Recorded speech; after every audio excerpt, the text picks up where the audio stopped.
Good morning. Ciao. Buonasera, comrade.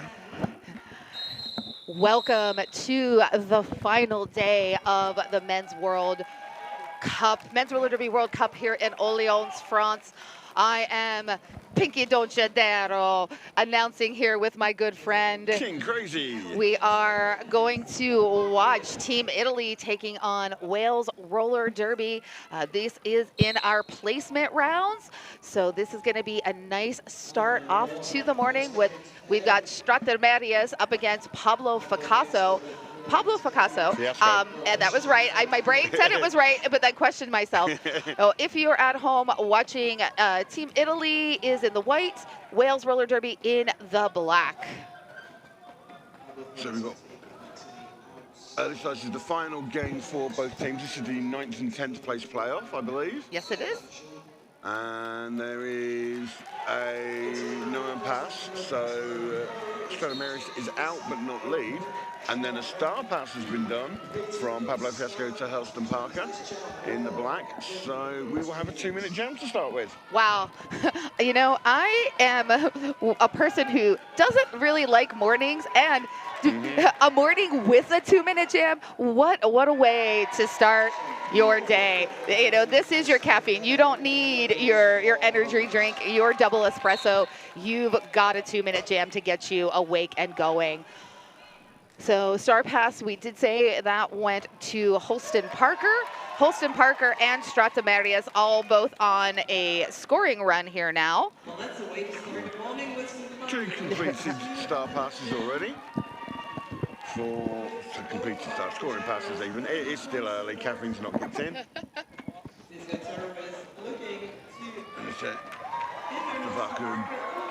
Taken down by Physioterrorist, but Physioterrorist went down as well, so you just get up and continue. That's 3 points on that, so Stratamarius and Italy leading 16-11 on this jam at the moment. You know, King Crazy and I were discussing this. This is kind of perfect pairing for us. I am of Italian heritage. My nonno came to the United States of America in 1923 on the Giuseppe Verdi from Lucca, Italy. And I lived in mid-Wales for 4 years and still go back regularly to watch rugby. But speaking of, well, no, I haven't got time to run through the roster in 10 seconds. I'll try and do that at the end of the next jam for you. So tight jam there in those 2 minutes. Team Italy picking up 19 points, Wales Roller Derby with 14. With the star this time in the black for Wales, it's number 17, Khan. And we've got Hannibal wearing the star for Italia. And that 2-all, like Italy 2-all, a Physioterrorist and Goofy. I remember them from the previous World Cup in Barcelona, and they've done all sorts. And between them, although Physioterrorist has taken a penalty himself, Goofy has drawn the cut, and this will be a power jam now for Italy with Hannibal under the star. So Italy, this is their third participation in the Men's Roller Derby World Cup. They were in 2016 and 2018. So 3 out of the 4. Wales have been at all 4. I think that first one, it did help that the first one was only in Birmingham in the UK, so it wasn't far for them to travel. Easy travel for them.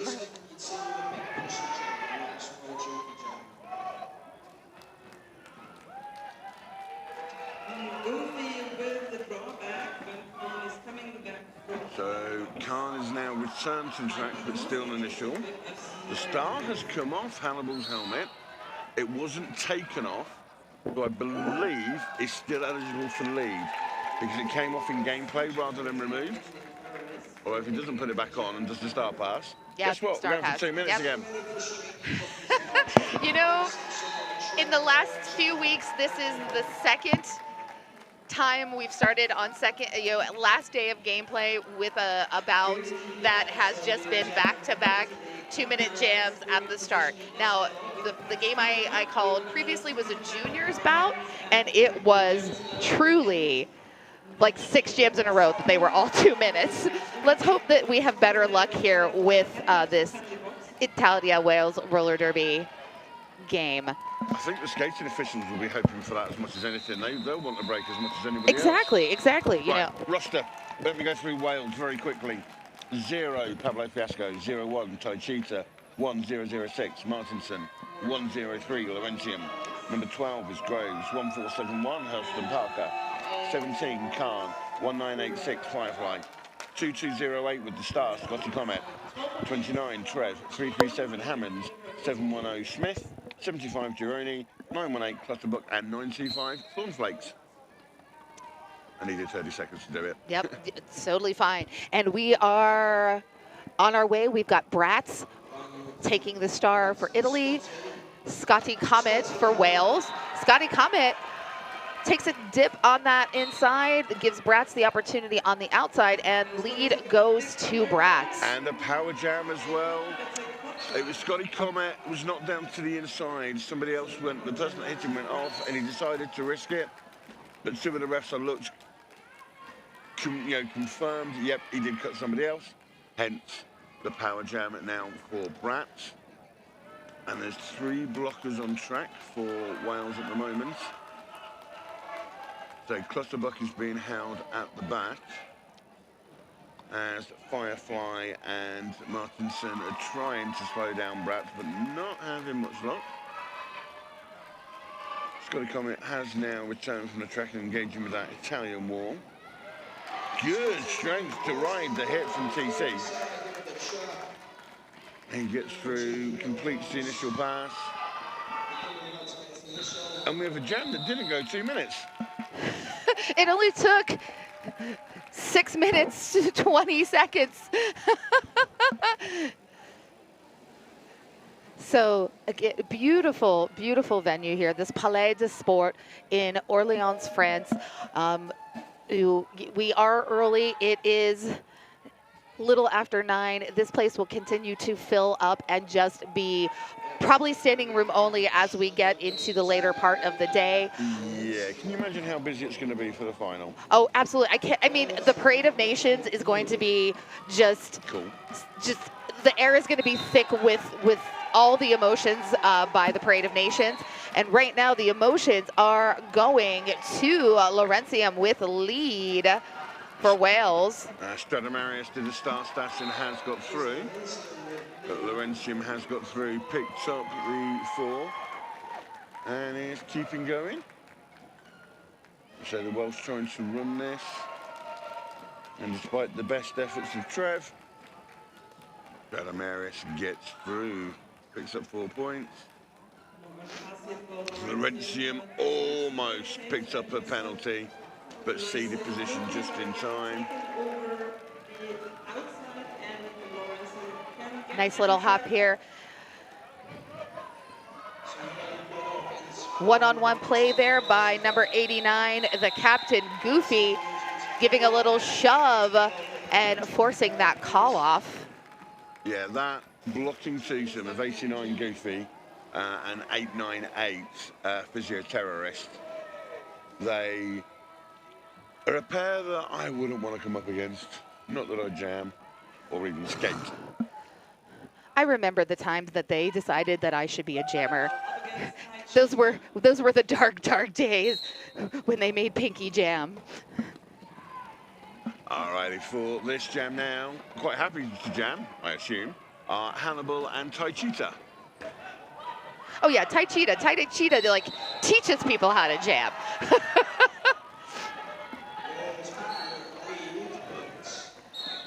Clutterbuck has picked up a penalty. But lead jammer has gone to Taichita. 2 Italian blockers currently in the bin. As the captain, Hurston Parker, draws back Hannibal, but that is a great hit by Fracker. Hannibal's out of the box now and just rides the hit from Hurston Parker to get out. 2-on-2 in the pack. Something I do like that you might be able to see on occasionally if you can see the Welsh bench. The Welsh bench coach actually has a megaphone. Oh, no, I noticed that when we were in Claude Robert over the weekend, and I thought, that is brilliant, and I might need to get myself a megaphone. I mean, I don't know that I really need one. I'm pretty loud, but me with a megaphone, even better. I must admit, I thought the same myself, and then I heard how loud, not just here, but how loud the other venue got as well over the Oh, yeah. weekend. I just thought, yeah, there's no point Yeah, even with no. a megaphone. It absolutely, that's when you rely on hand signals and a good mirror Yep, bench. yep. Or, we are in the land of technology, earpieces to pass that information on. I don't know if you remember that in the way olden golden days of WFTDA, Philly roller derby tried to use that. The things on the back of Yeah, and it just didn't work. They would lose them frequently, but not losing frequently is... not quite. Pablo Fiasco didn't quite get through, so that was Goofy at the front. And Bratz has been held back. Oh, that's a big hit. Not legal, but big from Gironi. But there are sometimes those that you sat there and you think, yeah, okay, that one was worth it. Yes, absolutely.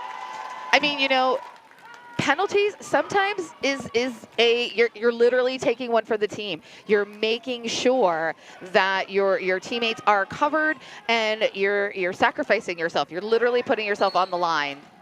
Yeah, it's something that in football or soccer for our American viewers would be referred to as a professional foul. Yep.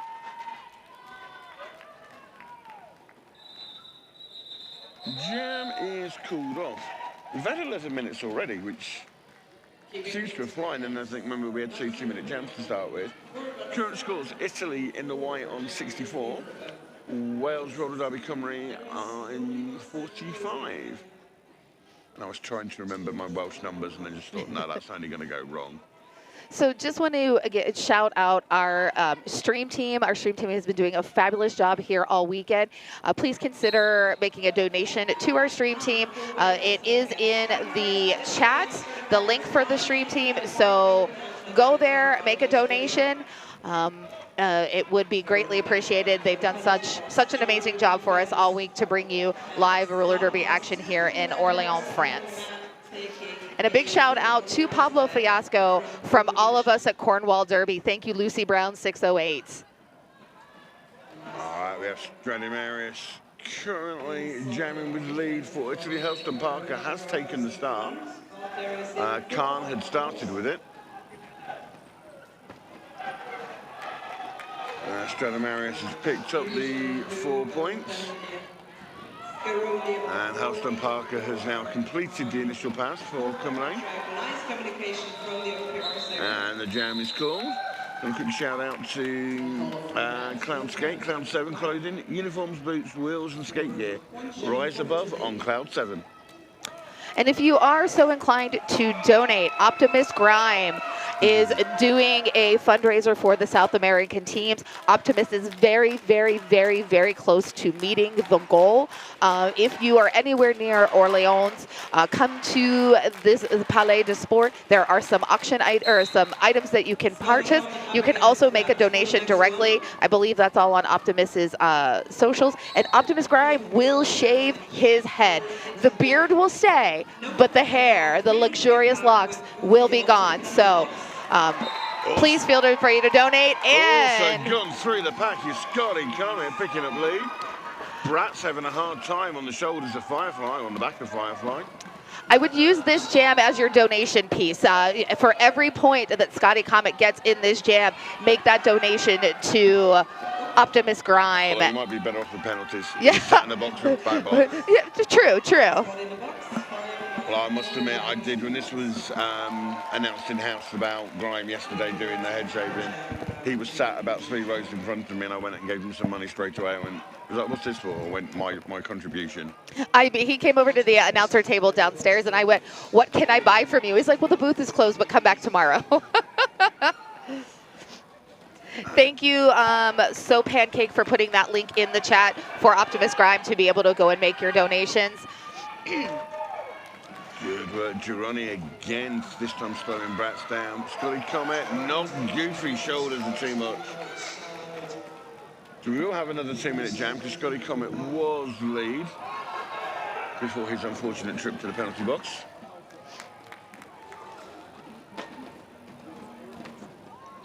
And he does find space.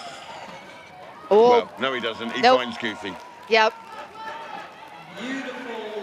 Now Goofy, quick to reform, grabs that wall, anchors it tightly, has number 75 Garoni trapped as well. Now Garoni trying to offer offense, but Italian defense is strong. It's like a good, strong Italian coffee. you take a sip and you just wince because it hits you so hard. 2 complete passes, 1 for each team, taking us to So the Italian football team used to be known for their defence, and it's obviously translated across to the roller derby team as well. Yep, for sure, for sure. 4-all in that jam eventually. in the stands. 72 plays 49 in favour of Italy in the white. Halfway through the first period. Nice to be doing full-length games again. Is there a Yes, we're back to full-length games. All the timeouts are in place, the official reviews, all the penalties. So Well, then maybe you guys do your 7 job penalties. and happy birthday. I can do Well, everything to be fair, Physioterrorist needs to be careful. He's on 4 already. yeah, But we will- Thornflake's sitting with 3. Garoni sitting with 3. Pretty penalty heavy to begin with, so I'm sure that's probably going to be a conversation in both teams' locker rooms at the half. We've got Laurentium working at the back of the pack. Stradimarius was ready to get to the top, but was knocked off the track and is being recycled all the way back into turn 4. We are on Lorenzo Stradimarius. And Laurentium has picked up the cut. Yes, the person that hit you went off, but you still cut somebody else. Finally, lead does get awarded to Stradimarius. Out of play called on Martinson. Stradimarius has completed the initial pass. Going to Stradimarius with Lorenzo in the penalty box for a big contact.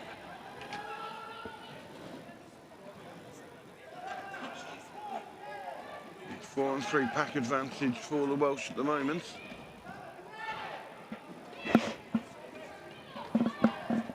But, yeah, penalties are going to be crucial. We're waiting to see. The cleaner team, I think, will probably do a bit better. Oh, superb work from Stradimarius. Sorry, not Stradimarius. Yeah, Stradimarius. He gets 3.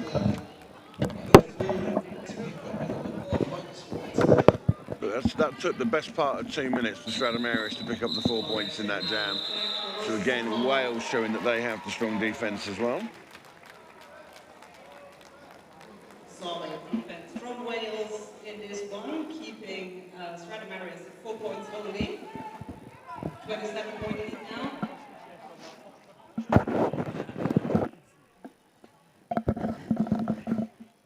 One or two technical issues at the moment, my apologies. Oh no, you're fine.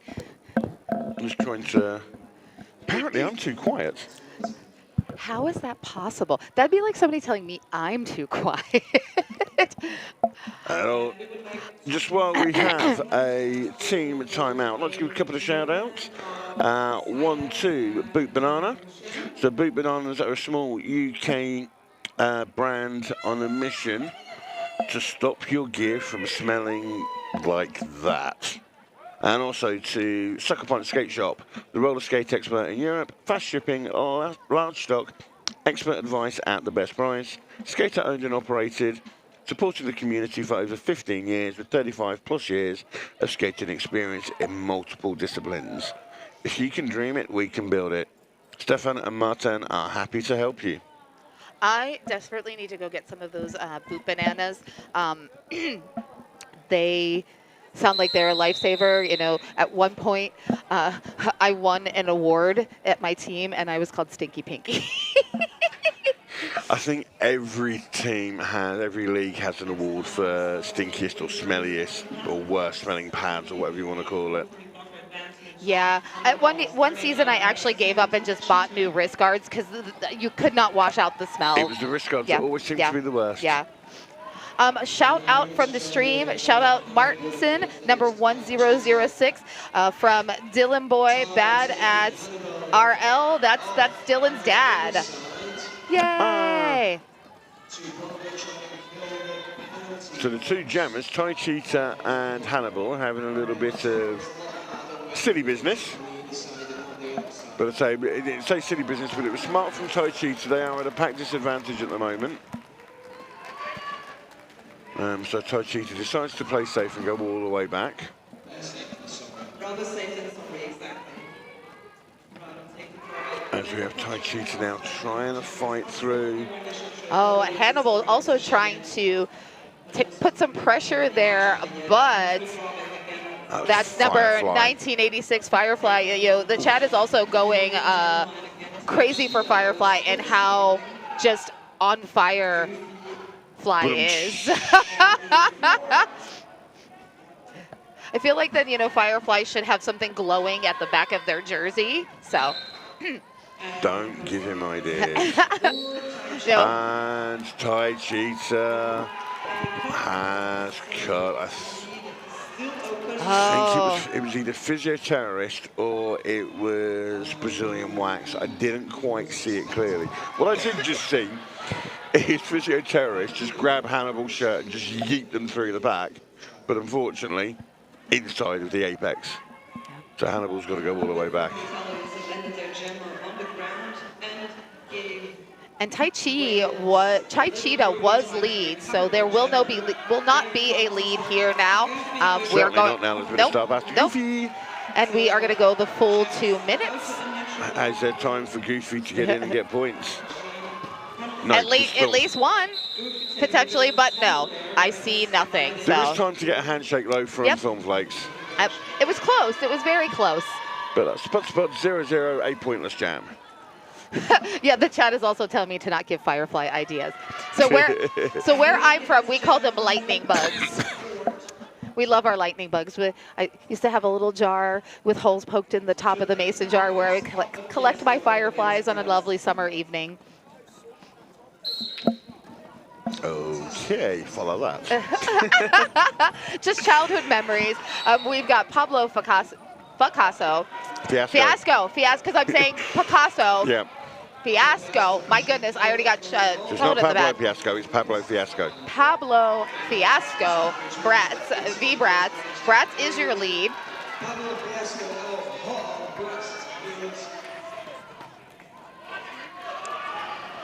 Bratz approaching the pack with the blue steel looking at the pack, but Pablo sees Bratz there, opts to call it off. Bratz able to pick up 1 point while Pablo did not get any, so. Yes, yeah, managed to get past Smith just at the back of the pack to pick up that 1 point. So just to give you an idea, currently at the sort of penalty totals, Wales are on 20, Italy are on 13. That might explain the 28-point difference, especially when you think that both Khan and Scotty Comet have made trips to the penalty box as jammers. And things like that do not help you. You can't score if your jammer's in the box. Nope.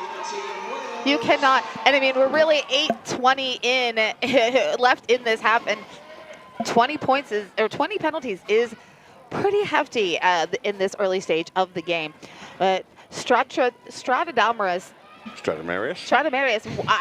I need more coffee. Stradamarius at the front of the pack, pushing, getting those shoulders in, trying to get around, has one blocker to beat. Whistles being called, and that is Stradamarius being called on the cut track.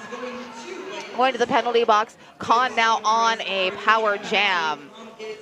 I think Khan is on a scoring pass. We've got a jam called for injury. Yep. So, anybody who is in Orléans and coming to the venue later, please feel free to bring caffeine of any description to the announcer box. It will be most appreciated. I will take it in any format. Espresso. You know, I personally am a Red Bull type of person. I will take some unique French flavor of Red Bull. Well, if we're going to be picky, I would accept Red Bull. I prefer Monster. Yeah.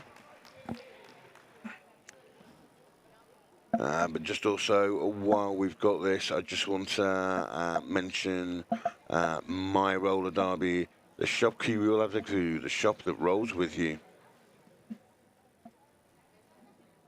So I'm just going to run through. I don't think we ever did the Italy roster in the end. We have I not think we got done. disgraced. Do you want to do it or shall I? Sure. Go on. Let me talk about my paisanos here. We've got number 004 Hannibal, number 22 Stradamarius, number 2517 Professor Plan B, number 27 Barat, number 41 Hercules, number 42 Magnamania, number 44 TC, number 451 Coco Liche, number 610 Magna Greco, number 618 Bonacci, number 69 Brazilian Wax, number 711 Achalata, number 8 Fracca, number 89 the Captain Goofy, and number 898 Physio Terrorist.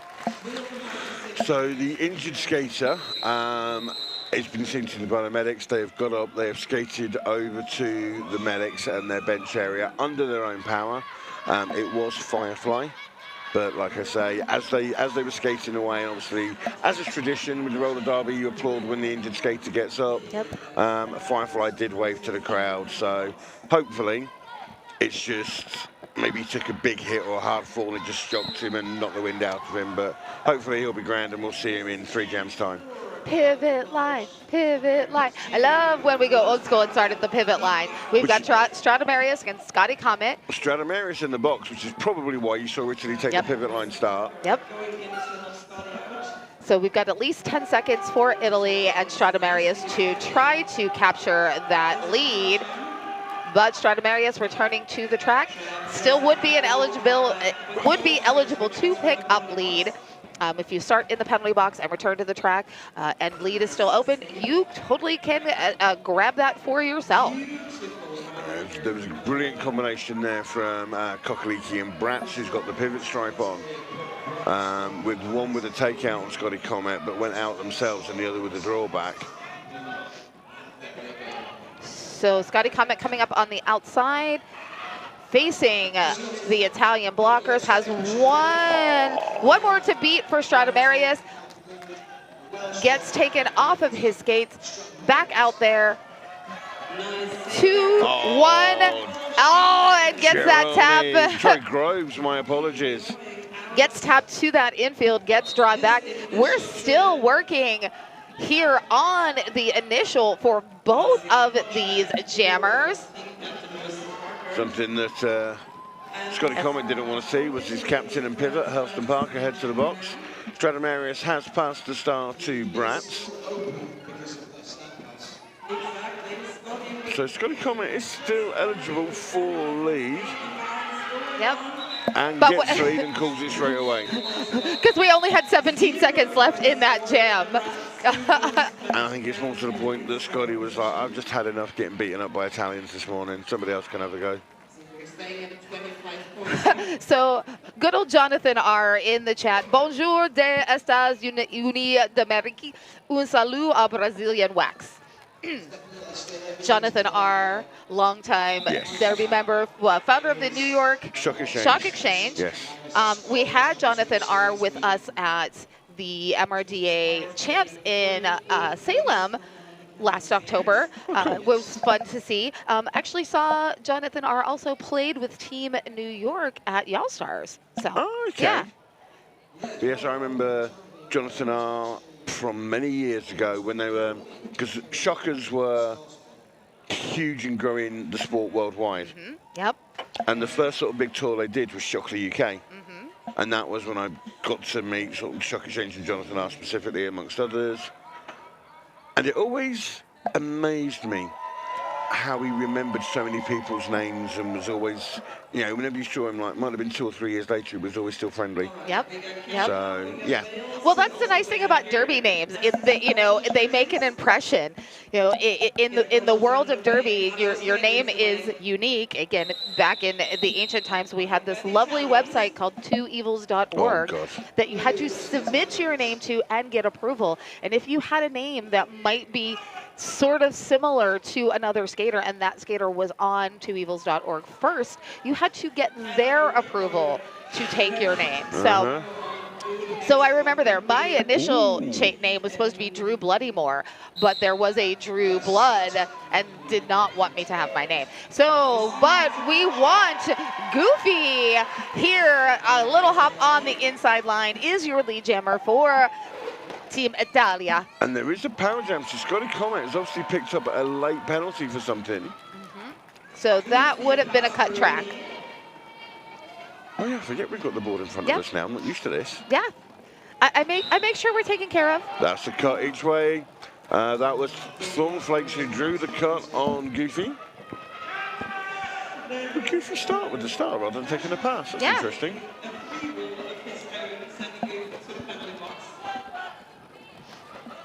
So Goofy to the penalty box also. So lead is forfeited. We have yet another 2-minute jam. This is where those moments are that I wish I was producing at the same time, so I can tell you we're at least at 6 2-minute jams at this point. What's the thing? We're just done 4.5 minutes. We're only on jam 14. Yep. So Hurlston Parker now has the star. Oh, that's a sit-down moment. Goofy has just absolutely ran over Trev. Hurlston Parker now pushing at the front, trying to find space. Goofy's pretty much fearless. Just absolutely launches the body in there. Scotty Comet's got another penalty, this time as a blocker. That's 4 for Scotty, maybe 5 now. Wow. Go on, sorry. Oh, no, you're fine. You're fine. Go ahead. I'd say Hurlston Parker was trying the Goofy approach, just throwing the body in there, but Physioterrorist and Brazilian Wax stood up to it. That time, Goofy makes the most of the space on track with only 2 Welsh blockers to pick up the points. Big jam, 16-8. And we have an official review being signalled by Chief and Wales. Yeah. So, again, penalties. Penalties is going to be the story of this first half. Wales now with 23 penalties thus far. We've got Groves with 4, Goofy with 4. Oh, Goofy, Scotty Comet, you mean? Sorry, Scotty Comet with 4. We've got Garoni with 3 and Thornflakes with 3. I refer you back to the previous comment about caffeine to the announcers. Yeah. And on the Team Italy side, 15 penalties, but you do have 2 pretty significant blockers with penalties. You've got number 451 Cocoliche with 4 penalties and Physioterrorist with 4 penalties. Not surprised that those blockers have them. You're hearing our us talk about them, so they're out there. They're really getting in the fray, getting in the way, making sure that these jammers are shut down on the Wales side, even potentially causing some of those jammer penalties too. So yeah, that's the thing. If you're getting involved in the action, at some point you're going to do something wrong, whether you mean to or not. Right. It's going to happen. Penalties happen. This is a full contact sport, and we are at the highest level of roller derby here. You mentioned about Scotty Comet being fearless. I think anyone who plays Goofy being fearless. Anyone who plays roller derby is fearless. You're literally putting wheels on your feet and trying to go fast and hit people at the same time.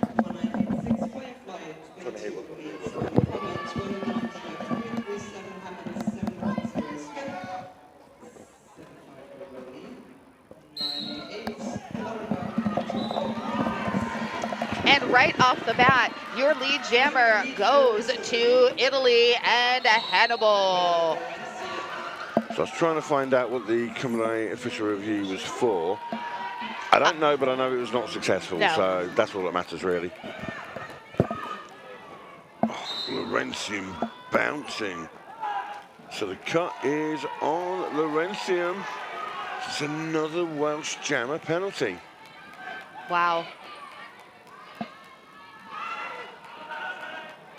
As Hannibal comes around now on third scoring pass. Scotty Comet. Yeah, beautiful hit by Scotty Comet. Nice controlled on there, on that hit. So what that was Wales was looking for a cut track on the Italian jammer on their own team. But the result was that they only passed one of their own blockers. So that you can pass one of your blockers. You cannot pass two or more. That is considered well, it's a cut, but it's it's impacting the gameplay because you have advanced your position by cutting two or more of your teammates. So no penalty was issued, and they have lost their official review. Thank you. You're welcome. Starting on the Power Jam, Laurentium is stood in the box, but won't be out in time to prevent Bratz picking up the lead jammer. Now Bratz, an American skater, clearly with Italian connections. Usually skates with Magic City Misfits. Magic City's Misfits on a hiatus this year. I know he's skating somewhere. I'm not sure if it's California or Dallas that he's currently with. There's a kind of a mix of Magic City that went to Whichever way that is, that's a lot, because Magic City's Orlando, isn't it? Yeah. So there's some that are skating with Valhalla, some are skating with California, and some are skating with Denver. Yeah, I mean, it always seems to have been the thing, especially sort of in the MRDA side, in the US with skaters that wouldn't necessarily skate for their local teams. Well, it's kind of hard, is that the MRDA is not as expansive, shall we say, as the WFTDA. Exactly. You basically have a team that, is closest to a major city, but not in every major city. So sometimes to round out a team, it's necessary. Or if you want to play roller derby, you need to be a satellite skater. Yeah. So Magic City had some venue issues this season, so they had to take a hiatus. So don't want to lose an entire year of play, and if you have the opportunity to be a satellite, take it.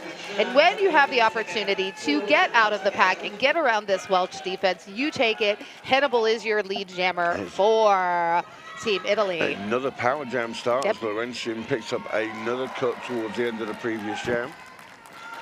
Wow. But they have returned to the track now. I mean, I was just thinking back in the day, there was a well-known satellite team based officially out of Des Moines. Oh, we all know about that team. Yes. I'm not mentioning the name.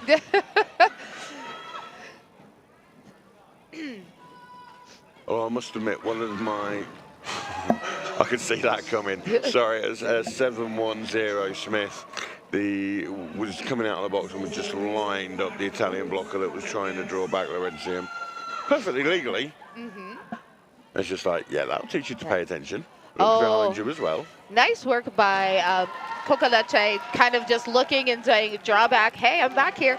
You have to come in behind me. Oh, so the star wasn't passed. It looked like it was going to be. It did. It looked like there was a little bit of distraction. The reach over like it was going to happen, but the pull back. The plan was it was going to, and then Groves realised that he was out of play, and therefore had to take he couldn't take the pass. Yep. So we're at halftime. We have Team Italy in the lead, 122-60. So that's a 62-point differential. So could be interesting second half, as long as Team Wales can kind of strategize, think about an opportunity of how to prevent those penalties in the second half. I mean, things are getting they're not quite colorful yet on our penalty board, but they're getting very close to being colorful. We want to see those jammers out on the track. No jammer penalties. Team Italy playing aggressive, playing clean, and that's really reflective in the score. Yeah, so I mean, if I'm putting my bench coach head on now, if I'm Italy, I'm saying just keep your focus, keep your calm, keep doing what we're doing. If I'm on the Wales bench, I'm saying we've got to sort these penalties out. we've got to focus on what we're doing. Stop taking the extra risks. Yep. You know, the cuts, if you're not sure, go back. Yep. Yep. I'd rather you take 10 seconds going back than 30 sat down. Yep. When in doubt, if you don't know where your skate went out, roll it on back. Yeah. Roll it on back. So it shall be interesting. We are, again, going to take a quick break here. If you have not done so, go on to Optimus Grimes' Instagram, make that donation. We all want to see Optimus's head shape. Donate to our stream team.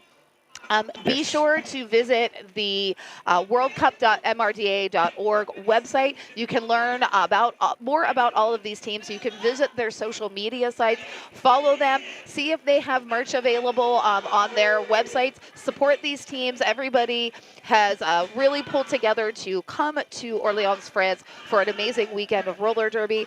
We're going to take a quick break. I'm Pinky Donchadero. I'm King Crazy, and we'll see you in about 12 minutes.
we are getting ready here for the second half of Team Italy versus Wales. I just want to take a quick moment. Again, this is Pinky Donchadero. It was brought to my attention that I made a comment during one of the games that I announced on day one. My serious apologies that I offended anyone with that comment. I appreciate the kindness and grace that was served to me to explain the nature and educate me on the insensitive nature of what the comment that I made. I appreciate the ability to learn from you all in this ever-changing environment that we are in. We stop, we take time, we talk about it, we learn from each other to become better humans and make the sport of roller derby better and just humanity better. So thank you so much. I love this community. I'm glad to be a part of it. And we're here. We're doing great, and I appreciate all of you. So thank you very much. I also need to offer an apology again for something on day one on a game that I was on. During intermission, I uttered a curse word, not aimed at anybody or anything, just in general conversation, but it was picked up by the microphones, and I would like to offer my sincerest apologies to anybody and for any offence that I caused with my language. I've been made aware of this and processes to follow and to make sure that it will not happen again. As Pinky said, I love being part of this community. It's done so much for me over the years, and yeah, I just want to again sincerely apologise for any offence caused. And speaking of love, we have such great love for all of the folks in our roller derby community. One of our photographers, Paul Jones, associated with Team Wales. Team Wales is all wearing Sarah on their persons in honor of Sarah Jones, Paul's wife. She passed away unexpectedly. It was a quick but hard fight with cancer. We'd like to honor Sarah. We're going to have a moment of silence before the start of the second period in honor of Sarah. So please, everybody, think about Sarah here and Paul and send your love to them and Team Wales. And also use the time to reflect on any people that you know that you may have lost within or without the community. If we can have your attention, please, before the next half starts, we will be doing a moment's silence for Sarah Jones, who sadly passed away just a few days before the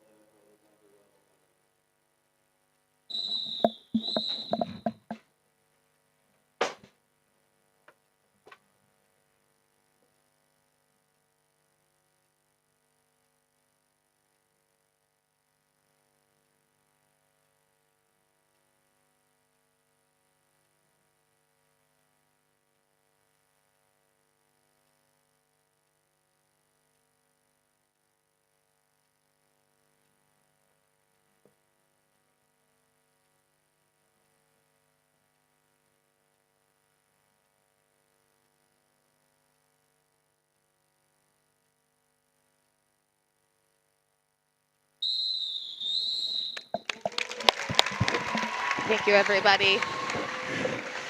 See, today is going to be a day of so many emotions. I'm already getting teary-eyed.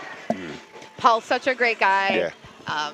And it's such a huge loss for Paul and their family.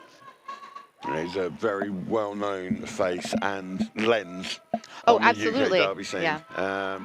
Especially for anything to do with the Welsh national screens, Tiger Bay, and Sue Sapwell Saliers on the MRDA side. And, as we like to say, and I will not curse, but F cancer. Yeah, I think that one should be allowed. Anyway, we have Pablo Fiasco and Bratz. Pablo Fiasco for Wales in the black on 60 points at the moment. Bratz for Italy in the white on 122, but the first lead jam of the period goes to Pablo Fiasco. Pablo Fiasco, Pablo Fiasco, Pablo Fiasco, Pablo Fiasco. My ADHD brain will accept it now.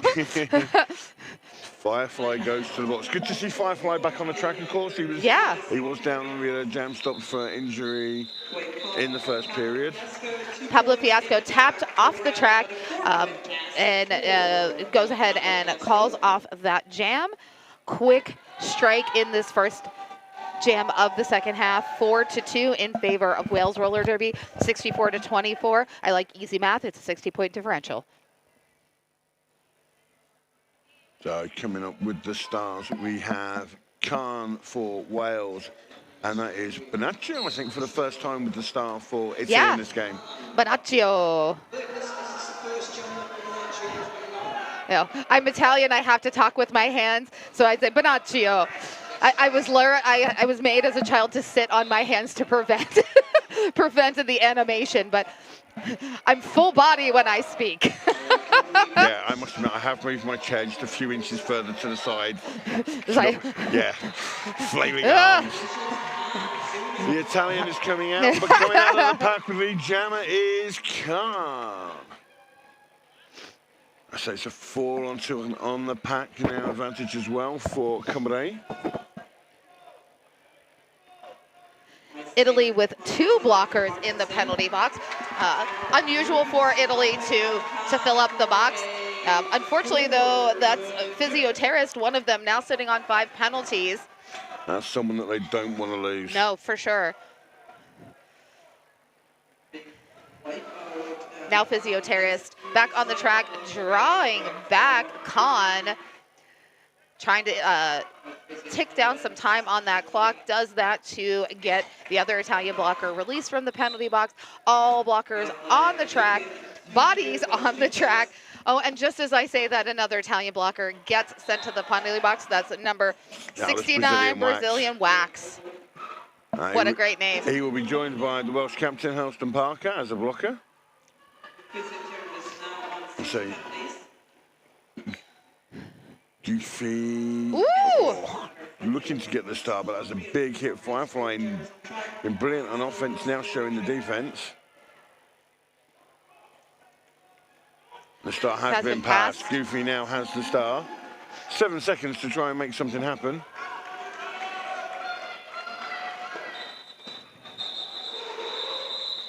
And Khan picks up another 3, so 7 points in that jam. Smart start out, drawing those penalties on Team Italy, getting the lead and chipping away, picking up points, holding Italy to 0. I just want to give a thanks to Helber Skating, quality gear that makes your bruises look badass. Yep. Oh, and away we go. Tai Cheetah, Hannibal. Similar matchups that we've seen throughout this this contest. Hannibal under the leg. Do what you can. Hannibal Gomez crawling underneath the legs of Thornflakes. Does not get lead there. That was a no pass, no penalty. Yeah, they lost the star in the course of gameplay and have just realised this. Yep. And are now trying to find it under the feet of Thornflakes. So now gets given lead. Yep. No, still no lead. No, they haven't been given lead. They are being pointed at as lead. Interesting. Yeah. Interesting. Again, I am not a referee. But I thought that if they completed another pass with the star on, then yes, they would get lead as well as the points because they've already completed the initial. But oh yeah, that's interesting because that was a completed pass. Yeah, because obviously the rule is if you take the cover off yourself before there's a lead, you lose the ability to become lead. It's ineligible to be lead. Yeah. But if it comes off during gameplay, you are still eligible. Because that was just one of those things. I'd have to go back and rewatch that because I'm almost positive that Hannibal had already completed a pass and was in the pack when they picked the star back up. Yeah. When the star came off. So interesting, very interesting how that just all went down.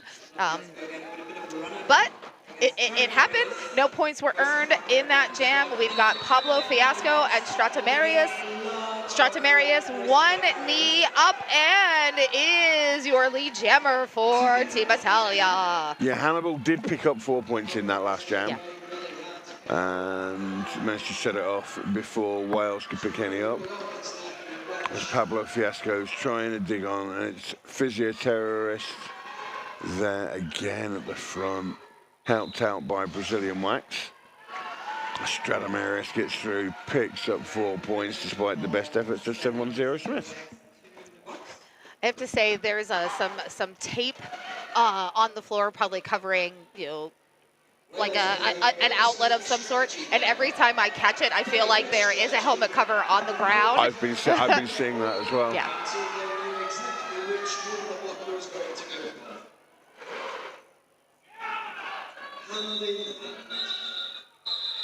And Jam gets called off after 8 points to 3 in favour of Italy. Italy in the white on 136. Wales in the black on 74. Just a reminder, this is the battle for 9th and 10th place in the tournament. Correct. Italy, incredibly unlucky not to be in the top 8. They were level on points differential with Belgium, but as Belgium were the higher seed, they took that 8th place. Yep. I would have loved to have seen, right, each team, put out your best 5, we'll just do a 2-minute jam, winner takes the spot. Yeah, like, you know, basically, Like a penalty shootout. yeah, like an overtime jam, for sure, for sure. There you go, 5 on 5, off you go. Yeah, do it as an overtime jam, start scoring points from the first pass, winner takes 8th spot. Bratz out of that pack with a flourish, a nice little spin to pick up lead for Team Italy. Oh, we have a jamming Firefly. Firefly has taken the star. Bratz decides to call it. Yep.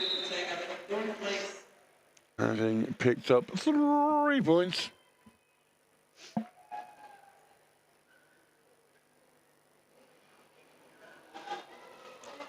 You know, this venue, so absolutely lovely. Quite toasty in here. Rainy day in France. Every time I put my glasses on, they get fogged up again. Can I see roller derby? Maybe. I'm seeing it through a foggy lens.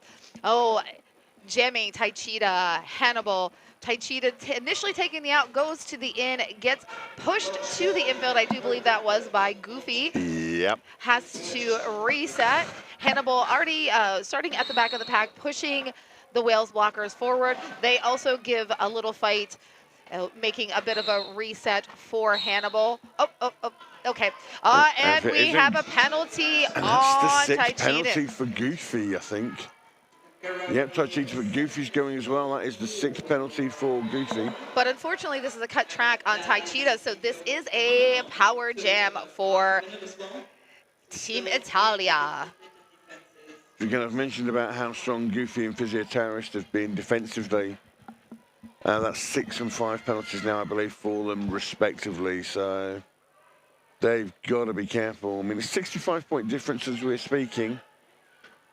Not insurmountable at and all. losing those 2 would have a big difference because they're on high rotation as well. Although Hannibal's adding to that lead at the moment.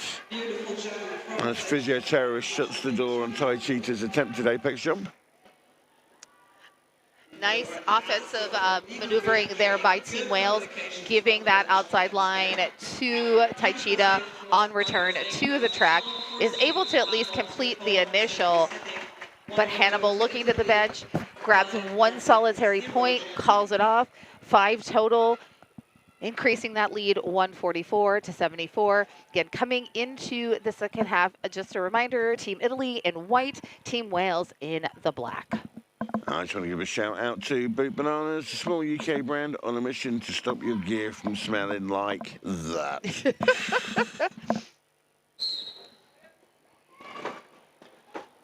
Oh, Khan gets through, breaks the streak of Italian lead jammers. Not streaking Italian jammers, that's a different thing. Oh, attempted star pass. There's going to be a cut now on Stradamarius. Oh, no. So Khan will get a power jam. Italy do have all 4 blockers out there. Kokaliche is leading the blockers and helped out by TC. And Kokaliche tries to get past Thornflakes, but Thornflakes takes him down, but the cut is called on Khan. So that will be a jammer switch aroo. Full 2 minutes, and we have had a jammer switcheroo in the box. As Jack Skatington also says, we have a jammer switch-aroo. We're playing musical chairs. I taught him well. No, it's like one of the first times he announced was with me in Manchester, so... Nah, to be fair, I can't take any credit for him. He's done so well. He deserves to be out. He's a very good announcer. Very good skater as well. My apologies. They are a very good skater and very good announcer. Now, Jack did skate with New World Order, correct? Yes. It is now with Tyne and Fear. I believe so. One of the ridiculous amount of quality jammers that Tyne and Fear have. You know, at some point, people retire, so therefore, you have to have depth of bench. Oh, Khan with a little hop over the inside. Runs into Kokaliki. Right up in front to wait for him. And then drop down by a combination of Kokaliki and Magnanima.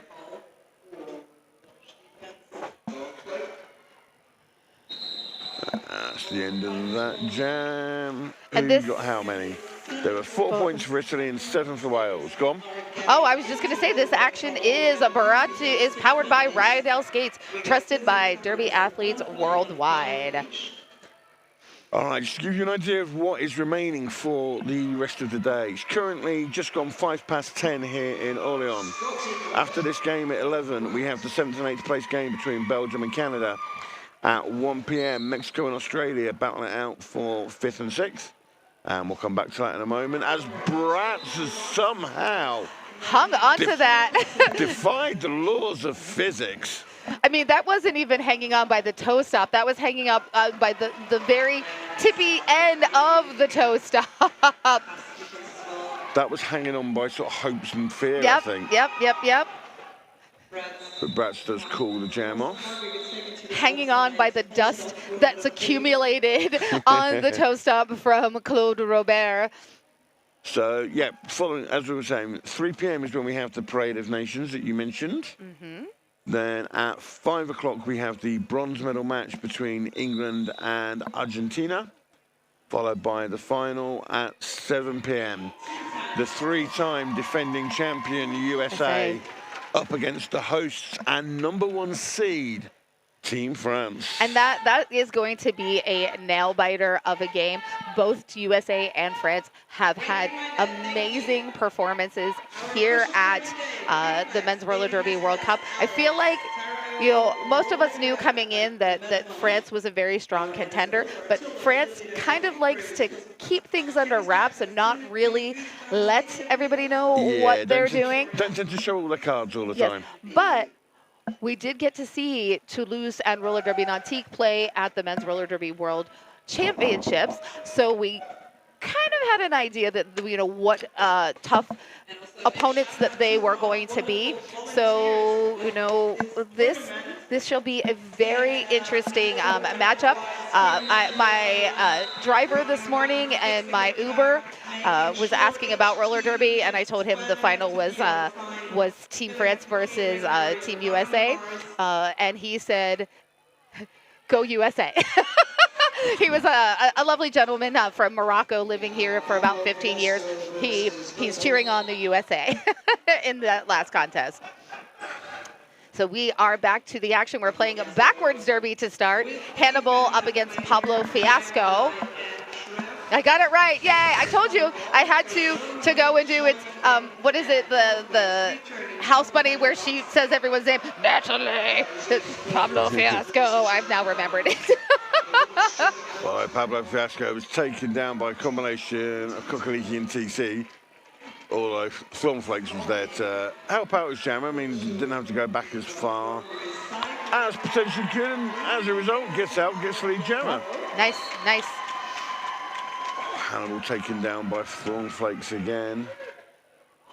Now again, we're only at a 30-point differential. 70-point differential. 70 points. Sorry, math. Again, math is hard. Well, Pablo Fiasco is doing his best to bring that down. Yep. So now it's only 65.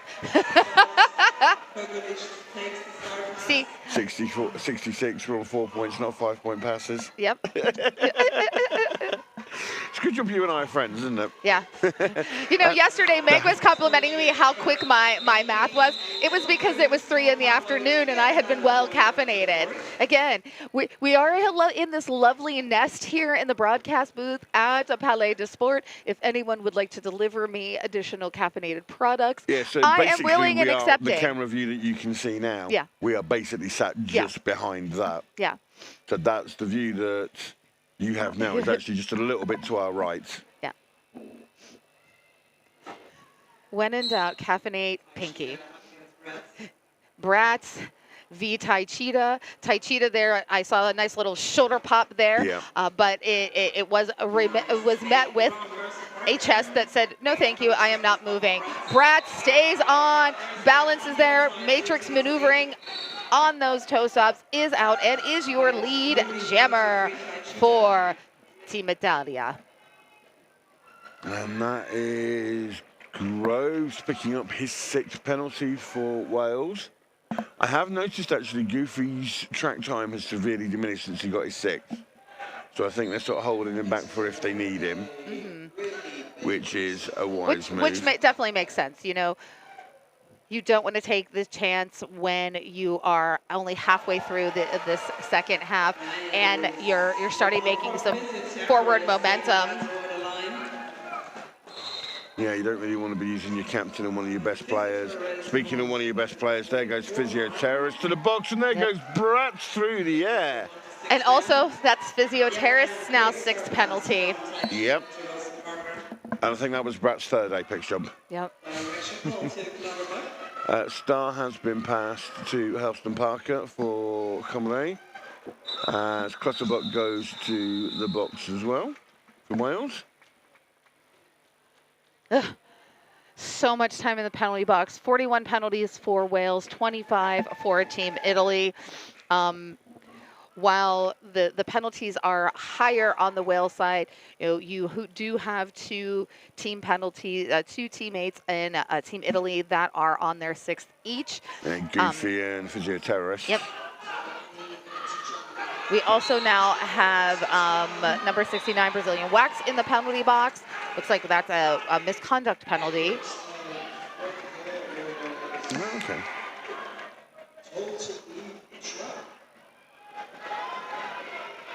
Pack moving fast, trying to speed it up and make it harder for Khan, who is your lead jammer. So there's a bit of confusion on the Italian bench about whether somebody should be on track, should be in the box, what the situation is. And that was just a leveling hit from Physioterrorist. Got back out on the track and it was like, listen, I'm taking you down. So, superb footwork from Khan. Just stays in despite the best efforts of the Physioterrorist. I'm noting a sense of sarcasm in the chat from Phoenix in Flames. Penalties higher on the Wales side? Would have never expected that. Yes. But Khan trapped behind the Wales wall, kind of looking back, dropping back for a second to just become the 5th blocker with Team Italy to offer some defense there on the Wales blocker. Stop the bleeding a little bit there. Wales walking away, though, with 11 points. Team Italy picking up 4, 167 to 97. And I just want to give a shout out to Cloudskate, Cloud 7 clothing, uniforms, boots, wheels, and skate gear. Rise above on Cloud 7. So Cloud 7 is the company owned and operated by England's Cloud, number 7. Yep. Hence the name. And he has made quite a few of the uniforms. He's made certainly England's and Ireland's, and I've seen a lot of other Cloud 7 stuff around. I know. I watching that England game yesterday. Cloud 7. Those jerseys really hold up. They were being The amount used. of whips that were taken off them. Exactly, and then just springing right back into place. I know that I may be placing some orders with Cloud 7 for jerseys. Oh no, that's also an amazing thing at the World Cup. It actually started with juniors. Juniors at World Cup started the tradition of jersey swaps. We've been seeing lots of folks passing jerseys around in our Discord chats, going, "Hey, I'm the Kraken from this team. I'm looking for the Kraken on Team Mexico for a jersey swap." Anybody else that has the same number? I feel like we need announcer jerseys that we can swap as well. A lot of the teams' coaches have literally had their jerseys that say coach or bench staff. So, you know, everybody gets in on the jersey action. Yep. One of my coveted jerseys is that I was given. I didn't even have to swap. I have Twinkle Beef from the Chicago Bruise Brothers jersey. Cool. Love my Twinkle Beef jersey. And loving the action here on the track. Stradamarius jamming for Team Italy, just quite around the apex. Gets a shoulder down, is your lead jammer for Team Italia. Goofy's done. Goofy's just got a 7th. And I saw it at the time. Roland or Lionel Douglas, depending which name he's going by for this tournament. Oh no, Stradamarius is getting a cut track penalty called. So this is going to be a power jam for Pablo Fiasco. Yeah, I mean, the jersey swaps you mentioned, sort of the Junior World Cup, I know it's been going on since at least the 2016 Men's World Cup in Calgary, because I remember seeing a hell of a lot of jersey swaps there. It's something that's quite common in sort of UK sports, football, rugby. You see it quite a bit at the big international games or even the big club games. And yeah, it's something that is great to see in Derby as well. The only difference is we tend to pay for our own shirts. We pay, yeah. Yep.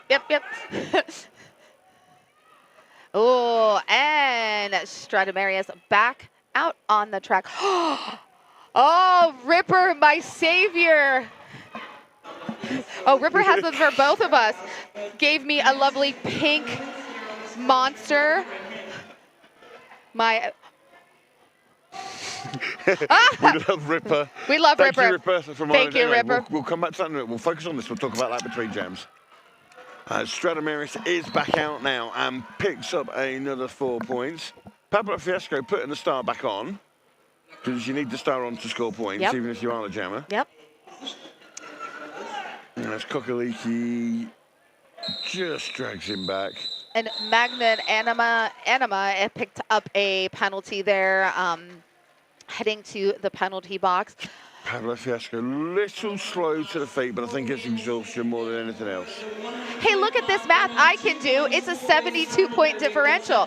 This is our highest differential so far Are of you sure this about game. That? I'm winding you up. Yes, you're right. Oh, see, now I have a Red Bull here in my hand, and you know, and the Italian in me is going to start coming out. Now remember, I am Italian and Irish, so I'm extra fiery. Usually the stubborn is within my own head. I get stubborn on both sides. Wow. Yeah, I'm not sure if English and Sierra Leonese can match up with that, but that's what I've got. Yep. But we do have is it a team timeout? I believe it's just a timeout. It is a team timeout. Yep, it's a team timeout. Wales. Now, I know if you're all watching at home, the overlay, we definitely have had some conversations in chats about the overlay. On the clock that is on the right-hand side of the screen, you'll see above the time in red, team timeout, and how much is on that team timeout. On the left, you have your team names, and when the jammer is designated as lead, there's a little green bar that lights up. One cool thing is it is marking the star passes, and it rolls and tells you star pass and who the star pass was too. So 178, 102, Bratz versus Khan. donning the star up against Khan. Italy is going all in with some big defense. So Italy are deciding at the moment to focus on the defense. Just as I say that, Khan just beats Fraka to get through. Bratz very wisely knew who he was already in front of and who he could return in front of. And as Pinky mentioned, you can now see the green bar next to Khan's name. And the fact that he's called it off. Yep. We like that. We do like that. Again, thank you so much to our stream team. Be sure to visit the YouTube chat for their link. Any donations to the stream team is gladly accepted. And you know what? Elevating Derby safety standards with cutting-edge technology, 888. 888 protects your head, protects all your extremities. You know, in roller derby, our minimum required equipment is helmet, wrist guards, knee pads, mouth guard. So you can get your head, shoulders, knees, and toes covered by Head, shoulders, AAA. knees, and teeth. Yep. Knees and teeth, knees and teeth. Doesn't have quite the Head, same shoulders, ring. knees and teeth, knees and teeth. We have Lee Jammer has gone to Hannibal. And Tai Chi's almost cut, but realised in time and came back behind Physioterrorist. Thank you to our online moderator in the chat getting those links up quickly for us so that you can give your dollars, your dineros, your euros, your pesos, your yens to these lovely folks who we are raising funds for. Did you say pounds? I did not say pounds, I'm sorry. Pounds. With all of their blocking there, some fantastic blocking. Your loonies and your toonies if you're Canadian. Well, if we've got anybody watching from Vietnam, yes, we will accept dong.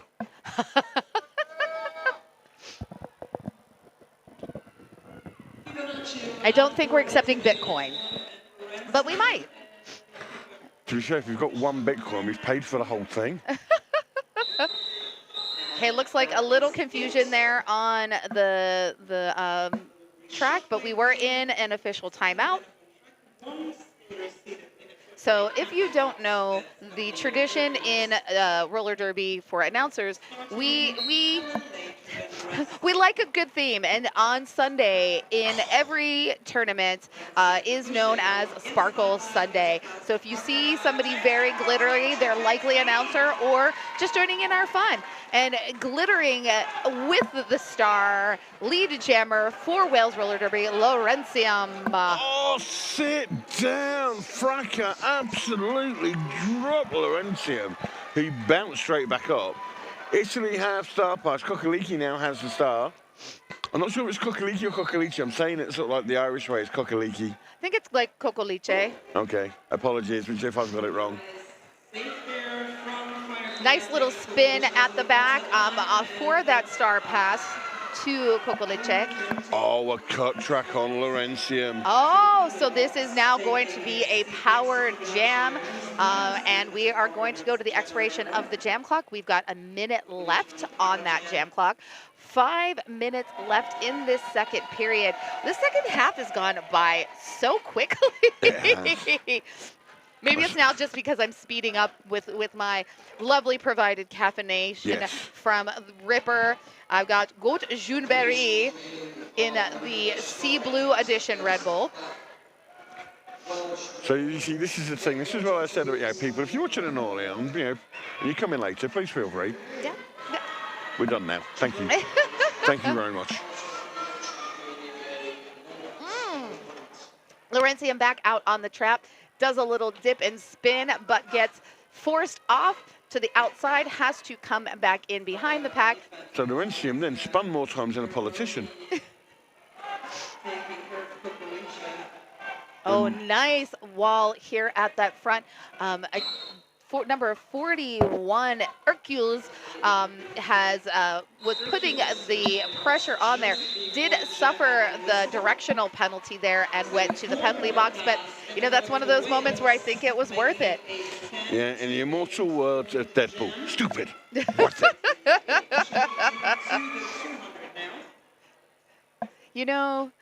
Good old Ryan Reynolds. Rob McElhaney, have done so much for Wrexham. Yep. Do you think we could get them to sponsor Wales roller derby? What is it? Is it Aviator Gin? Rome Yep. Wales? Yep.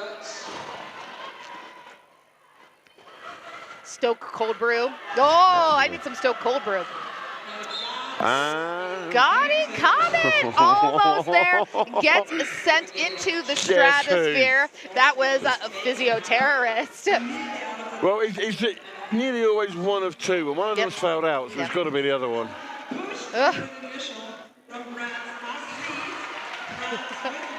Oh, I am. It's days like this when I'm glad that I'm just sat up here with a mic. Yes. I see some of these hits going in, and don't get me wrong, the camaraderie is brilliant. Physio-terrorist and Helston Parker have just had a hug as they're skating around in the pack. Scotty Comet and Bratz both make their way through for 4 points. Oh no, after bouts, I'll go up to people and I'll show them the bruise, and I'm like, thank you for this. Yeah. Big hit there. It was almost that the Scotty Comet did it to themselves by going into Physio-Terrorist's chest. Bounces off, hits the ground, and is like, I'm good. I'm calling this off. This is it for me. I've got my points. Team Italy, though, did have the advantage there, 5-4, with the call off by Wales. We are going to go into a team timeout. And yes, I would love a Red Bull sponsorship. My other sponsorship is I would love to be sponsored by Jakeman's. I need a lifetime supply of Jakeman's. Jakeman's of Boston, England, please. Your announcers for roller derby need you to keep our voices supple for 4 days of intense talking and excitement about roller derby. I must admit, yes, if I had my sponsors of choice, Monster would be the first one. And probably Uber would be the second one. That would be a good one to have. Yeah. Either that or a very good global airline. Yep. So the chat is telling us that Wrexham is North Wales roller derby's catchment area, and Ryan Robb won't return our calls. Well, I mean, who sent that in? Mushy Wookie. Hi, Dale. So, while I'm from Pittsburgh, Rob is a Philly guy. Maybe I could use that turnpike connection to hook y'all up. Because, I have some sort of influence. But no influence needed. Pablo Fiasco, you heard it right, Fiasco, on that inside line, lead jammer for Wales roller derby. Stratomaris is being held back very well by Hammonds and by Firefly and Gironi. We're just under 2 minutes left in this game. Can Italy get to the 200 mark? Yeah, absolutely. That'll help. Hammond's going to the box. As Johnny Pepper would say, they can fill that second bucket. They're so close. Just a couple extra drops. I think that's them there. I think that's 3 points in the bag. That should now be all 4. And Italy have filled that second bucket. Pablo Fiasco is out with 4 more points as well. A nice. Oh, there's so many 1s and 2s and 0s in this score. 2-0-1, 1-2-0. I don't do binary. Juke to the inside.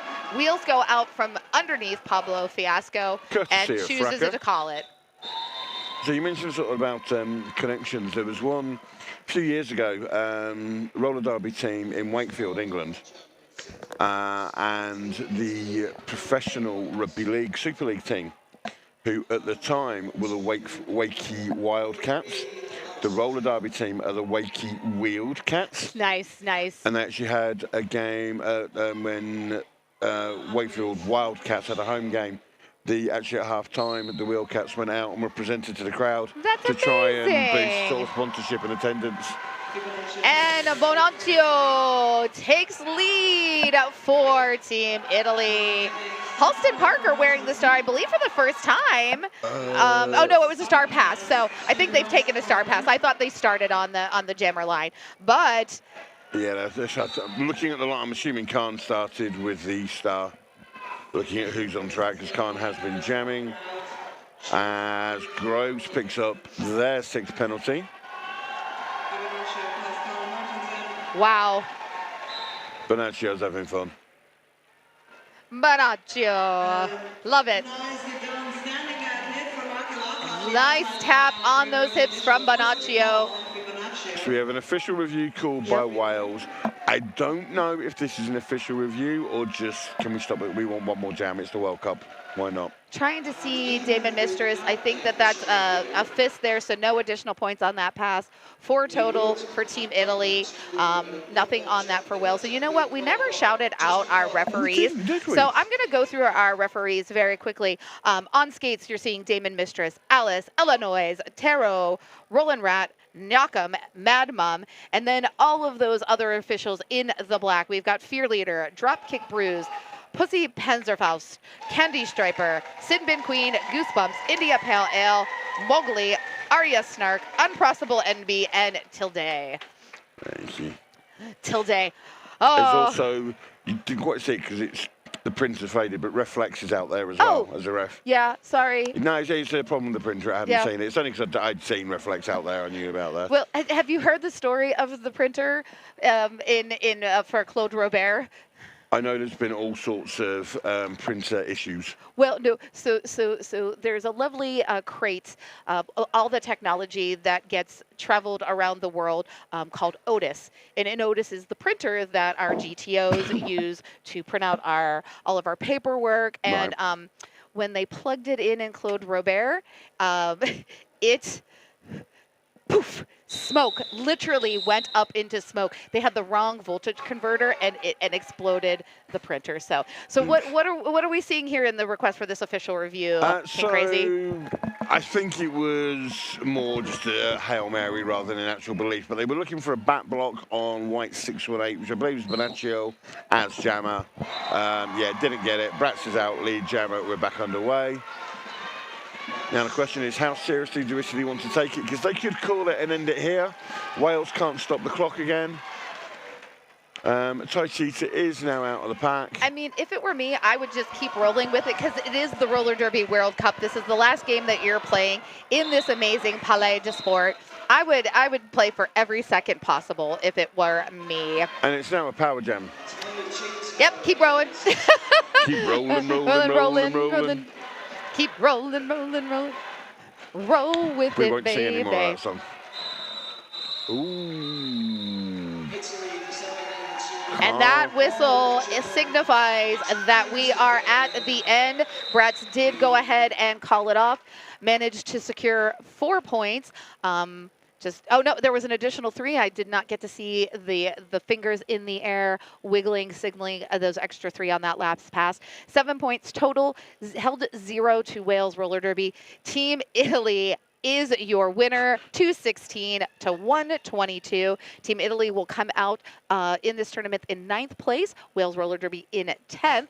What a beautiful showing for both of these teams and their immense heart, effort, literal blood, sweat, and tears to get to this Men's Roller Derby World Cup 2026. Long time in the making. We had the lovely Great Choir that kept us all from coming together on an international level, and we're back, baby.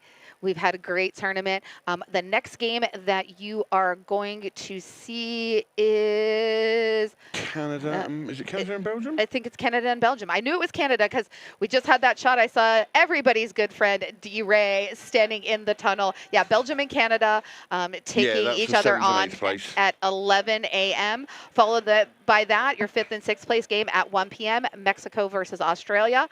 And do not forget to join us at 3 p.m. for the Parade of Nations. That is going to be very moving, touching ceremony. We're going to have each team come out. Some will play their anthem, play music. There's going to be some speeches. I would love an interpreted dance. Actually, Hawaii is going to do the hula, so there will be an interpretive dance. That one. I'm going to ask you to have some tissues for me because I will be crying for sure. Did you see the Netherlands-Colombia game last night? The Yes. Start of it? Oh, it was. I videoed the whole thing. It was so fantastic. So the Wenger boys the Netherlands for their anthem have chosen the Venga Boys. Sort of, I think it's Venga Boss is the actual song. Yes. And they were dancing to that, and basically all of Colombia Yep. out there joining with them. It was just literally a party. Part of the reason we've been kind of waffling is because Khan went down at the end of that okay. jam, and was, didn't get up in it. But he is up now. He has made his way back to the bench under his own steam. Looks a little shaken, but other than that, he looks all in one piece. So for anybody watching at home, any of Denny Khan's friends and family who saw that, he is okay, he is fine. So we have our rolling whistle. Final score, all is official. Team Italy securing the lead and the win, 216 to 182. We do invite our fans to go trackside. Give the congratulations, give everyone their flowers for what they have done this weekend. And we will take a break, get ready, set up for our next game. Belgium versus Canada. Woo! Oh, Canada. So two of the French-speaking nations. Who have amazing things with fries. Yes. Poutine. Poutine, definitely. Poutine. Right. Again, it's been my pleasure. I'm Pinky Donchadero. I am King Crazy. Thank you for joining us. We'll talk to you later. Toodaloo.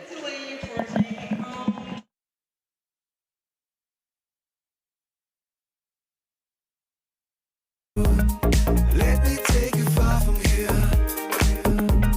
driving with you. The whole world disappears, disappears, disappears.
here and now.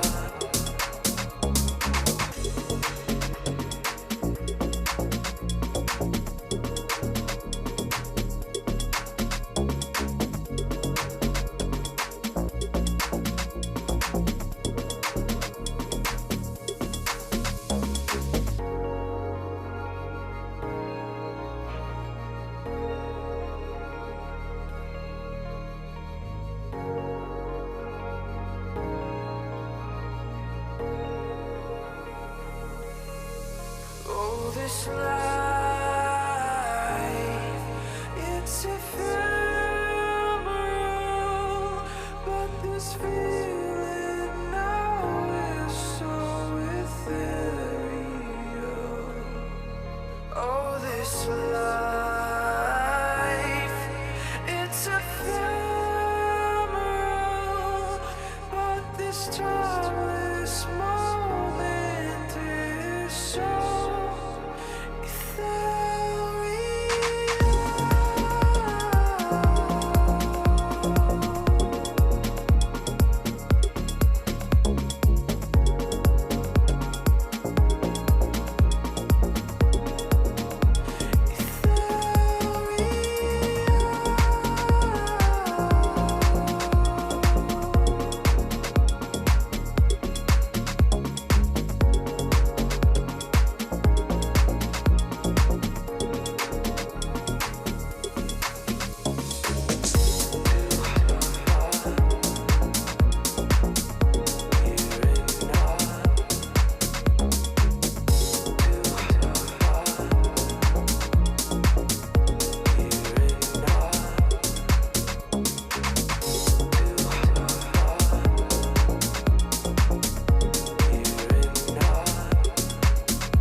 Are we ready? You ready?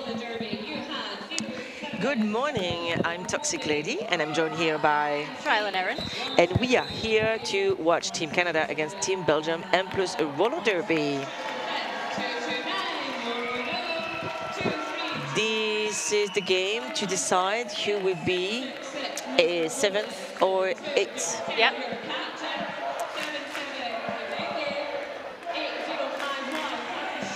So these past few days, both these teams have given us great roller derby. Canada has won 3 of their games against Japan, Kalmar Union, and Italy, and lost against Argentina and Australia. And oh, what a start of the game with immediately projectile jamming from Team Canada going to the penalty box for a cut penalty. It's a shame for the start of it. Is my mic coming through? Not a lot.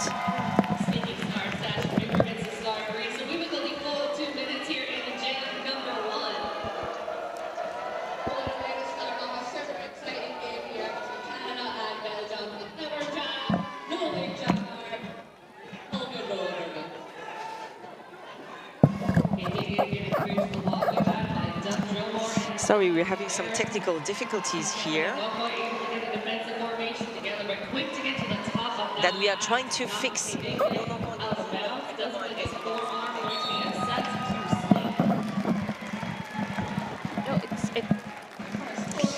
Sorry, well, this is, we are trying to figure out our headphones. We have Projectile who's back from the penalty box, while Kedang already had made one scoring trip. But apparently there is no lead in this jam. I don't know if there was no pass, no penalty, or lead was taken but lost. Yes, is it coming through now? Yeah, Yep. but still very low. Yeah, so as we can see, the projectile is still trying to push through that path there. The lovely tripod from the Belgian blockers is keeping them steady, but we can see number 222 from Canada trying to separate them up.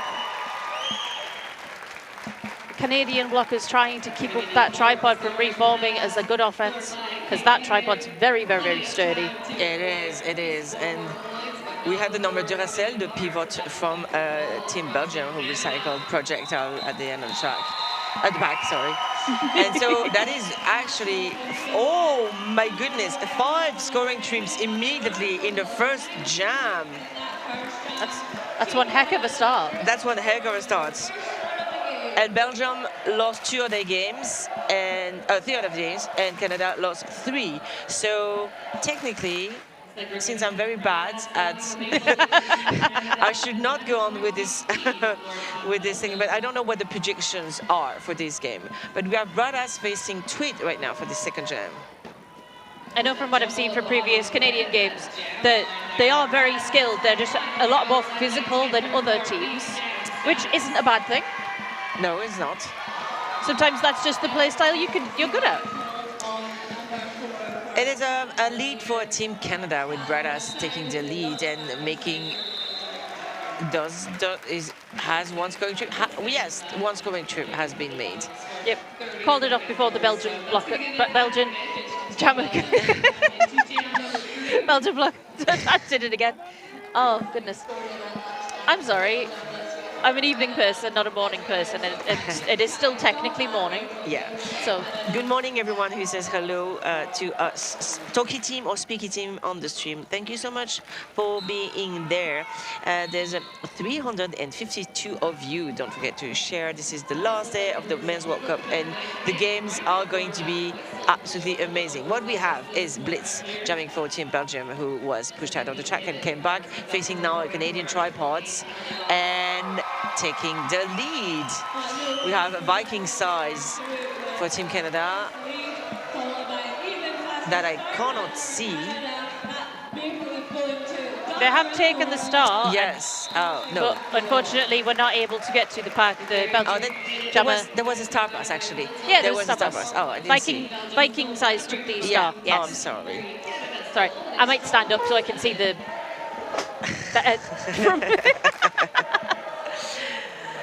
So we have people cheering from Belgium and from Canada. Please, on the stream, tell us where you are. What is, in which time zone are you right now, and what are you drinking and eating while watching this wonderful game? We have No jamming for Team Belgium facing Mr. Jones, and it's Canada taking the lead again, but No following quite closely. It's one of those technical things where you're not sure if you're going to grab the points and lead because the Belgian jammers are very fast. No. It's coming out with speed, knocking back those Canadian blockers. In fact, I even missed when they actually got out of the pack. There were so many things happening. They got no end pass, so only 3 points, but enough for Mr. Jones to call it off. But hang on. So both of these teams scored points. I can see only points for Team Belgium. Even the Team Canada had the lead, or maybe it's a mistake with the scorekeepers. Possibly. Okay, no, both of them scored Yes. points, apparently. It might have just been a late report. Yeah. Team Belgium still in the lead. Up next, we've got Projectile for Team Canada, alongside, I forgot how to pronounce the... Kedang. Kedanya. Kedang. I didn't want to butcher it. This name apparently has been given in trouble to many announcers. I just don't want to get it wrong. I would like to be very respectful. And I was trying to find an equivalent in English that people could rely on, but I couldn't find any. Yeah. Kenan coming back and facing the Canadian tripods, by number 222, who in a bracing position. Sleep, who's been a very good blocker in this tournament. While we have a bridge with MC, and there's been a star pass with Doug Drummore taking on the jammer cover. I think Doug Drummore still has to do an initial pass, right? No, I believe they were lead. They got lead. I was their scoring pass. No. Kedang was lead. Yeah. Go. Right. Sorry, Canadian. I thought you said Belgium. I misheard. I'm sorry.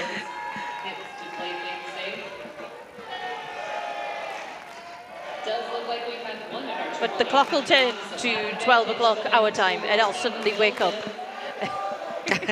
So it's actually 2 a.m. in Southern Canada, 9 p.m. in, how is it pronounced? Aotearoa, New Zealand. Edmonton here, hello everybody. Some people are from the future, depending. We have a lead for Tweed. Nice. Meanwhile, we have, Bradas trying to get their initial pass. Oh. Getting knocked out by that tripod yet again. Blockers from Belgium are incredibly strong and sturdy. They're also very well organized. Well, to be fair, Belgium is a small country, you know, so it's been not too difficult to train together. These people have had monthly trainings, I think, for the past 9 months or something. Yeah. So, they've been playing a lot together. Most of them the majority of them comes from the League of Namur and from Charleroi, and then some people also from Mons, and from people who are actually playing in France. So they've been playing together quite a lot. And Bradas has done one scoring trip. Because you know what we were talking about is Tweed has been sitting in the penalty box. So it's going to be a 2-minute jam. There's so many things happening, so many things to pay attention to. I don't know how refs do it. Well, there's a bunch of them. So Tweed was set to the penalty box because of a back block penalty earlier in the jam. So Bradas, being the only jammer on the track right now, has managed to make a second scoring trip through the pack. Closing that gap. Yeah, it was like it's a 9 points difference, but Tweed is also back and not, letting this gap close. Yep. They want to widen it. Snuck in from the bin. And someone was set to the penalty box for a form? No, I thought I saw a ref make a form, but maybe I was mistaken. They may have rescinded it. Maybe. So both teams score points. Canada actually scored more during this jam than Belgium with 12 points, which makes the total score 23 for Team Canada and 34 for Team Belgium. Team Belgium has been leading so far since the first jam of this game, and we're entering the 7th jam. It's only 11 points in it. That's Nothing. 3 passes. That's, yeah. We could do it. Blitz and the Viking sides behind the jumper line right now. Full cruise of blockers. Penalty box is empty. We like to see that. And just as you said that, yeah. Announcer's curse. Announcer's curse. How silly of me. And we have a lead, Team Canada. Viking sides getting out of the pack in the first turn. But we have Pivot Duracell, number 72 from Belgium. We were talking about him yesterday with Pinky. He's been in the junior league of Charleroi for many years. And I believe that's his 2nd World Cup. If I'm not mistaken. I do remember back home he played for Borderland Bandits in the UK for a while. Yeah. And I think that, yeah. He was the one we were most scared of as well. Which are out yourselves here, but they're so cool. Yeah.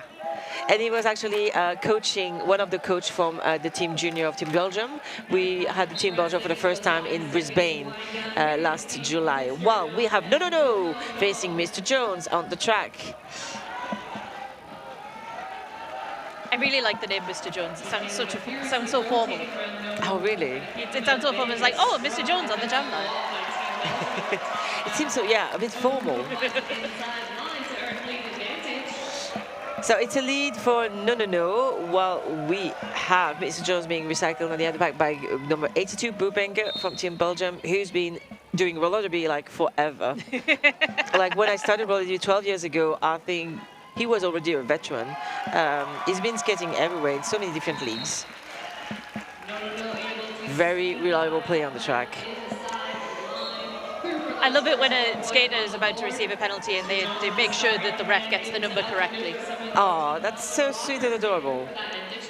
In Belgium, we used to have a league in Ghent, and actually they all chose the name Kevin on their wrist, and they all chose numbers composed of 0 and 1, like 0, 0, 0, 0, and 0, 0, 1, 0, 0, 1, 0, 0. It was a nightmare. The team doesn't exist anymore.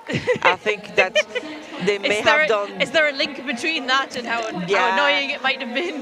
Maybe they had trouble finding ref who were willing to announce this nightmare team to announce it, because yeah. Was hilarious though. Kedang facing Projectile. Team Belgium is still leading in the points, and it's a lead for Team Canada and a power jam because Kedang is still set to the penalty box for a cut penalty. And look at that, only 2, 3, okay. Only 3 Belgian blockers on the track right now. That was what I wanted to say. People trying to prevent the red back from going too far there. Oh, only 2 Belgian blockers. Yeah, the pivot is being released now. And yes, thank you, people from the track. I totally forgot that there are also players in Team Belgium who are from Liège. I'm very sorry. Thank you, Connor McLeod, for correcting me. Yeah, official nightmare. Thank you. Good morning, everybody. Hello, hi from Calgary. Cheering for Bradas. Cheer for everybody you want. And hello, people who are drinking, I'm guessing, 5 p.m. tea in Perth, Australia. We have a star pass to Boobanger. And who's in Saskatchewan? I have no idea what that is, but hey, hello, good morning.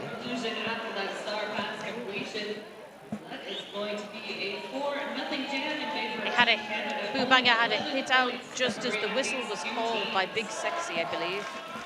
Was trying to ask the ref whether or not that was an out-of-play block. But no penalty seems to have been assessed. All right. I don't think we didn't have any team timeout or official review or anything so far.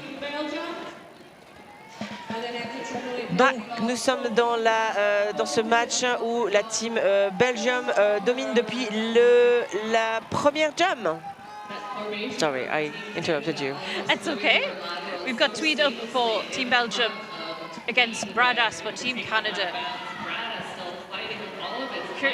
The Canadian blockers creating chaos around the Belgian blockers to try and stop. That is a very good strategy to have because the blockers have been doing a good job at blocking, and Yep. they really want to prevent them from stopping the Canadian jammers, which they have been doing really well so far.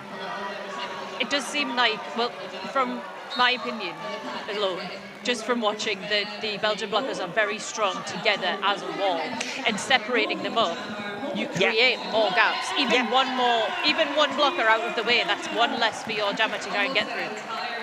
And we have a lead almost at 1 minute after the start of the jam, so that strategy has been working quite well. Yeah. And Tweed made the first scoring trip, and Duracell, with a last second hit, managed to get Solle, who is the pivot and take a jammer cover, and Solle really tried to stay on the skates and stay inbound, but couldn't.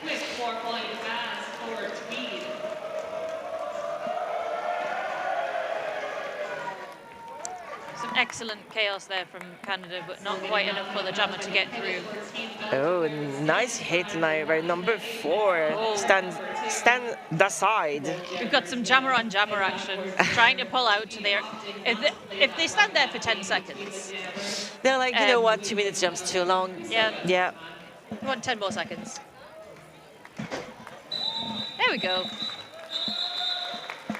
And sometimes we get sent to the penalty box and like, oh, it's bad, and then like, but I can breathe for 30 seconds, and isn't that the dream?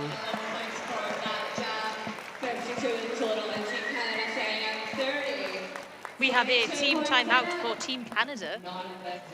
Ooh. Shall we go through some rosters while we're there? Would you like? Yeah, go ahead.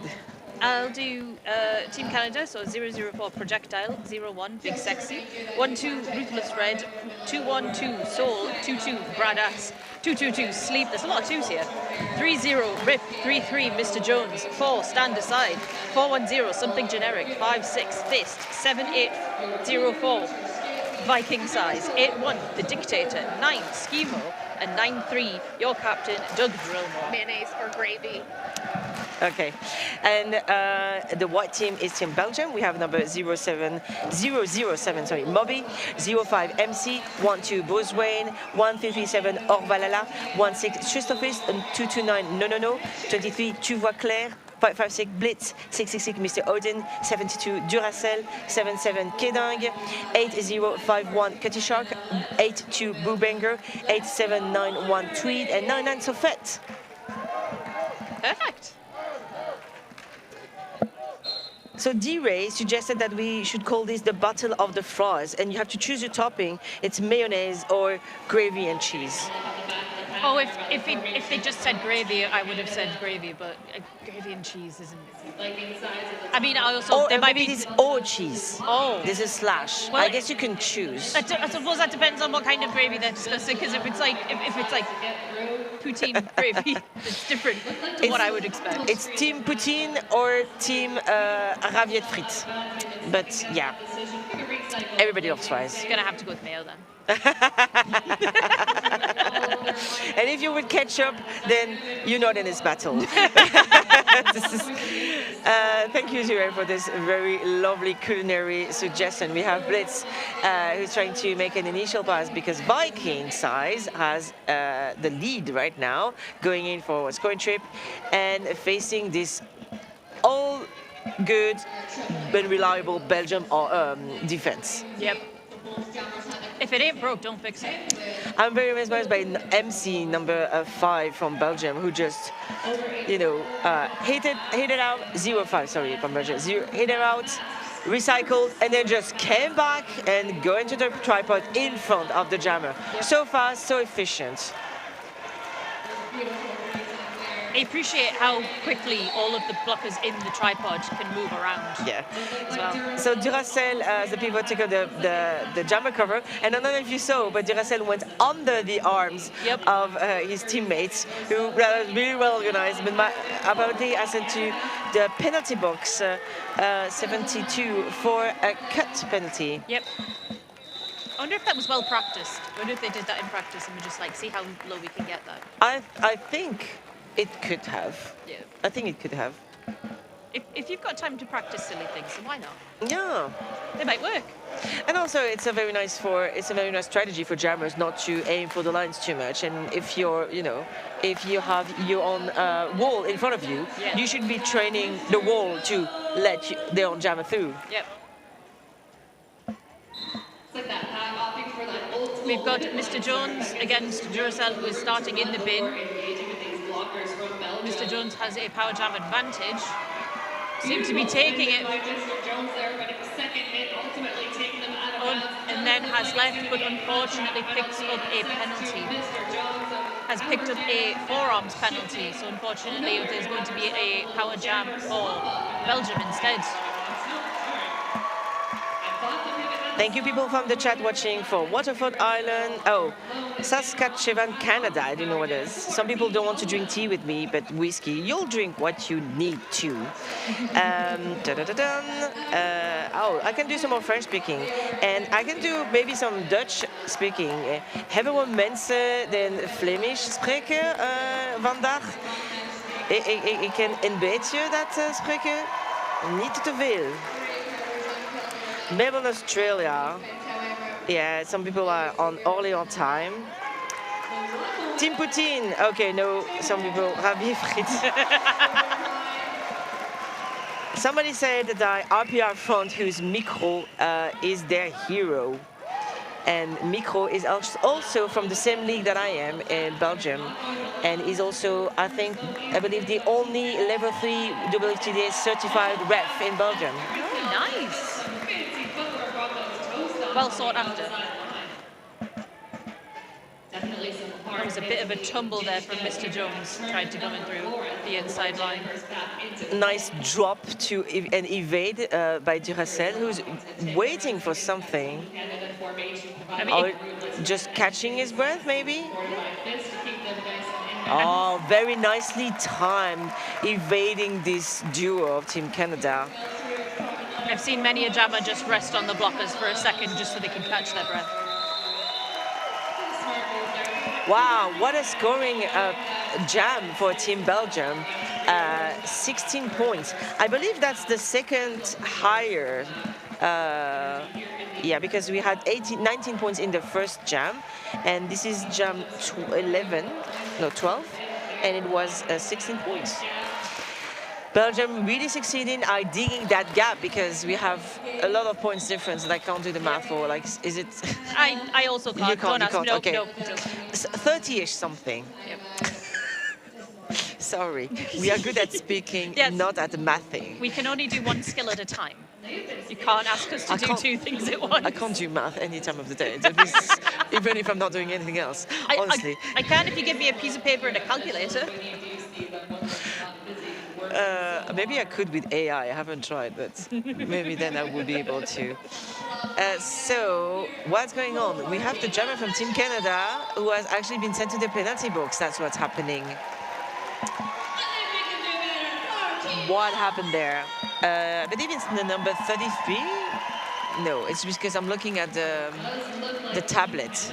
Okay, referees are discussing with Team Canada, and so someone else is going to the penalty box. I think that's Mr. Jones from Yes. the previous jam is getting a Yes, penalty. and that's why, yeah, it was an appearing I. on our tablet as green because it's the latest for, what is I? I think it's insubordination. Oh, But that's bad. Hang on, I've got the penalty sheet on my phone because I share it with my teammates. very Please often. enlighten us. In the meantime, Yes, we have it is Okay. illegal procedure. It can be various things. All right. Illegal Thank you so procedure. much. But it's not insubordination. No. In the meantime, we had who had a lovely power start. Sorry, and has managed to do an initial pass already. Is going in for a scoring trip. But Mr. Jones is also back on the track now. No, he's going also very slowly. Okay, apparently, maybe they're tired or maybe it's a strategy, but the two jammers from Team Belgium, the last two jammers, have been resting on the wall that's blocking them before taking the good moment to go through. suppose it depends on how much power you're using to get through the walls. If you're using a lot of power, it's good to have a rest before you then get back to. And it's a power jump because No has been sent to the penalty box for a cut penalty. Unfortunate. And Mr. Jones had managed to do their initial pass with a star stash and put the cover back on, trying to do a scoring trip now, very tight pack. And going on the outside, Mr. Jones also makes the first scoring trip actually, because No did not finish the first scoring trip. Yep. That was Mr. Odin that helped get that knockout there for Mr. Jones, from Mr. Jones, sending them back. And then we have the pivot of I can't see the number. Me neither. From Team Belgium? Yes, Team Belgium. It's Kitty Shark. Yes. I think they were doing an excellent job there trying to keep Mr. Jones from getting back through the pack. Nice. And look at that, players skating, clapping their hands. Yep. Camaraderie and sportsmanship. I might switch to French a bit more because I feel tired. Just, if you want to do an entire French jam, feel free. Oh, thank you so much. Et on a un petit aperçu des supporters de la Team Belgium dans les gradins qui ont été extrêmement vocaux et agiles et très soutenants ce week-end. Merci beaucoup d'être là dans les gradins. Merci beaucoup d'être là sur le stream. Ok. Well, je ne vais pas parler néerlandais juste pour toi, Conor McLeod, mais j'apprécie que tu répondes au fait de parler néerlandais. Pendant ce temps, nous avons Projectile qui venait de s'approcher du pack et du coup la jam a été interrompue. What's going on for the next jam? So many things. I recognize Viking size by their plats at this point, and we've got 9791 Tweed. Yes, Tweed. I've got it right. Haha! Up on the jam line. Viking size cutting around their blockers, attacking those two Belgian blockers at the front. Ooh, and the Canadian offense in there trying to separate them up. Slips past the very last one. Does not get a cut, as the Belgian block is trying to say was a cut. It was not. Nope. Yeah. They have gained lead. Now on their scoring pass. And unfortunately, I've seen Tweeds has been sent to the bin for a cut track. And it's a power jam. Nous sommes une power jam en faveur du Canada. Il y a exactement 30 points de différence. Quand c'est des chiffres comme ça, je peux le faire. Et alors, on n'arrête pas de regarder Viking Size et la défense belge qui est en train de s'organiser avec un petit tripode, alors que nous n'avons que 3 bloqueuses de la Team Canada sur le track, qui s'organisent pour effectivement essayer de passer cette défense belge qui a été très bien organisée, honnêtement, vraiment un très bon travail des bloqueuses belges.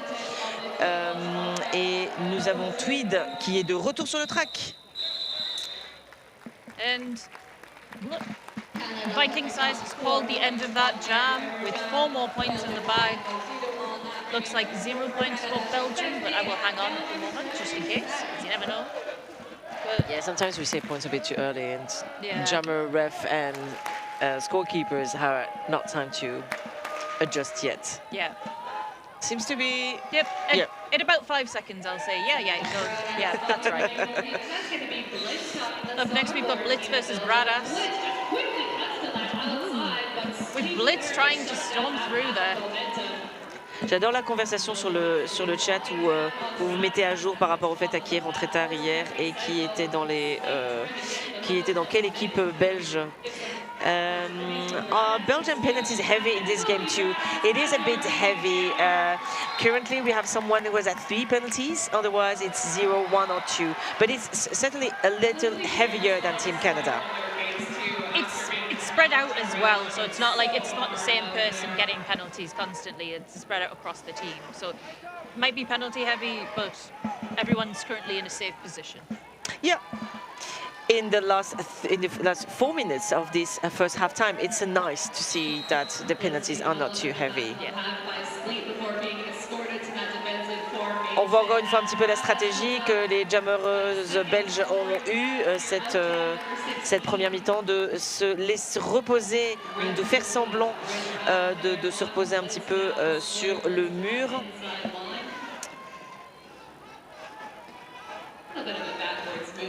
Avec un bridge qui se fait vers l'arrière. Non. Pradas is really racking up those points. Now up to 12 is closing that gap between them and Belgium. Very efficient hit from 222 Sleep, who pushed Blitz very legally and efficiently out of the track. You can see they're very careful when they're blocking and when they're doing their hits. I don't know if it's not Sleep that I saw yesterday, who just brings their arm back to their chest. Just really to show I'm not using my arms. Look at that. I've used other parts of my bodies. I like that. That means that's someone who's practiced it enough or has gotten enough forearm penalties in their practice that they know that's the trick. Don't have them out. Don't, as we say in practice, don't chicken wing. Don't chicken wing. Don't chicken wing. Okay, that's nice. Because when you get tired, that's when your arm starts to come out and you chicken wing it. We say range tes bras. Nice. Like ranger, like clean up your room, like clean up your arms. Yeah. Alors, c'est un petit time-out en faveur de la team Belgium et c'est un petit peu compréhensible parce qu'en fait l'écart avec la dernière jam où Team Canada a marqué 16 points. Et effectivement, c'est le moment de discuter et de faire attention. La team Belgique, c'est vraiment la Belgique qui mène le jeu depuis la première jam. Mais là, effectivement, l'écart de points c'est assez resserré. I was saying that Team Canada has scored the highest, I believe the highest scoring jam, maybe. Yeah, for Canada. Well, yes. I saw Belgium did 16 point jumps as well, but for Canada, I think it's the highest. It was a very impressive jump. It was. That's 11 points. Yeah. I can do this. Me too. We can do stuff sometimes. We can do it. So definitely a convenient moment for Team Belgium to assess and say, hey, they're destroying our defense now, so we need to reinforce our defense. No, taking the lead, and thinking, I saw that he was hesitating, like, am I out? But then heard the whistle for the lead, and I think he thought that he was safe. Yeah. A lot of the times, a jam ref can call lead, and then another ref will be like, no, that was definitely a cut. Yeah. As jammer, you are never safe. I've seen a lot of jammers gain lead and still be knocked off, so they go back round anyway. Yeah, that happens, that's for sure. I appreciate how polite they are when they take the penalties as well. Today, you mean the players today? The players today. Yes. Yeah, these past few days I've seen a lot of hand gesture and trying to argue with the refs. We have not seen that at all during this game. Yeah. Everybody was like, you told me this? Yes, I will obey and go to the penalty box right now. Yeah. Thank you very much. Bye. No, he's back on the track. Mr. Jones still had not managed to make an initial pass. So the team timeout was efficient because even though it was a power jam in favor of Team Canada, Canada was not able to get out of this also strong Belgium defense. And it's a star pass. We have the pivot from Team Canada, Doug Drillmore, who's been pivoting quite regularly in this tournament, who has taken on the jammer cover. No is going. Where is no? I don't see no. No is in. Yeah. Where is no? No. There it is. There. It's there. Yes. No was going around the track, having managed to finish 2 scoring trip, and going for the third one. Both teams are scoring right now. Oh yeah, it was a 2 minutes jam. Yeah. Because the lead was given, but also lead jammer immediately sent to the penalty box. Yes. 16 seconds left on the clock. Sorry, what? I was just going to say, despite the fact that lead was lost, Canada could have gained lead, but they took the star off because Oh, they you heard the saw whistle. that. I didn't saw that. Yeah. Good information. Thank you. But it's what gets trained in practice is, oh, we've heard the whistle, take the star off. That's true. That's true. That's why you also practice 2-minute jumps, I suppose. Just in case. We should more. We have a team timeout from Team Canada or an official review. I don't know if it's was mistakenly labeled team timeout and it was actually an Yes. official review because it was fixed. Have you used a scoreboard before? Yes. I remember from when I've used it, if I don't see the O immediately, I just put it on official timeout, and then you can turn it to official review, and the timer continues. That's smart. So that's my panic button of What's going on? Let's just put what's this. going on. Put this, I can change it after. Yeah. Very smart. Okay, so many people are chatting on the chat in French mostly. I feel like they're using that as their WhatsApp group of what's going on. Give us the tea. Someone is asking how many League M plus in Belgium. And well, someone else is answering. I don't need to answer that. Well, actually, Mannequin Beasts put a post this morning saying that they have reformed. Oh, It was very new exciting. information. You have information for Belgium that I do not have. I'm impressed. It was posted by my friends in my Tynan Fear group chat. Nice. Because I'm very excited about it. Nice. So it's apparently, yeah, they have disbanded, but apparently coming back. That's interesting. You are WhatsApp group, right? Oui, hein, vous profitez tellement de ce chat pour discuter en ligne de ce. They're getting update of who stayed late yesterday and is not coming to the game. I guess because they are in their Airbnb or something. Oh, nice. So we are. Trial Aaron is showing me a picture of the Mannequin Beast. Guess who's back? Interesting. Well, World Cup gives people more energy for roller derby. In the meantime, we had Projectile and Kedang who have been already at the jam for the last 20 seconds. You know what? It's a lead for Team Canada that has not happened in a while. Projectile has the lead. Look at that. There is no Belgium defense because everybody's spread out.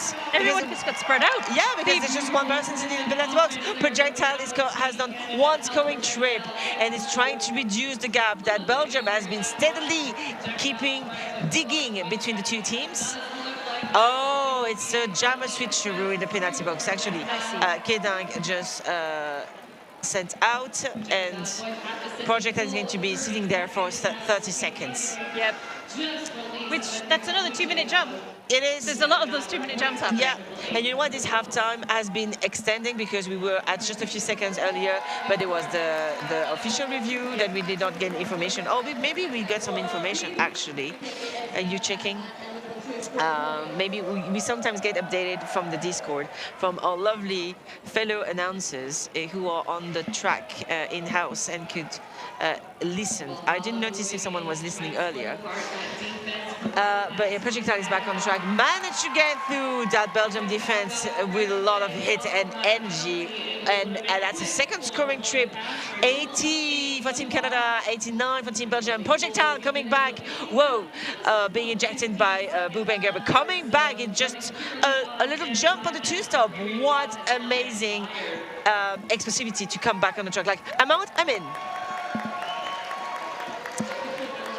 Just one more Belgium blockers, but no, someone else came in. It's a 2-minute jump that is ended. I can't wait to see the points, what's going on. So Belgium also scored, did one scoring trip, at least. I'm waiting, I see that you're also holding your breath. I'm just that's what I'm doing. I'm trying to stop myself from talking about it, just in case. But Team Canada did manage to score 2 points and 4 for Team Belgium. So we are reducing that gap. That's less than 10 points. Look at this. Doing mouth. We can do it. We can do this. So, yeah, that's been absolutely amazing. We can take a few seconds to talk about our sponsors before the halftime. Cloud Skate. This is Cloud 7. Uniform, boots, wheels, and skate gear. Rise above on Cloud 7. Can you talk us about Boot Banana? I'm trying to be. Sorry, the printout is just a little bit. Right. Boot Bananas are a small UK brand on a mission to stop your gear from smelling Like, we don't know. We don't know, Because but it has not it's been gonna be printed correctly. It's going to be smelling great after you use root bananas. And- I know many people have used them. Oh, very nice. And while we go into this intermission, you can hear On a la patate, which was one of the anthem chosen for Team Belgium. And we'll see you in a few seconds.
Rise above. Rise above. Per a todos limites.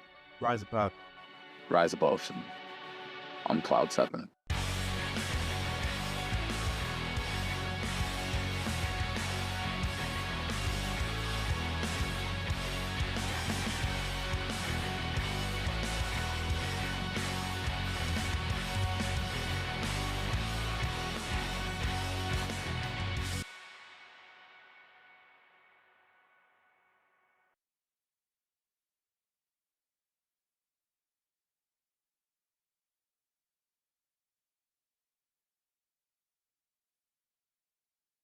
The ride helmet is super important to me because I'm a big fan of my brain and I want to protect it.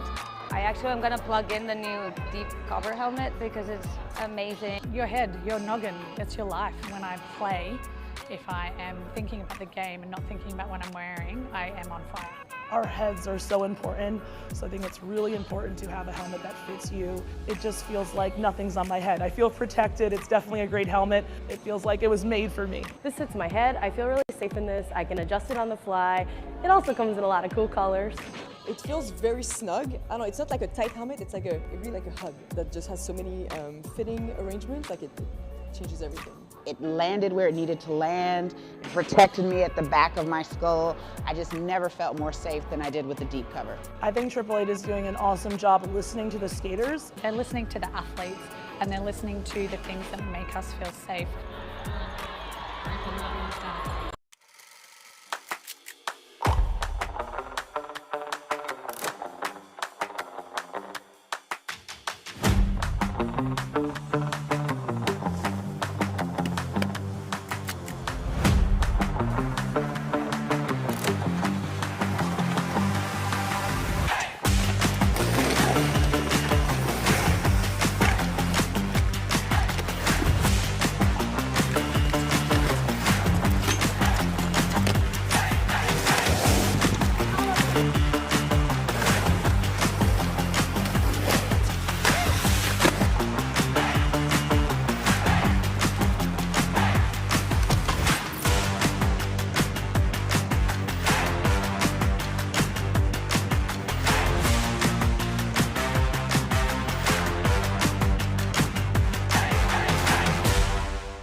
Roller derby is full contact and so is the smell.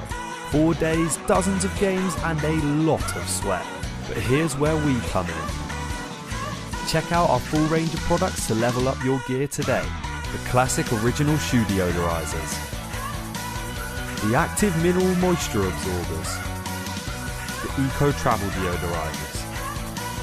High performance gear deserves high performance care. Attending the World Cup? These bananas are an essential bit of kit for any tournament weekend. Your skates will thank you, and so will your teammates. Feel ready for life with Boot Bananas.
are back online.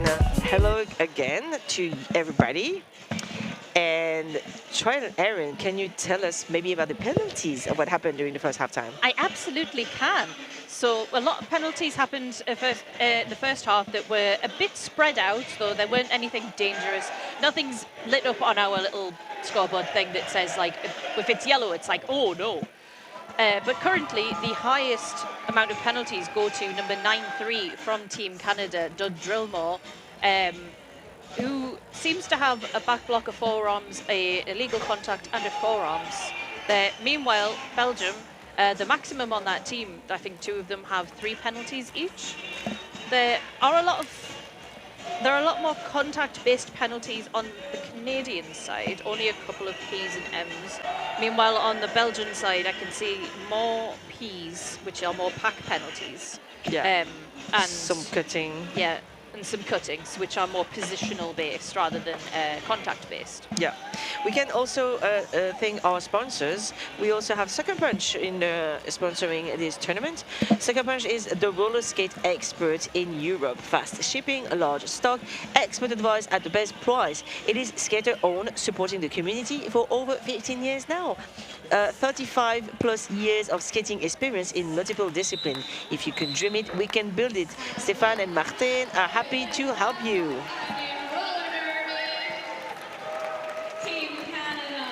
And we've got 888. So the 888 are actually sponsoring our penalty box. Ooh. So currently at the start of this jam, as we're going back into it, we have number 4 stand aside sitting in the 888 penalty box, awaiting release as 5 seconds are called. There are only 3 Canadian blockers on track.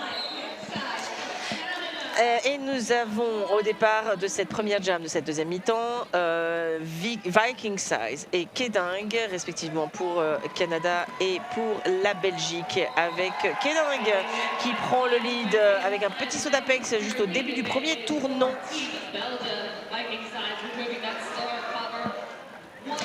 Et Viking Size qui passe également à travers le pack à la fin du premier tournant après avoir enlevé son cover. Et la jam est terminée et seulement un petit point, 100 points scored by Team Belgium and plus roller derby. I don't know if it's just my experience with watching a lot of Eurovision, but when you said un petit point, I was like, yes, I know exactly what that means. Okay, do tell. Well, I'm so used to watching Eurovision that anytime the UK is getting points, it's usually just un petit point. Yeah, I watched Eurovision, I think, twice in my life. And we have projectile jamming from Team Canada, just going low and really juking everywhere, trying to move that Belgium tripod and succeeding at getting leads for Canada. Oh, what a great offense from Team Canada, number 01 and I believe it's 8? No, 01 is Big Sexy. And did you catch the other number? But yeah, these 2 Canadian blockers were very efficient, opening and pushing Belgian blockers out of their jammers' way. I think that was projectile for Team Canada. No, who was jamming? Oh, who was jamming? That was projectile. Yes. Yes. I was looking for the name of the other blocker because there were 2 blockers. It's fine. I got confused. Sorry. That's my bad. But it was very impressive to see. We just have 1 blocker in the penalty box right now. Blitz and Mr. Jones jamming for Belgium and for Canada. Blitz trying for the outside, facing Sleep, who's been a very consistent opponent and who's currently recycling. Blitz at the end of the pack. Stretching with, I think it's Dictator, that's also bridging in the back. Yep, number that's 81. Yep. We have Doug Drillmore, the pivot, stuck in the bin for a multiplayer penalty. They're up to their 5th now. And it's actually a power jam in favor of Team Canada because Blitz has been sitting in the penalty box for an M penalty. A multiplayer. A multiplayer. Which jammers don't get very often. That's true, yeah, that's true. I guess they were holding on somebody's shirt or something. That's quite often what happens. That jam was called for injury, unfortunately. I believe it was one of the Belgian blockers fell down quite hard, but they came back up and got left of their own power. So it's a power start situation for in favor of Team Canada with all the blockers at the pivot line. We haven't seen that quite often. And the pivot Boobanger hit Viking size, but is recycled by, I think it's Tristerfist. I'm not sure. Yes, it is.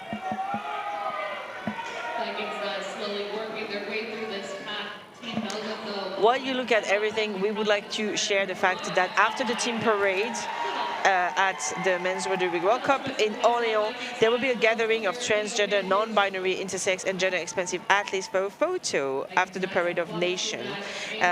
So stay tuned and look at that to see the representation and in men's plus roller derby. We can see the score is actually quite close now with Viking size on their scoring pass, calling it off and grabbing 3 more points, which should get them into a lead change. Ooh, just so close. Just making sure Belgium didn't score any points there. I can hear that our colleague are also excited about the lead change. So Canada has been led on, can we say that? Yeah, during the whole game since jam 1, and now it's jam 4 of the second halftime, and it's a lead for Canada. With just 1 point. Et maintenant on a Projectile en face de Tweed derrière la ligne de jam heureuse, avec juste la personne qui pivote pour la Team Canada qui est assise dans la penalty box. Projectile qui a été vraiment une des personnes qui jam de façon le plus efficace, avec de l'aide des offenses de son équipe. Mais vraiment, on voit la défense belge qui est vraiment à 4. On est à 4 pour défendre. Et nous avons le 410 Something Generic qui tente de faire des offenses à Projectile. Mais vraiment, ce tripode avec en plus une personne qui bloque à l'arrière est vraiment très difficile. Alors, Slip du côté canadien qui a été vraiment en quelle efficacité de ce genre de blocage. Et effectivement, c'est bien la personne dont je parlais hier. Slip qui garde ses bras ramassés sur son torse pour vous dire regardez, je hit uniquement avec mon torse, mes épaules et mes bras sont bien rangés contre moi. Très efficace. Je crois que c'est la 3e fois que Slip fait un hit et empêche Tweed de passer. Voilà encore le cas. As I was watching that pack split up there, as Sleep was keeping and recycling back the jammer, I was noticing Rip from Team Canada trying their best to keep that pack, whilst also keeping an eye on where Sleep was, and a very good pack awareness. Projectile has taken off the jammer cover, even though Tweed was set to the penalty box without getting the lead. So it will be a 2-minute jam. That's been quite static. It's just now, after, what is it, 1 minute and 30 seconds, and we've gone only through the first turn of the track. That was a very static Yep. It was a very static stuff there, yeah. But that apex jump with only just getting a hit and then still staying in, that was very impressive for Projectile. Yeah. Tweed back from the penalty box and doing an initial pass, not getting lead, of course. And you know what? Just 2 minutes for 3 points for Team Canada. Projectile managed to do 1 scoring trip and to keep the lead. Yep. Keeping the lead.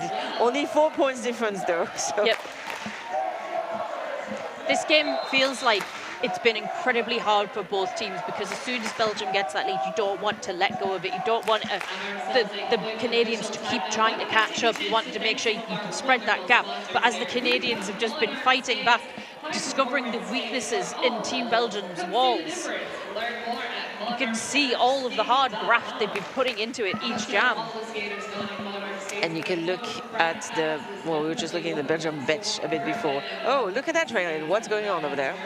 We have number 9-3, Doug Drillmore on 6 penalties now. Ooh. I think they got another penalty in that last jam that I hadn't noticed. We have some shout out to Stan Daside. And some cheering from Team Canada. Everybody got excited. Yeah, some people got excited from the lead change as well. We have a lead for Team Belgium. Mr. Jones trying to do some blocking just as the jammer comes back through. Oh. Bubenger pushing Mr. Jones out and trying to recycle. In the meantime, we have Kedang just taking on the lead jammer status. Oh no, sorry, it's a first scoring trip. They gained lead, but that was their first scoring. That's the first scoring trip of this game. I don't think Mr. Jones has had their initial yet. No, but there's been a star pass to Ruthless Red, who is not given any chance, of course. As soon as Ruthless Red comes a little closer to the pack, the jump is called off. And look at that, the century mark has been passed. Team Belgium and Patrol the Bees 102-1. It's a lead change. Oh, if this many lead changes happen in the next 22 minutes, I don't know how I'm going to handle it. Well, we can have a meltdown on on the stream. Nobody will blame us. I love such a tough matchup. Oh my goodness. Wow, so, Viking size just recycling every... Oh, don't No, like a whole bloody turn. Oh, no. Oh, my goodness. And did you see Viking size was waving to his teammates to come closer to me. So, no, we'll have to face you before going back on the track. I think I have never seen that. That is technically illegal. And, of course, they wanted to have number 9, Skimo, who was sitting in the penalty box. Are you okay? No, I saw Viking size as they were coming in. They slipped and then they managed to accidentally kick Duracell in the ankle. Ooh. And that they got a low block penalty for that. Yeah. But before that, it was impressive. Oh, yes, it was incredibly impressive. It's something I've seen my teammates try and practice that in multiple times. It's very hard to do. There's a term for it, and in English, it's, well, at least the one that I'm used to in English is a bit silly. I'm going to write it down. I'm not sure I want to. Or naughty. You're not sure you're allowed to say it on the stream. It's a bit silly to call it. It's just for me. Sorry, on the stream you cannot watch while Aaron is biting to me. But what you can watch is amazing pushes that Viking size is trying to do to the Belgian defense, who keeps reforming in front. No, I think you can say. I think it's eat the baby. It was eating the baby. Yeah. I'm never sure if other people call it something different, because the first time it was said to me, I was like, that doesn't sound right. That doesn't sound like a thing. I didn't know. I came to roller derby a bit later than when it was very famous, and so I read and watched some YouTube videos about it, trying to understand how it was. So yeah, I don't think it's done that much, and I don't think it's called that much. Not in French-speaking world, anyway. I have a teammate, they're Dark Matter on Team England, who practice that a lot. We have lead for Team Belgium. And star pass with number 56 from Canada, Fist, who has taken on the jammer cover from Projectile. I'm guessing it's a new strategy that Canada is trying to do. Like, as soon as the lead has been taken by Belgium, we should immediately do the star pass. That was very efficient. And now the Canadian pivot is out of the pack. Yep. But somebody is being sent to the penalty box. That is Fist. Fist is being sent as a jammer. Yeah, so Kedang is the only jammer who can score points right now on the track. It is very comfortable for Team Belgium to be in, because they just got the lead again of this game, and they don't want to let it go.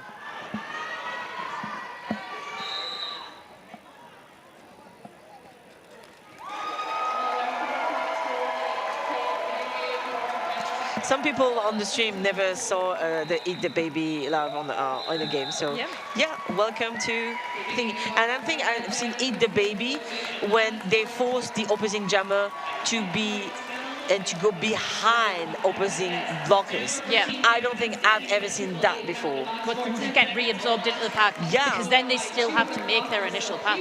Yeah. It's a very good and clever tactic if you can pull it off. It is diabolical, is what it is. Respectfully evil. Only 2 Canadian blockers on the track. You do not want to have only 2 blockers facing any of the Belgium jammer. Tweed is like, yeah, I'll go through at the end of the first turn. While we have Fist, who was sitting in the penalty box and coming here back and facing a very efficient duo from niveau 0-5 and is it Duracell in front, 72? 72 is Duracell, yes. Yeah, but I don't think, yeah, it was Duracell. Who won a couple, 0-5 and 72? Yes, fair enough. Team Canada ready and waiting for the defensive. How sleep is holding you that we can't see anymore, but no, that was impressive. I found it quite impressive how much they were pushing Sleep as yes. well. Sleep is not a small skater. It doesn't seem to be. This track now at the front of the pack, then bridging all the way to the back. We're gonna bring that down to our conclusion. Some people are surprised that people haven't seen Eat the Baby. Come on, you know, we have new people coming to roller derby. I'm glad that some people are discovering it. That means that we have new people discovering this wonderful sport and joining all ranks of dedicating our life on weekends or pocket money to come and volunteer for free on our free will with our own money to participate in this wonderful tournaments and events. Thank you for organizing this event, MRDA, and we are very happy for this Men's Roller Derby World Cup in Orléans in 2026. Last one was in 2018. Yes, I believe so. So it's very nice to be back on that tournament schedule.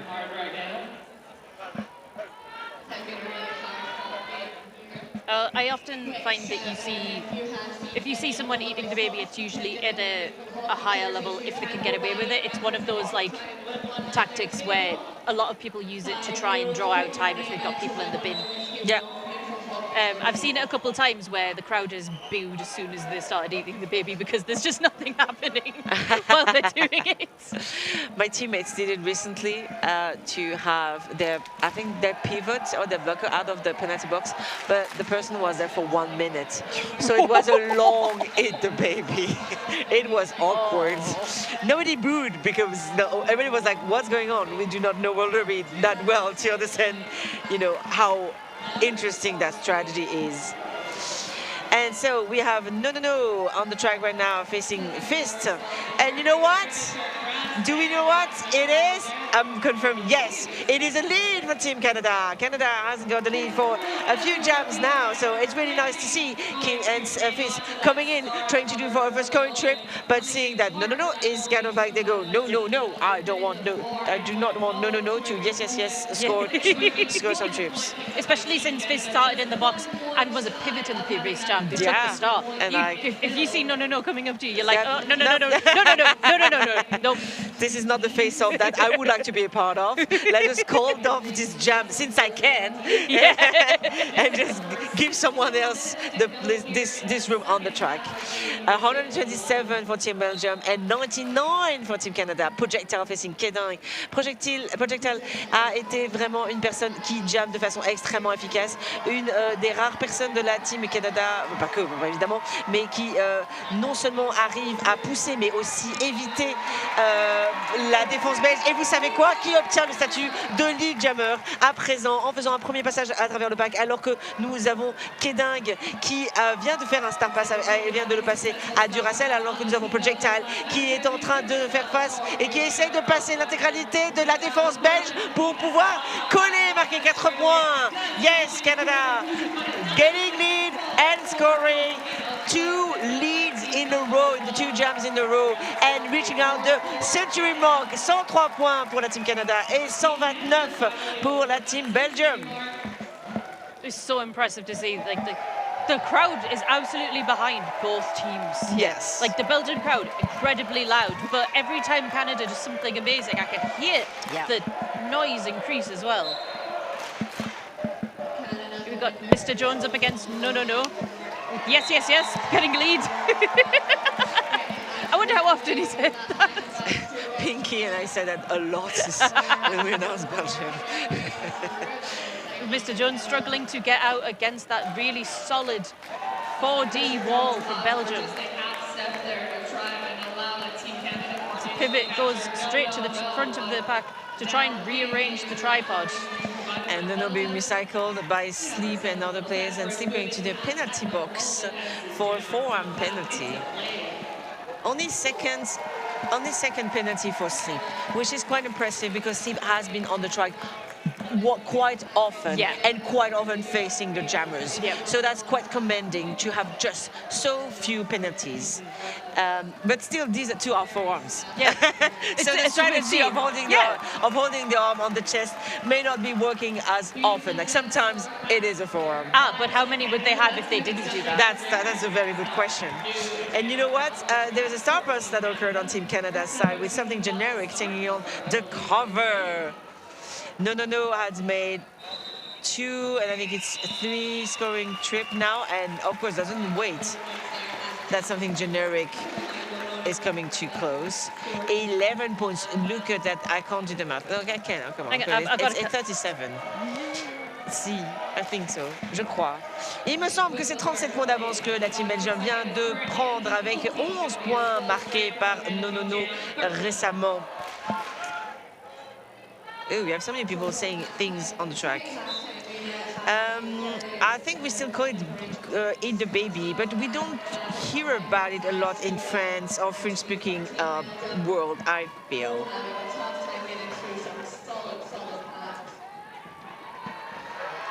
Sorry, we were looking at chat. We were just trying to see how the jammers are doing with Viking Size and Tweed. Tweed getting lead jammer for this jam now for Belgium. With a penalty being assessed, a directional penalty being assessed to one of the blockers from Canada, number 81. That's the Dictator. Viking Size still stuck through there, has done a star pass to Soul. Yeah, they were really all stuck together. I was like, a cover could get under all these arms right now. And Soul coming in very fast. That was a fast turn going around for Soul. Oh, look at that. They're all clapping heads. This is a very nice, in a nice mood kind of game. We've seen games that are a bit more aggressive these past few days, but this one is really sweet. It's like, let's be technical. Let's play roller derby the best we can, but it's very in a nice mood. And you know what? Penalties have been a bit more heavy during the first half for Team Belgium. But actually, it's 2 Canadian players, skaters, who are close. One is at 5 and one is at 6 penalties. Yes. Doug Drillmore is currently on 6, but we haven't seen another penalty, thankfully. And Skibo, who is on 5. 2 back blocks, a direction, a forearms, and a pack penalty. Pack penalties are, well, I'm very bad at judging where the pack is, so. Up next we have Projectile and Kedang. Kedang. I got it. I don't know why I keep forgetting. Oh, and we have leads. But assessing it, looking back and going back just in case. Yeah. I think it was, I think they had to. Yeah. Like, even if you're not sure and lead has been called, you should go back. Just in case, you never know. But that's a lot of Belgian blockers. I can barely see Projectile behind them. But the Canadian blockers coming in with the offense, trying to get in between them. But they're very tough. There's no multiplayers there. They are dropping their arms. It's just very difficult to get through them. And Dictator was recycling Kedang very efficiently. Dictator has been one of our most reliable Canadian blockers as well. Oh, and it's a power jump situation. Kedang, who had the lead, has been sent to the penalty box for a multiplayer. Thank you. Trial and was showing with hands. I'm often a penalty lineup. I'm used to seeing all of the hand signs. Yeah, I don't. I don't. Yeah, I could not pass my minimum skills test right now for the life of me. Thank goodness I don't have to. Oh yeah, no more 27 and 5s. Oh gosh. So both jammers are on track right now. It is a very tight pack. We can barely see what's going on over there. We can see projectiles pushing with the whole body, really trying to let me get my butt in there, let me get my shoulder. Dongya and Boo Banger. They did receive, obviously because of the penalty, they lost lead. But they still, neither of them got a scoring pass. That wall was so solid from both sides. Yeah. You could barely get through. That's a very good defense that we've seen from both these teams. 2 whole minutes, neither team scored. Nope. All of that for nothing. For no points anyway. But lots of enjoyment to see this great roller derby that we are experiencing right now. No, and Mr. Jones jamming. Mr. Jones really trying for the inside, and no as well. But everybody's keeping the inside so well. I like when everybody's keeping the inside. That was very good. Like one team, another, and the inside being kept. And no is through. I was looking away. Where did no get through? They got through at the very front of the pack. There was one Canadian blocker left, and they just did a nice little spin. Got out.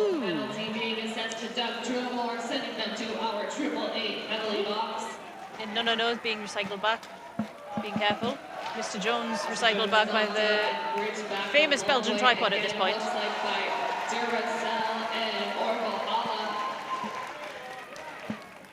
Mr. Jones has been out on their initial pass, is now coming up to score. If no wants to call it off, now is probably the time.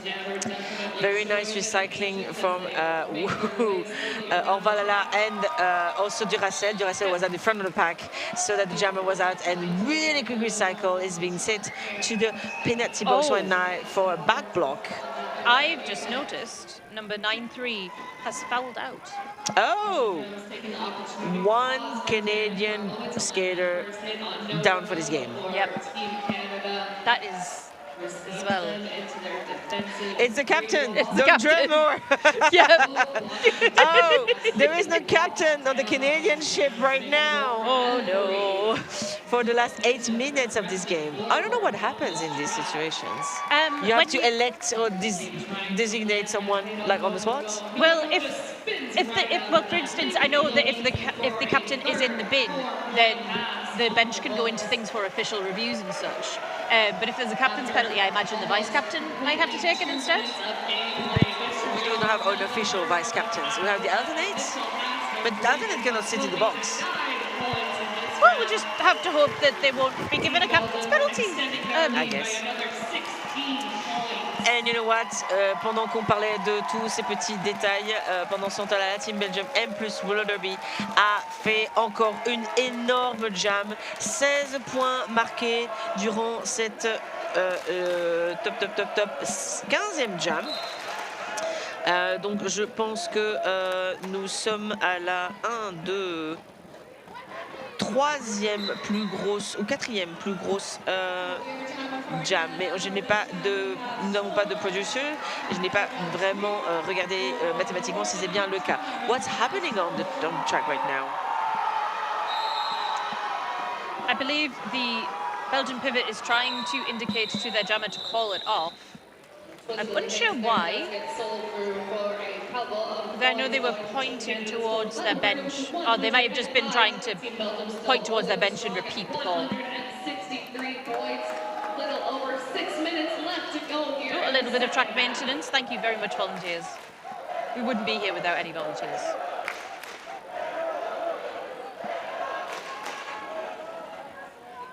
One blocker on the Team Canada side in our Triple Eight. I'm mesmerized by what I'm looking. So what we are looking at is one Canadian blocker in the penalty box, and Blitz and Viking size behind the jammer line. Blitz is our next jammer matchup. Blitz just cutting all over. Blitz getting, oh, no one's get out. Sleep has pushed Blitz out, and Blitz was trying to get their bearings, but We have had a star pass from Team Canada.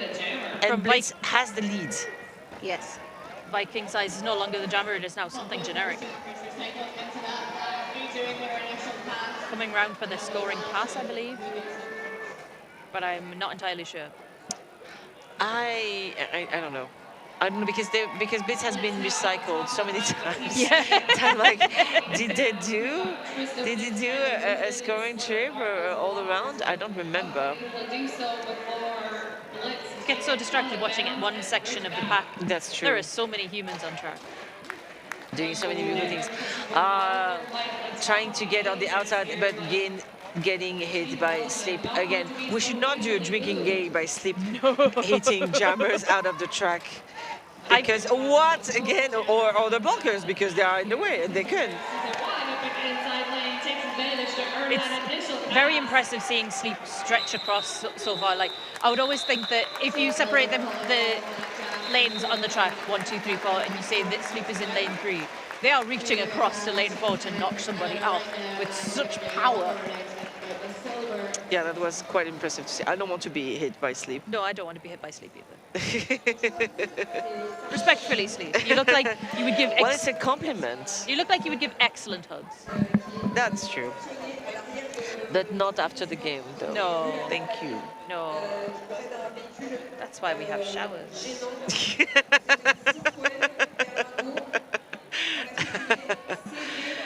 So I'm trying to follow what's going on the chat, but you people are talking about things that yeah. Oh, someone answering. Thank you. The team has to pick a new captain for the rest of the game. Thank you. I thought so too, but I don't think from our announcer's point of view we can see that appearing anywhere or on our stuff. Has Bradas been on track this half? No, I don't think so. I don't think so either. No. Maybe you were snoozing. Maybe we were snoozing. Yeah, but we seem to be agreeing on this. Maybe we blanked an entire jam where Bradas was here, and if Bradas was there, I deeply apologise. People saying that they are the best ref on the couch. I like the comment, I want to be hit by Sleep. That's Derby spirit. Thank you. This is one of my member of the Vikings in Liège, and I used to coach them. It's a very nice person. Coucou Clément, merci pour tous les commentaires. That was Projectile had gotten lead, but unfortunately that jam was called for injury for Projectile. The medics are on hand. Mm-hmm. Everything is going to be assessed. That's why we have an excellent medic crew. Yes. Everyone is always in danger when they do a full contact spot, but we are ready and on hand to help them as much as we can. Mm-hmm. Following up from that, though, on Team Belgium, looking at the penalties, there is one skater who is now on 5. Yes. 1, That's 3, 3, 7. Orvalala. Yes. Which, please don't get more. It's not to tell you what to do, but but we can also say, you know what, that number 12 Bruce Wayne and number 23 Tu vois clair do not have any penalties and have not been sent to the penalty box even once, which is quite impressive. Bradas also has not been sent to the penalty box. Oh, but when you're not on the track, you know. Well, no, but I'm sorry. maybe they're keeping them ready for like this is the time we're going to send Bradas out. He's ready. Yes, I hope that they're okay. Yeah. And it's not because of health issues or something. Projectile is up on their skates and skating back to the bench, assessed by the medics and sitting down for a well-earned rest on the bench. They will both get penalties because he said it. No, they can't have heard us. No, they didn't hear us. It's not possible. Imagine if there's a sense. Imagine that, like a spidey sense. They're just like, someone said my name. I must get a penalty. Break the pack. Break the pack. Oh, Gunnar McLeod is trying to recruit me as a coach. No, I can't. I don't have time. I'm already the captain and I'm announcing, and I'm sorry. I'm busy. I'm sorry. I'm busy. But I love the Vikings. You will always be in my heart. What will always be in my heart is this game. Absolutely incredible. Definitely Team Belgium have established having the lead. You know, Canada just had the lead. for 4 jumps from jump 2 to jump 6 of the second halftime. But since then, Belgium has taken the lead all the whole game. It's important to take turns. It sounds very egalitarian kind of approach, and I don't think that's the roller derby spirit. I think it's equal opportunity, but they have a team timeout. The benches meet in the middle, and we go, well, we've had lead a lot, so I think would you like lead next time? Yeah, we can arrange that. Thank you for appreciating the announcers crew. Yeah, they all give in because they said, I wish we had that power with just our words. We just have the power to make you feel nice while watching this great roller derby. And while no, is it the first scoring trip? It is. But you know what? We have a star pass. Yay! That happened in Sole. I don't know. I'm going with Sol just purely because English. Yeah. Is also doing scoring trips.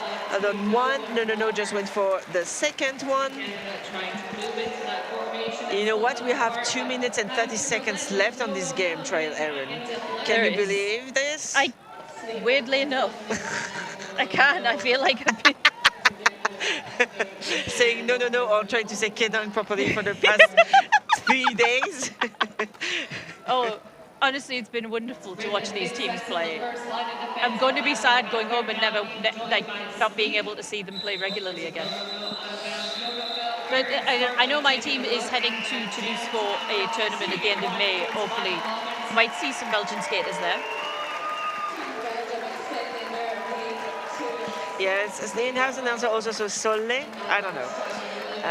We do not know exactly. I'm trying to find the team on here. Check. Yes. Try is checking because sometimes we do have a pronunciation guidance, but sometimes we do not. We don't, but they are from St. Louis Gatekeepers. Okay.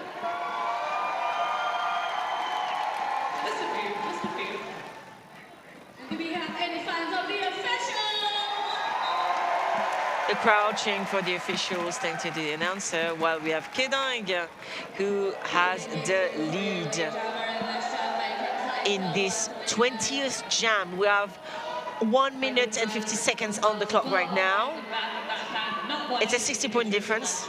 I'm saying really quickly before it changes, and I can't do the math. 60-point jam, that's doable. Can't even say that with a straight face. Oh, some little bump into a ref. I've always thought as a ref you should probably wear a mouthguard just in case. Yeah, it feels when I ref and I don't have it, I feel so naked. Yeah, it feels wrong. I don't even play contact, but when I practice reffing, it just feels weird to not have it in just in case somebody gets knocked out in front of me. Yeah. And Kedang called the jam while sitting on the floor, but I thought I heard the announcers say something about the power jam, but I'm looking at the penalty box, I'm like, I may have misunderstood, because it doesn't seem to be the case. But you know what seems to be the case? Being the last jam. You can't see on the screen, but Team Belgium has a line on the bench. Et on a Blitz et Mr. Jones qui sont présents sur le track pour ce qui semble être la dernière jam de ce match, alors que nous avons seulement 3 bloqueuses de chaque équipe actuellement sur le track et que nous avons Mr. Jones qui est recyclé à la fin du pack, alors que Blitz est toujours en train d'essayer de passer le tripode et essaie de passer au milieu de ses teammates. On tente quelques stratégies différentes avec et c'est le lead qui est pris par Mr. Jones. Mr. Jones avoiding Duracell in front of the pack and just going there, taking the lead for the last jam. Oh, I was going to say, and they're scoring, but no. Skates were entangled. Blitz is also out of the pack. No, it's not. This is not out of the pack. Blitz has on the star pass. It's Boobanger who has taken the jam cover. Oh, and the jam is being called off. And I think it's all we have now. But we have last. Do we have last score? It doesn't seem to be. Et je crois que c'est une victoire pour la team Belgium. 181 points et 116 pour la team Canada. Ce n'est pas encore officiel. On regarde. 2 petits points qui ont été marqués durant la dernière jam par team Canada. And people going wild. That is the final score for Team Canada versus Team Belgium, with 116 to Canada and 181. Your winners, Team Belgium. Woohoo! Yay! Yay! So Team Belgium has reached the 7th place in this tournament, and Team Canada has reached the 8th place in this tournament. What a lovely game. It's a good moment to also thank another sponsor. My roller derby, c'est le shop qui roule avec vous. It's built by the derby community. Elbow skating, des tenues de qualité qui subliment vos bleus et qui vous font tomber avec style. Et voilà, I think that's all, trainer. Do we know which game is next? I believe it is Mexico versus Australia, but I will double check. Thank you so much Just for in double case. checking. You can never see know. Team Canada giving a last feedback to their players, and everybody is gathering on the track for a skate out. Do we say that at the end of it as well? And clapping their hands. I've heard people say it's a go around, but go around. I call it slapping hands because it's not really high fives. It's you hold your hand out and someone slaps it occasionally. And the Belgium supporters have got on the track. You can see it right now, jumping around and being so happy. The club around have been quite people heavy on the track these past few days. Like some people were getting there, and it was quite heavy. Do tell us about the next game. So the next game, it is Mexico versus Australia. You will have Nikki and Velocity. Sorry, I'm so sorry for stumbling. Oh gosh. On your broadcast mic. It's going to be an exciting time for Mexico versus Australia. I'm really excited to watch it. Yes, I me too. honestly love watching both those teams play. Yeah. I only get to see, whenever I go to MRDA Champs, I get to watch Disorder. Absolute joy. So seeing Team Mexico play, it's like I'm back at Champs. Wonderful. So you can see all the people gathering on the track. Right now you can see Animal actually and Wildcard on the left, who were out. Well, one of them, Wildcard was an alternate, and Animal was injured and could not play, but had been selected for Team Belgium. So nice to see them being able to come. And Animal is one of the owner of Sucker Punch skate shop. A very reliable source for roller derby gear in Belgium and also the Netherlands, because it's not too far. Oh, that's nice.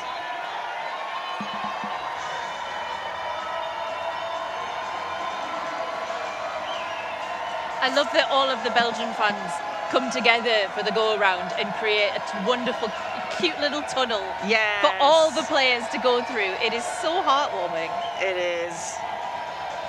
It's going to be heartwarming and just hot also being under there.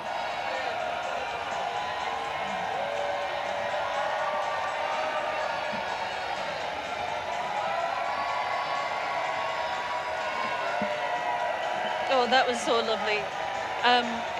Think we are going to sign off now. We are. I've been Toxic Lady. I've been Trial and Aaron. And you've been all lovely on the chat. It was very nice. And see you very soon. Thank you. Bye-bye. Love you. Bye.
Hello,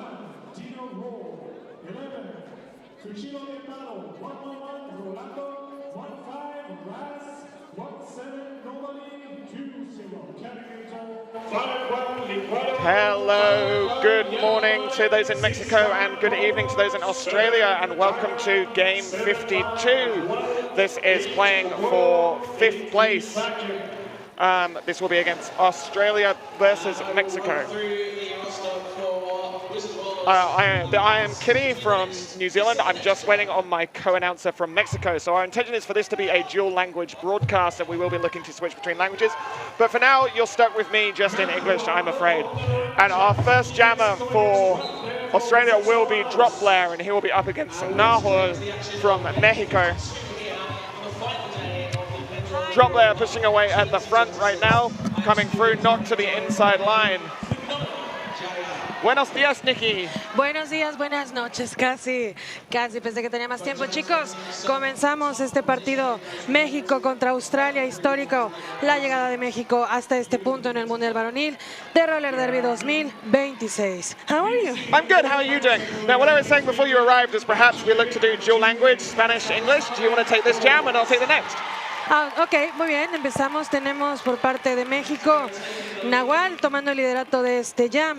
Voy a poner de pie porque no veo nada, chicos, pero aquí reportando hasta México, tenemos 4 puntitos más para el equipo mexicano en esta disputa por el 5º lugar del Mundial Varonil de Roller Derby desde Orleans, Francia. Parece que por parte del equipo de Australia logra pasar el jammer Drop Blair.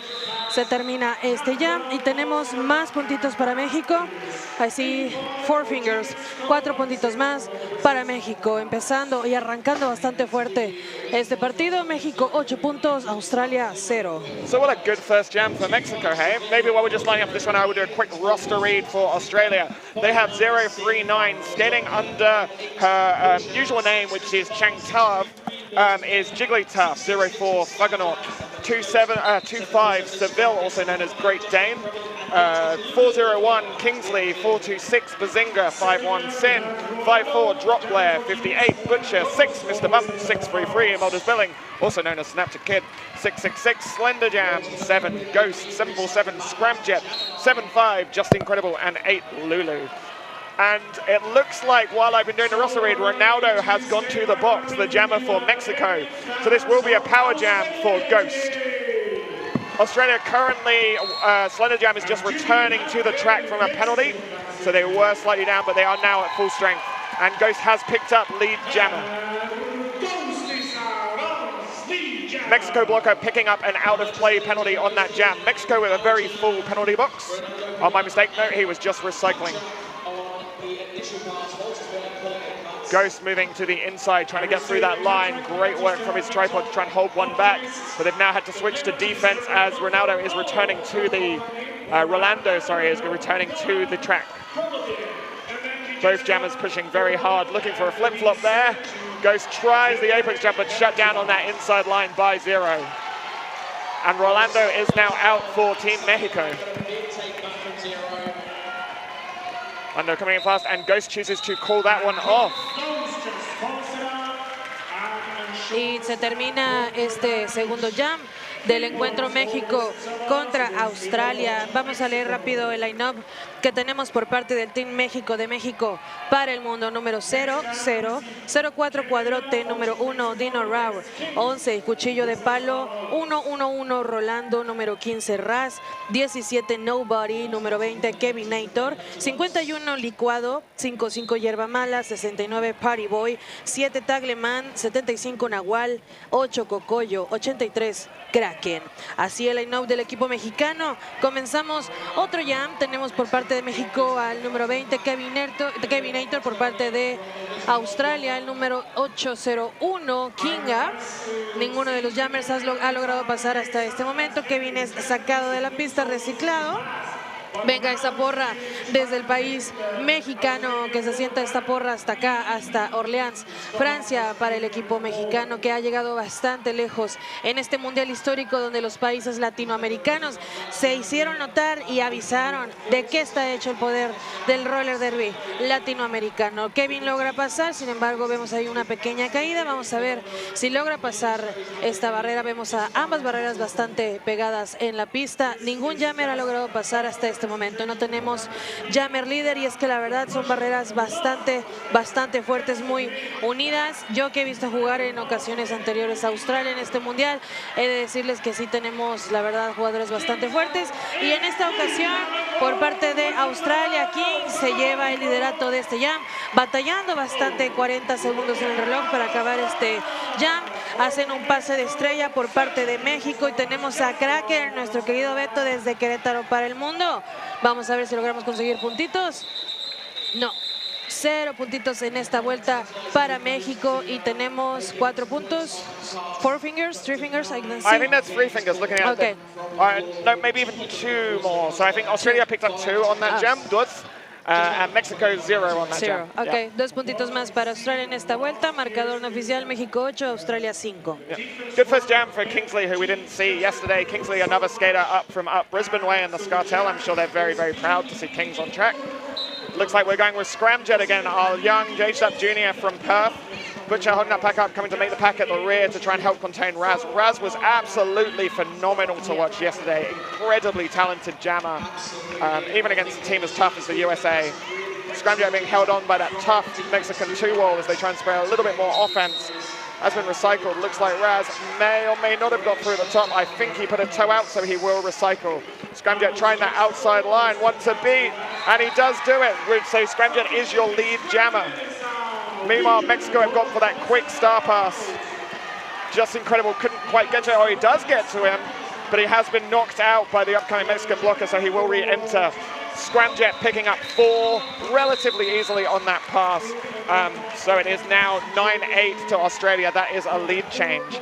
Australia will start with an up pack. There are 2 Mexican blockers in the box. Y comenzamos otro jam. Tenemos 2 jugadores de México en la caja. Y un abrazo entre llames, porque al final, después de cada encuentro de roller derby, sigue existiendo este amor al deporte y esta familia que hacemos cruzando fronteras. De hecho, el tagline de este mundial es No Borders on the Track, algo que me parece muy lindo pensando en la situación actual del mundo. Comenzamos otro jam, 75 Nahual por parte del Team México. Por parte de Australia tenemos a Blair, un jammer la verdad bastante talentoso que hemos visto a lo largo de este mundial varonil. Se lleva el liderato de este jam. Se mueven las barreras, tenemos a Nahual, quien logró pasar la barrera de Australia. Vamos a ver si conseguimos puntitos. Si no, mira, se esperó hasta que llegara hasta allá Nahual. Blair, un jammer bastante talentoso desde Australia. Tenemos 0 puntitos en esta vuelta para México y más puntitos para Australia. I can't see the ref. Ya lo vi. Tenemos, parece que son 2 puntitos más, 3 puntitos más para Australia. And this will bring us into our next jam. That looks like Bump to me for Australia, and he's going to be up against Raz from Mexico. Bump, actually from Sydney. I apologize to Inner West, who I mistakenly thought were from Melbourne yesterday. Australia's a big place, and you guys all end up getting me very confused when we go to tournaments. I'm very, very sorry as the lone Kiwi announcer here. Looks like Raz pushing hard up against the fact we're just incredible trying to free Bump on the back line. Mexico looking to play 4 on D. Have now pushed their pivot to do some bridging for them. Raz still trapped in the pack, as that looks like Lulu has gone to the box on a high block penalty. Both jammers continue to work the pack. Bump trying to move them in and out, doing a little bit of line work there, bumped out by the pivot and recycled. Meanwhile, Raz has picked up a forearms penalty on the Australian wall at the front, so this will be a power jam to Bump.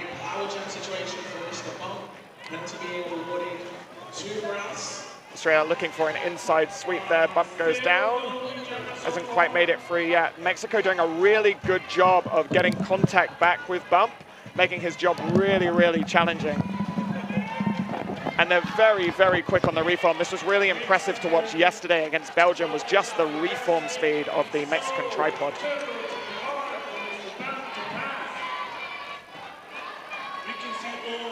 The Mexico jammer has now been released from the box and is on his way back to this pack.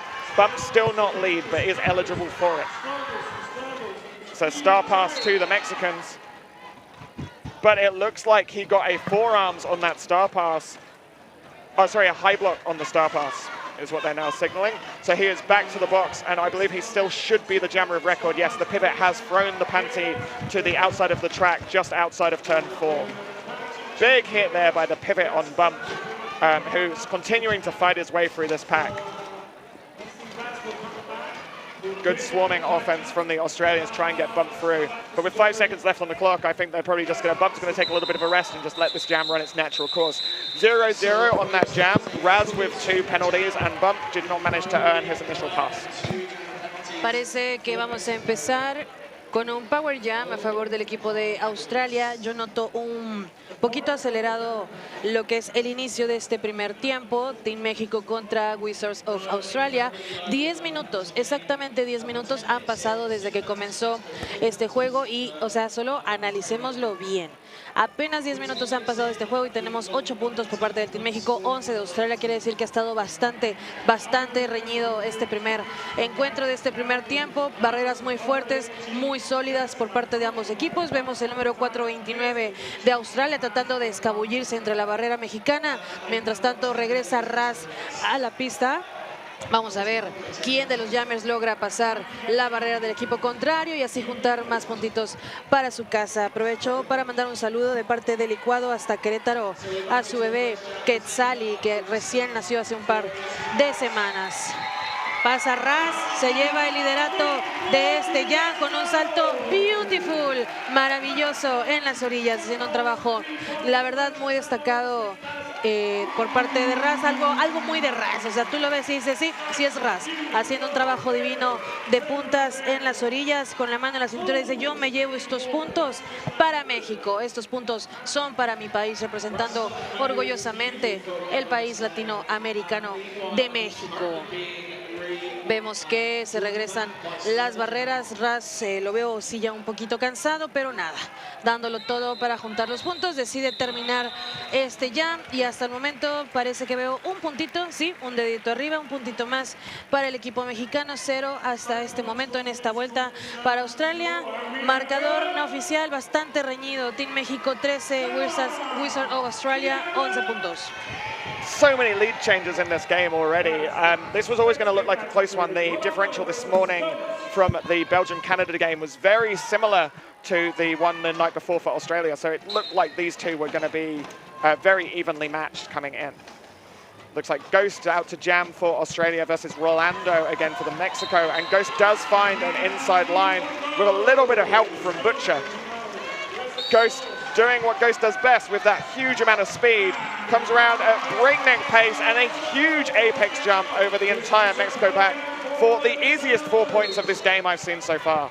Most 4 points have been very hardly contested, but that one was a nice easy one for Ghost. Australia looking to reform the pack on a drifting blocker. Mexico do have to let him go, and they have picked up the out-of-play block for that as well. Good pack work from the Australian team. Mexico currently with 2 blockers and their jammer in the box. Ghost calling for offense, but his tripod have decided to stay put to wait for the catch on the jammer, but it doesn't make a difference. Ghost manages to dance up that inside line for another 4 points. That's 12 on the jam so far. Ghost again switching to the inside. 16 so far on this jam. This is a massive jam for Australia. And they have frozen 2 Mexican blockers in the box and are at full strength, so it will be a 4-2 pack advantage to Australia going into the next jam. Algo que destacar, que sí tenemos que comentar, es que hasta este momento el equipo mexicano lleva 1, 2, 3, 4, 5, 6, 7... ok. Tenemos ya bastantes faltas por parte del equipo mexicano y por parte del equipo de Australia solo tenemos 1, 2, 3, 4, 5, mientras que el equipo mexicano parece que tiene ya 11 faltas. 11 faltas. Comenzamos un nuevo jam. Tenemos al número 20 por parte de México, Kevin Nator. Thank you so much, thank you. Tenemos por parte del equipo mexicano, número 20, Kevin Nator. Regresan los bloqueadores del Team México a track. Vamos a ver si logran retener al jugador de Australia, que en este caso es Kings.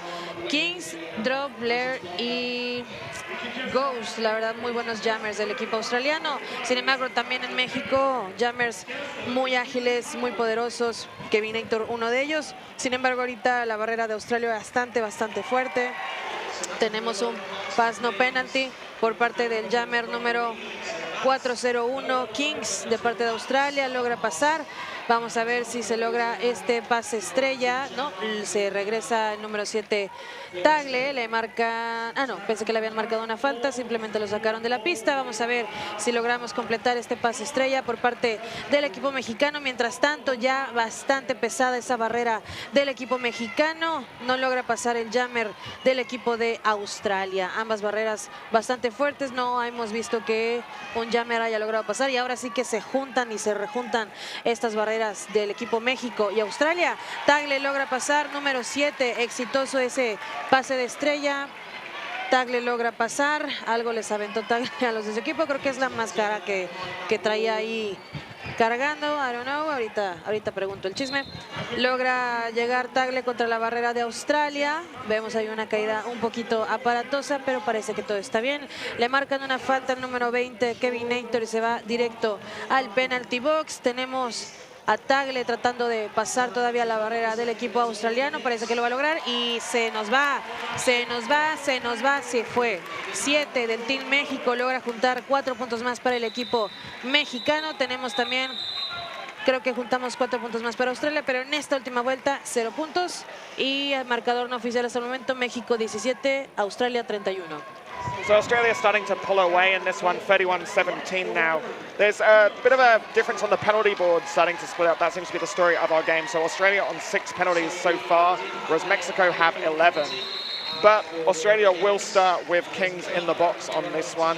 Australia do have a pack advantage. One Mexico blocker, that is Kevin Héctor, sat in the box for Mexico. Looks like Mexico are choosing to take one of their timeouts. So maybe we use this as a moment to just read our officials this day.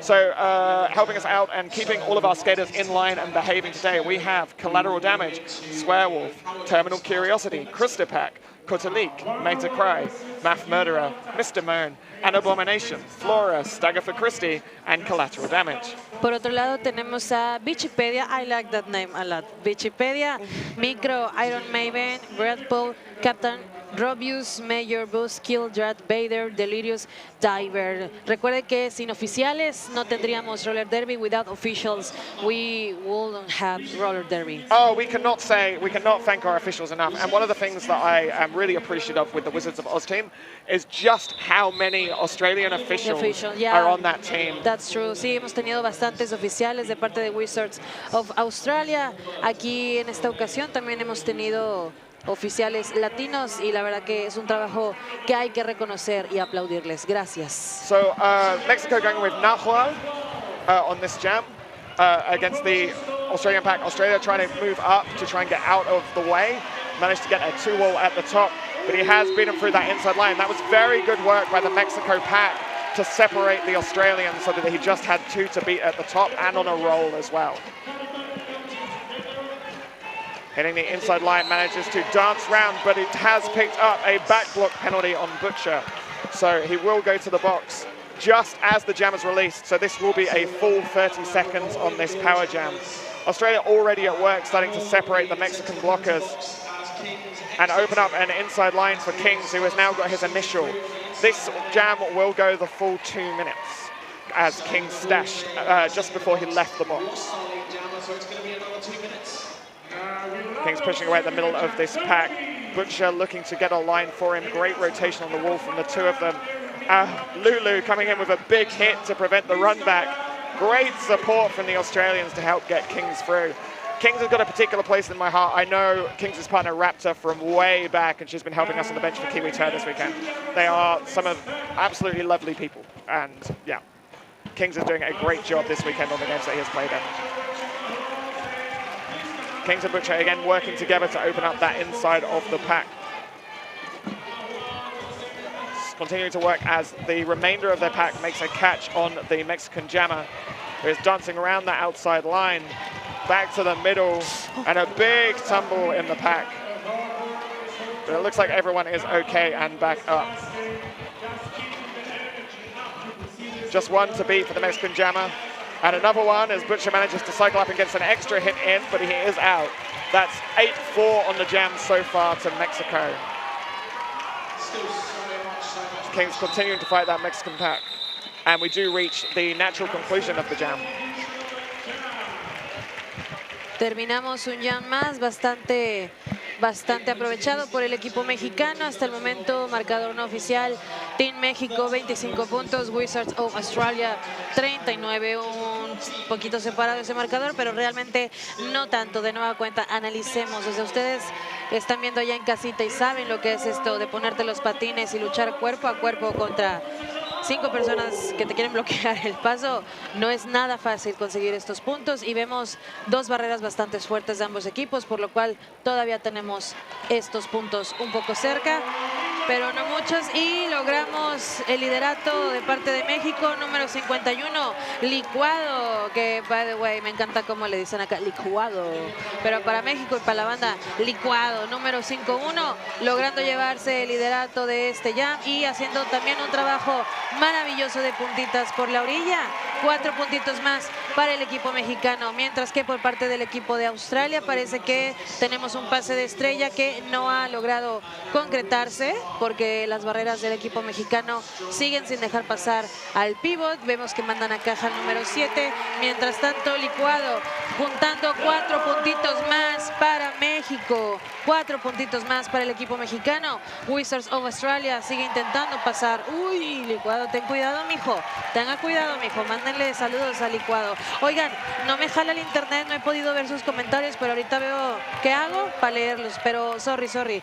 Ojalá esté aquí toda la bandita mexicana apoyando al team, y también por parte de Australia quisiera saber si tenemos gente y la porra australiana, que no creo que le digan porra, pero you know what I mean.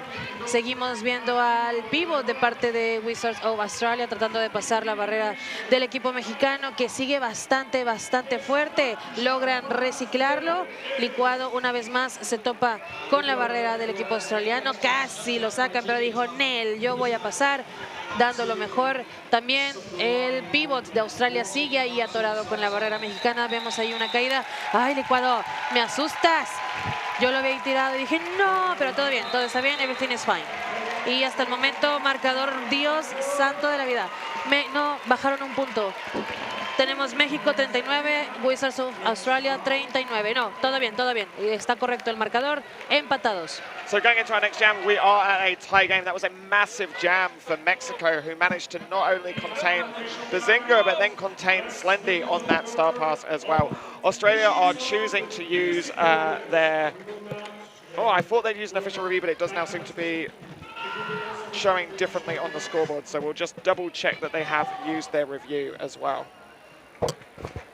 Ahorita que pueda, trato de abrir el YouTube para leer sus comentarios, amiguitos.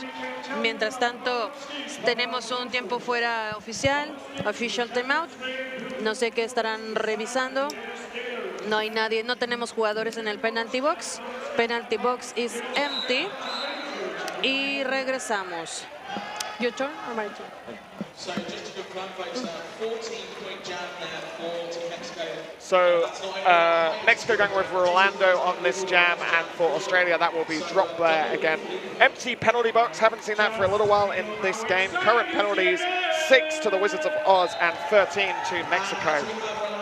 A little bit of sneaky D at the back there to try and slow down drop Blair, but it hasn't made a difference as he dances outside, inside, and picks up your lead jammer.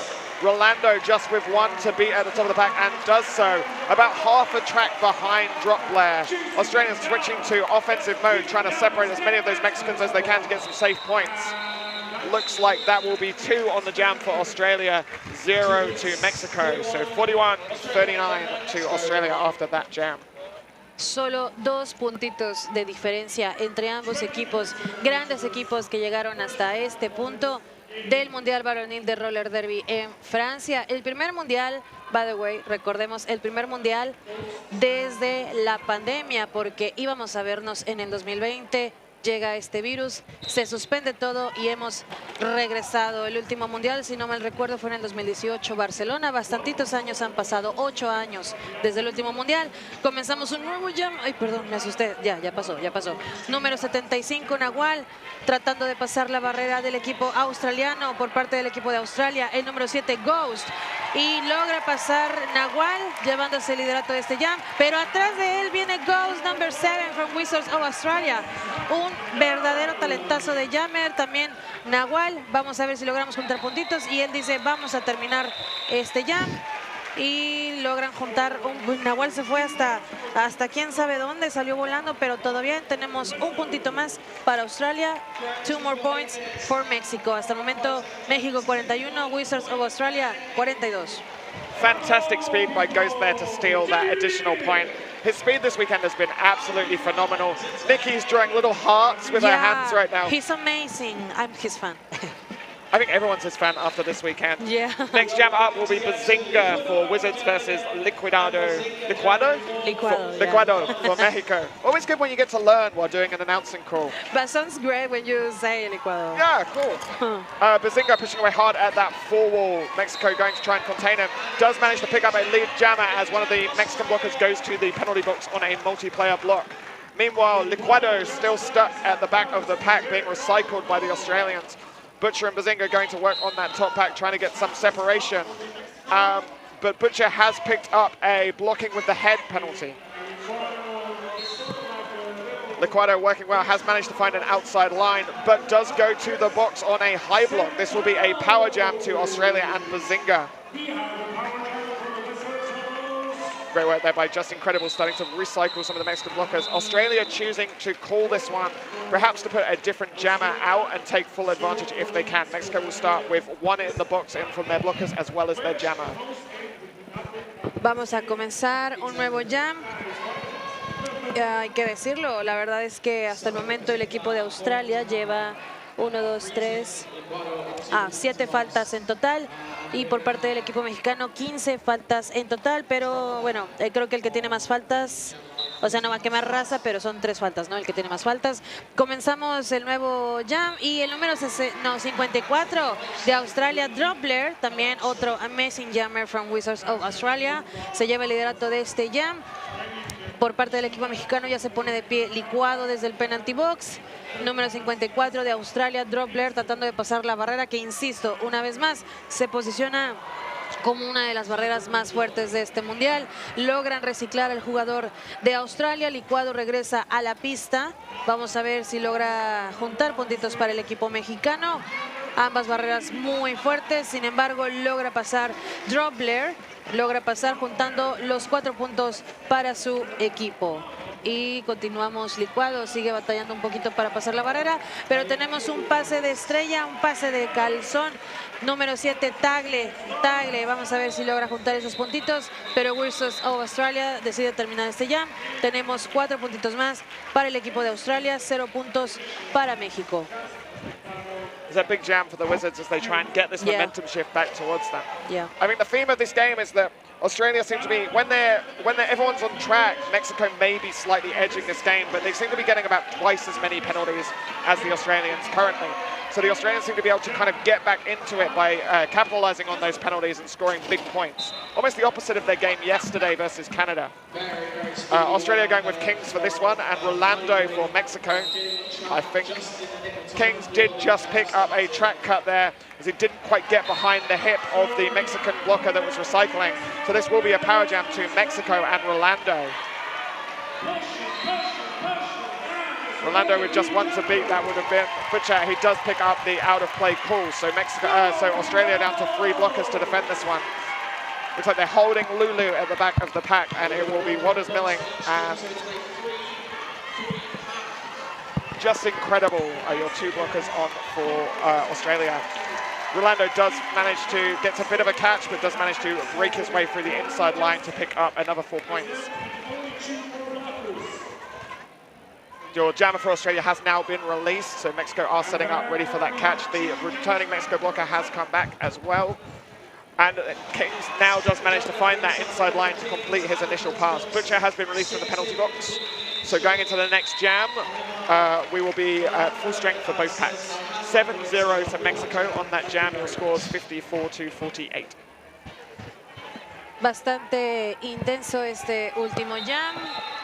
A pesar de que el equipo de Australia logró pasar, al final no juntamos estos puntitos. Tenemos una revisión oficial por parte del equipo mexicano. Vamos a ver si nos pasan el chisme a través de Discord, nuestros amigos announcers.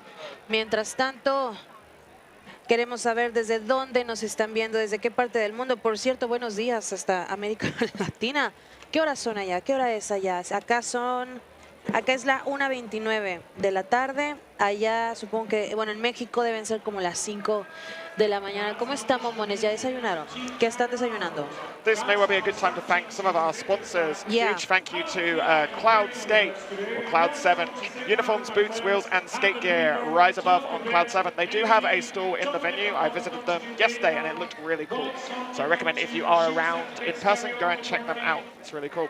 We'd also like to thank Boot Banana. Boot Bananas are a small UK brand on a mission to stop your gear from smelling like, well, roller derby.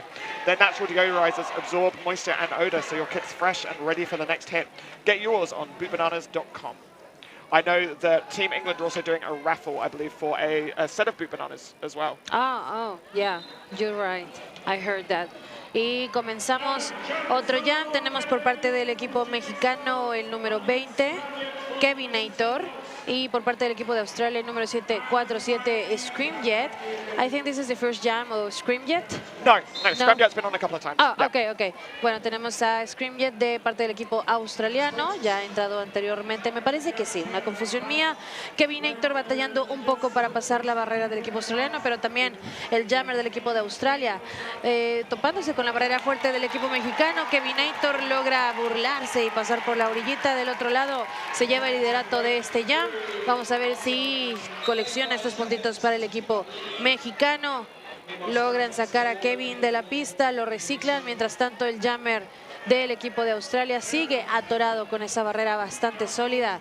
Si no me falla la miopía, es Tagle, número 17, Nobody, y el que está ahí, pues yo creo que es 0. O sea, si lo veo grandototote, pues es 0. No ha logrado pasar, tenemos una caída. Kevinator, todo bien, se levanta, estamos bien, todo bien acá.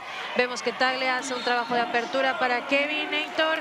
Kevin logra pasar y se lleva 4 puntitos más para el equipo mexicano. Buen trabajo de apertura por parte de Tagle. Uy, escuchamos ahí un golpezazo en el suelo.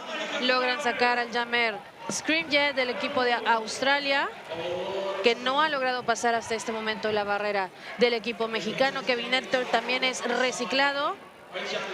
Se regresa a la pista y le hacen un bloqueo bastante fuerte. Veo batallar ya un poquito al número 20. Kevinator decide terminar este jam. Se termina este jam. Tenemos más puntitos para el equipo mexicano. Tenemos, sí, 2 puntitos más para México, 0 para Australia. Marcador no oficial hasta el momento. México 55, Australia 54. I always love a tight game. They're always so fun to watch and even more fun to announce as well. Yeah. Australia will be, both packs will be depleted by 1 during this jam. Jig in the box for Australia. Australia going with Ghost versus Nahual again for Mexico. Ghost pushing hard against that Mexican tripod. Nahual moving in, out, trying to get a little bit of space going on the lovely little spin move to try and trip them up. Australia have gone down briefly to 2 blockers, but fought better of it, and Waters Melling is now back with their pack. Ghost still fighting hard against that tripod. Mexico seem to have adjusted and looking to be playing a lot more 4 on D, a lot more conservative with their offense to try and contain the Australian jammers. Really, really patient on these leads. Jig is now back out of the box and is attempting to get Ghost free and does so. Ghost is now outside. Nahual out and scoring. Picks up all 4, I'm relatively sure, but does pick up a track cut, so will be on his way to the box. This will go the full 2 minutes, will be the last jam of our half.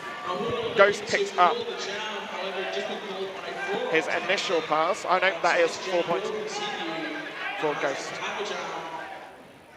Ghost now One Mexican blocker got on his way to the box for a multiplayer block. Just 2 in the Mexican pack right now.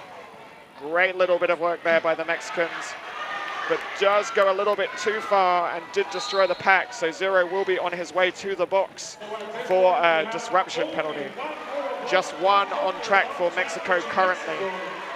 1 has now just been released as well. Ghost bounces to the inside line, picks up another 4 points. That's 12 on the jams so far. Ghost doing a great job this game of picking up the big jams to help Australia stay ahead. 2 to beat, dances around the outside. That's another 4 points for Australia. Nahual has picked up 4 as well. Looking for the outside land, goes out in middle. Just jig to beat. Lulu's managed to cycle to the top. And Nahual has picked up another 4 points. It's 16-8 on the jam so far, and that will meet the natural conclusion of that jam. Australia goes into the half with another 2 points on that jam, so it will be 72-63. So we have a 9-point lead going into the break. Y llegamos al medio tiempo de este juego bastante cardíaco. Ya por fin, después de 1000 años, logro abrir YouTube. Ya I'm gonna read the comments ahorita en el intermedio. Mientras tanto, para decirlo en español, digo, es evidente, pero lo decimos. Team México, 63 puntos. Australia, 72. Un juego bastante cardíaco. Ambos equipos disputándose el 5º lugar de este histórico mundial varonil de roller derby desde Orleans, Francia. Latinoamérica haciéndose presente en este mundial. Just before we go to break, we would like to thank Sucker Punch Skate Shop, the roller derby skate shop expert in Europe. Fast shipping, large stock, expert advice at the best price. They're skater owned and they've been supporting the community for over 15 years. I know that they were still going when I was back in the UK, and I haven't lived there for coming on 10 years now. They have 35 years of skating experience in multiple disciplines. If you can dream it, they can build it. Stefan and Martin are happy to help you. We would also like to thank our penalty box sponsor, 888. They are elevating derby standards with cutting-edge technology. The deep cover helmet from 888 provides unmatched technology and fit options. Upgrade your safety with derby-driven innovation, 888. More derby-specific gear than any other brand, 888 has you covered. 888 sponsored our national women's team and were kind enough to help us out with some helmets. And I know that a load of my teammates really love them. They particularly love the deep cover helmet because of the movement and the flexibility it gives them with the fit. So thank you, 888. Speaking of them, as they are penalty box sponsor, going into the halftime, Mexico on 22 penalties, Australia on 13. No one in real penalty trouble. The most is free, and that's 6-9 for Mexico. Yeah. Party Boy. Party Boy's been having a fantastic tournament. He's been playing really, really well. Yeah, he's one of the most amazing blockers that we have in Mexico. Y nada más para traducir un poco lo que hemos resumido. Tenemos faltas, bastantitas faltas por parte del equipo mexicano. Nadie corre peligro en sí realmente de ser expulsado. Digo, como quiera, un pequeñito jalón de orejas necesario, sí, claro. Tenemos 3 faltas, es el que tiene más faltas, perdón, Pariboy, es el que tiene más faltas, 3 faltas, mientras que para Australia son 2. El que tiene más faltas son 2 faltas, pero nada, estamos en el medio tiempo. Perfect time to drink water, breathe and relax. Y allá en casita, inhalen conmigo, inhalamos y exhalamos. Así que volvemos en unos minutos más para el segundo periodo, second period de Team Mexico contra Wizards of Australia. So now I'll go with that good advice of having a drink, having a bit of a break, and Nikki and I will see you in about 10 minutes time for the exciting second half of this game. Yeah, see you soon.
And we're back.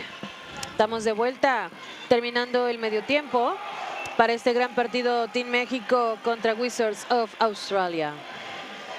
Nikki and I were having a lovely chat during the break, kind of exchanging notes about Australia and European Darting and looking at some of your comments in the chat. Oh, yeah. One of the things I noticed was someone talking about officiating at this tournament. Most of the officials in this tournament are actually from Europe and with a smattering from North America. Nikki was saying that Mexico have, did you say one ref, one NSO? Yeah, we have just one ref. Yeah, and Australia just have one NSO being represented at the tournament. So often when teams get in different amounts of penalties, it's partly to do with skating out of your local area and coming across different ways in which the rules are interpreted and called. And that may well be that part of these tournaments is learning to adjust to different ref crews. So I suspect that's what we're seeing here in terms of the difference in the penalties between Mexico and Australia as well. Y 30 segunditos para empezar un nuevo jam. Para empezar un nuevo jam tenemos por parte del Team México a Rolando número 111 y número 7 Ghost por parte del Team de Australia. Listos los jammers, arrancamos y el jammer de Australia batallando, arrastrando al equipo mexicano por la pista que logran retenerlo. Rolando número 111 tratando de pasar todavía. Logramos por parte del equipo de Australia el jam lead. Vamos a ver si junta puntitos para su equipo. Rolando también logra pasar. Vamos a ver si alcanza la barrera del equipo australiano. Detienen este jam y parece que sí tenemos puntos para Australia. No veo al ref de Australia. 0 puntos para México en esta vuelta y parece que tenemos 3 puntos más para Australia. So 3-0 on that jam for Australia to start the second half, going into the second jam with Drop Blair versus Nahuel. These seem to be two very successful jammers for the two teams, so I think this is probably a matchup that both of them are happy with. Nahuel getting back of back. Dana's pushed the pack up. Australia will be forced to come forwards. Lovely to see Great Dane back today. I understand Great Dane wasn't feeling particularly well yesterday, so it's good they're well enough to play today. Looks like Nahuel has picked up lead jammer for Mexico. Droplet has now got back out, about half a track behind. Nobody managing to get a little shoulder hit to jig to bump them to the inside to open up an inside line for their jammer. And Mexico pick up 4 points on the jams, 76 to 67 on that one. We have a palindrome, which I know some people at home would definitely appreciate.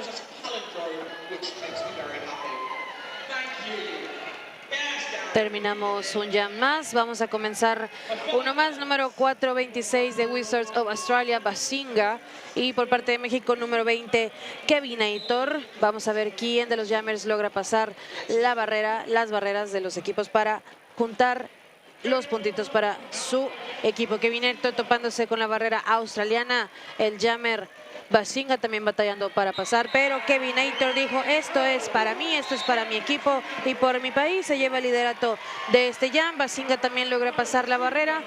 Vamos a ver si Kevin logra juntar estos puntitos para el equipo mexicano. Vemos que se desliza suavemente ahí por la pista. Decide detener este jam.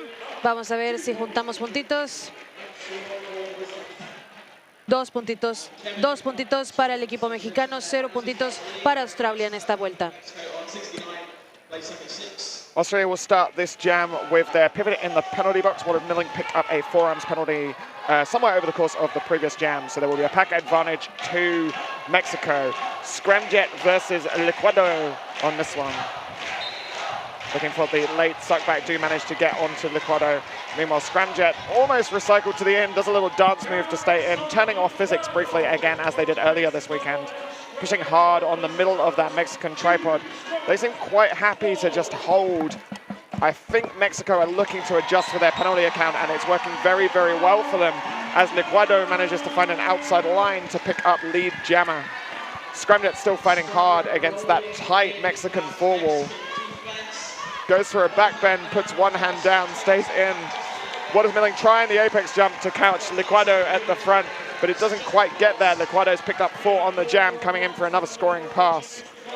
Oh, a little bit of offense there by the Mexican pivot to create a lane to jump as well. I think he may have vaulted off his hip as well to get extra distance. Great work by the Mexican team there.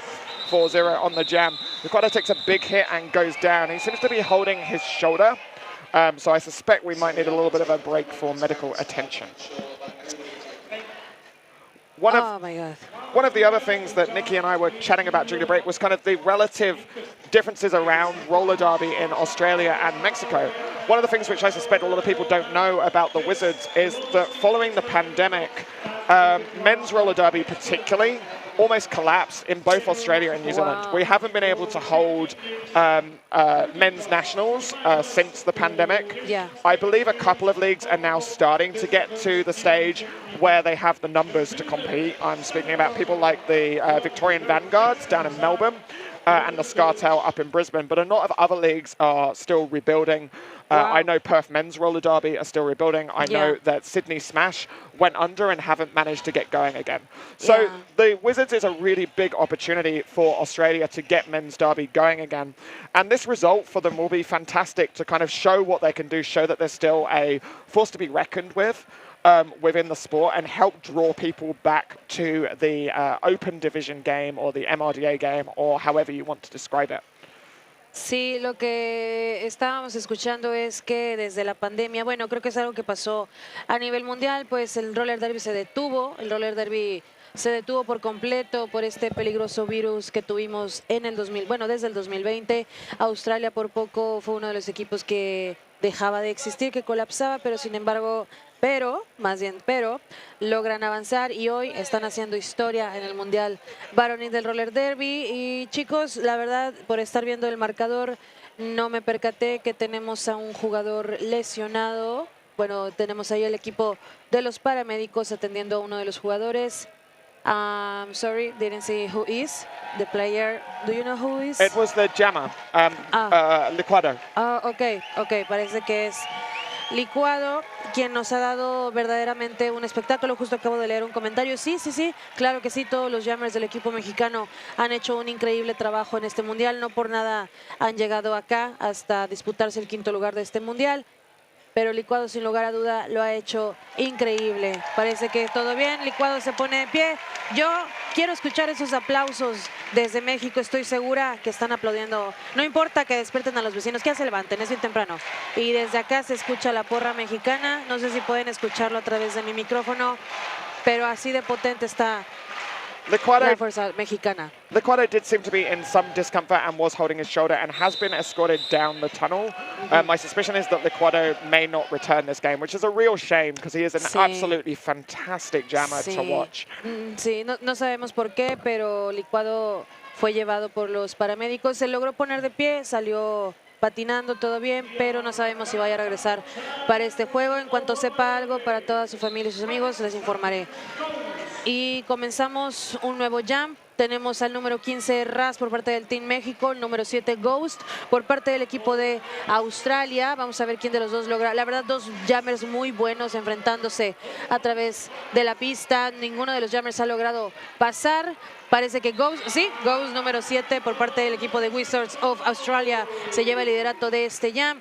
Raz en el piso, pero se levanta para ver si logra pasar la barrera del equipo australiano. Vemos que desde el penalty box también ya vienen los bloqueadores, tanto de México como de Australia. Ahora la barrera mexicana reteniendo con mucha fuerza al jammer Ghost de equipo de Australia.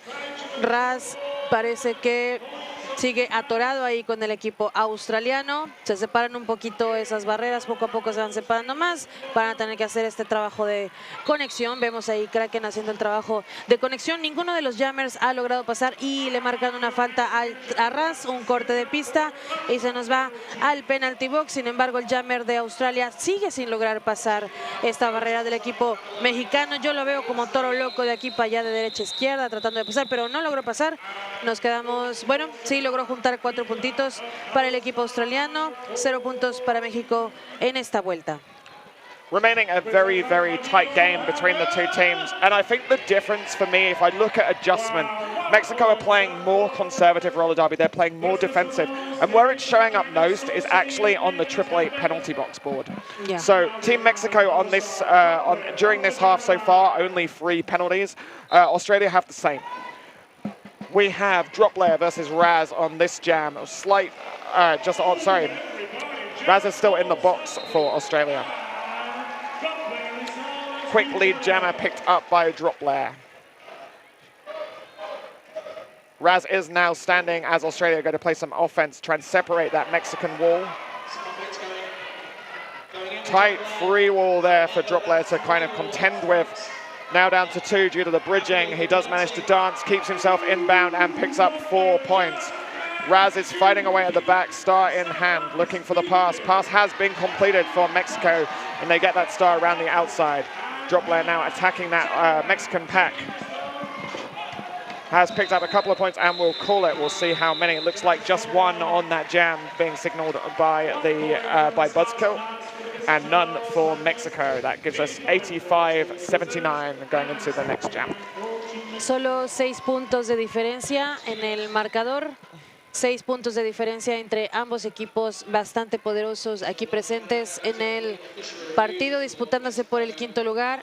What is this sign? Revisión oficial. Piden una revisión oficial de parte del equipo mexicano en este último jam. Hicieron un pase estrella, casi llega Tagle a la barrera, sin embargo no logra conseguir los puntos. This would be a really good time for us to thank My Roller Derby. My Roller Derby, the shop that rolls with you, they are built by the Derby community. Thank you to them for helping making this tournament possible. Thank you so much for the support for this Men's Roller Derby World Cup. Gracias a los patrocinadores. Con los patrocinadores es más fácil que se logren hacer estos eventos. Ahora sí que pues de talla mundial para todos los patinadores around the world. This may also be a good time to let people know that actually Australia, whilst they're over in Europe, are going to be trying to get their MRDA team properly recognised and sanctioned. They are participating in an international derby tournament, which is going to be hosted down in Saint-Pierre-de-Corps in France. It will feature the Australian Flaming Galahs, who are the combined Australian team. They'll have a large number of skaters from Team Australia, but also from some other leagues contributing as well. They'll be joined by the Quad Guards and Tracas from France, the 15 Ronins and Gatos Monteses from Gatos Monteses. both down from Argentina. So that should be a really fantastic and different tournament for you guys to see. You will have 2 of our top 4 teams looking at the medaling, and looking at this, either the 5th or the 6th place team competing as well. So it'll be incredibly high level roller derby down there. If you are going, I do encourage you to please consider buying some merch from the Australians. Help them get home, particularly with the current fuel crisis. Flight costs and travel costs are absolutely nuts at the moment. And I know that the Australians would really appreciate any help to travel as well. Y vamos a comenzar un nuevo jam, también haciendo un friendly reminder de que nada, México no es la primera vez que está participando en un torneo de talla mundial. El año pasado también participaron en los Champs en Londres, en Reino Unido. Y nada, de nuevo aquí México haciéndose presente en el Mundial Varonil del Roller Derby. Número 111, rolando desde la Liga Roller Derby Ciudad de México hasta la Selección Nacional Mexicana, llevándose el liderato de este jam por parte de Australia. Basinga una vez más, este jammer que entra a la pista. Vamos a ver si logra puntitos. No, 0 puntos y 4 puntos más para el equipo mexicano. Bien jugado, Rolando. De seguro la Liga Roller Derby Ciudad de México orgullosa de ti. Mexico steadily crawling it back in this jam, 85-83. Going into the next one, we will have Nahuel versus Scramjet for the Wizards. Looking at the penalty box, one of the Aussies is now up to 5 penalties. That will be Walters Millings, Synaptic Kid. Scramjet looking for a little outside line. It's a good containment, and that looks like Nahuel has picked up a quick lead jammer. Scramjet still fighting his way, trying to find a line to get past these really strong Mexican tripod. I've really enjoyed watching Nobody, particularly, and Zero throughout this tournament. They are absolutely fierce blockers, incredibly strong, and fantastic line coverage. Nahuel getting bumped out at the top of the pack, chooses to recycle rather than risk the penalty. Just 1 to beat at the top, 2 now as Lulu manages to get back up to the top.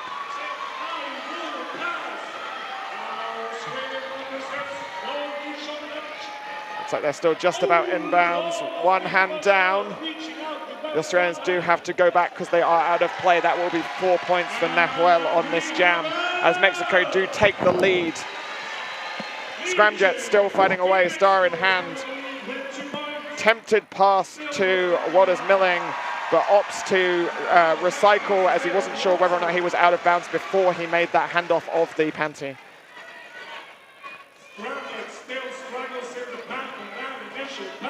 Nahuel still dancing away at the back of that pack. Great patience there, but does run into Chang Tav, who manages to draw a cut track penalty. Great work there by Jig. Scramjet still fighting hard at the top of the pack. Does take a bit of a tumble. 25 left on the jam. With a big jump out to the outside line by Tangleman for Mexico. Mexico choosing to play a 2-2 as the star pass is completed to Synaptic Kid. Lots of dynamic movement there from Kid, trying to get some movement going. And the jam does reach its natural conclusion as well. I did hear a whistle before the end of that jam, so I am just keeping an eye on the box just in case there is someone on their way. It looks like Zero will be taking a seat for Mexico at the end of that one. So Australia will start with a pack advantage on this jam. Leo un comentario aquí muy gracioso de que esa pared está más aferrada que yo a sus mentiras. Y hasta acá se sintió. Oigan, pues nada, nos habían mandado a Nahual a la caja, comenzamos un nuevo jam, mientras se escucha la porra mexicana. Tenemos al número 75, Nahual, dando lo mejor para pasar la barrera, logran reciclarlo, mientras que por parte del equipo de Australia se lleva el liderato Kings, una vez más del equipo australiano, mientras que el marcador, la verdad, bastante pegado, 93 México, 85 Australia hasta este momento. Vemos que Cero ya sale del penalty box, pasa una vez más el jammer de Australia Kings, 4 puntos más para Wizards of Australia. De parte del equipo mexicano, pues nada, tenemos pocos jugadores en pista, ya se levanta el pivot de México, entra a la pista, 4 puntitos más se han juntado para el equipo australiano, marcador empatado hasta este momento, menos de 20 minutos en el reloj para que se termine este gran partido histórico entre ambos equipos.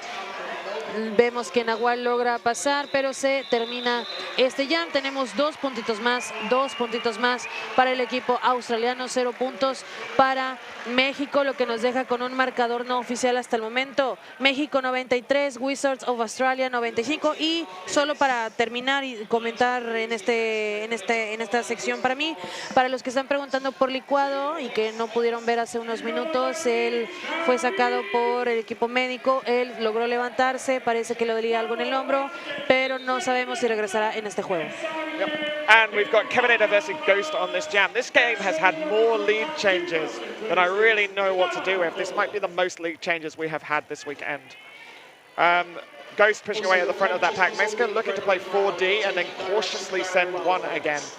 Looks like the story of this game, as mentioned before, is when Mexico are at full strength, it's very evenly matched and Mexico are likely to edge ahead. And Australia are recapturing on penalties. Ghost tipped up, almost tap dancing up that inside line, takes the no pass, no penalty. So Tobinator will be lead jammer, and a little bit of jammer on jammer there as Ghost bumps him to the inside. Tobinator chooses to pull it off rather than race against the speeding Ghost. Parecía una carrera, y sí, punto que sí. Kevin es sacado de la pista, mientras a su par venía el jammer de Australia.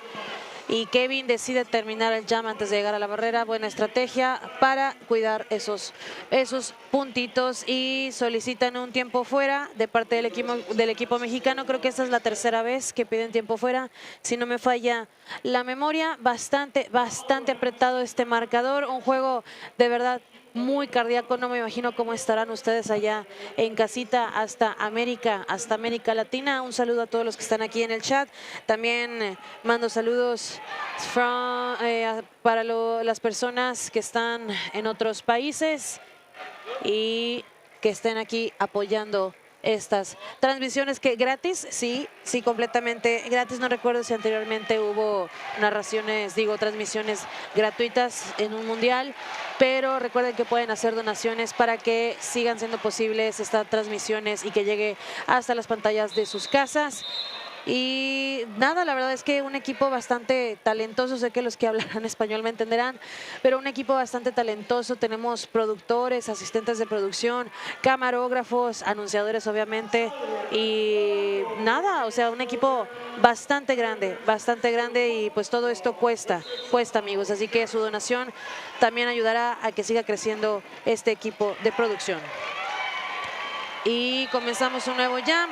Logra sacar Party Boy al jammer de Australia, pero le marcan una falta y fue no pass, no penalty. Así que se lleva el liderato Mr. Bomb de Australia. Mientras tanto, Rolando 1-1-1 tratando de pasar la barrera. Finalmente lo logra. Atrás de él viene el jammer de Australia y decide terminar este jam. 0 puntos para México. Tenemos 4 puntos más. 4 puntos más para Wizards of Australia.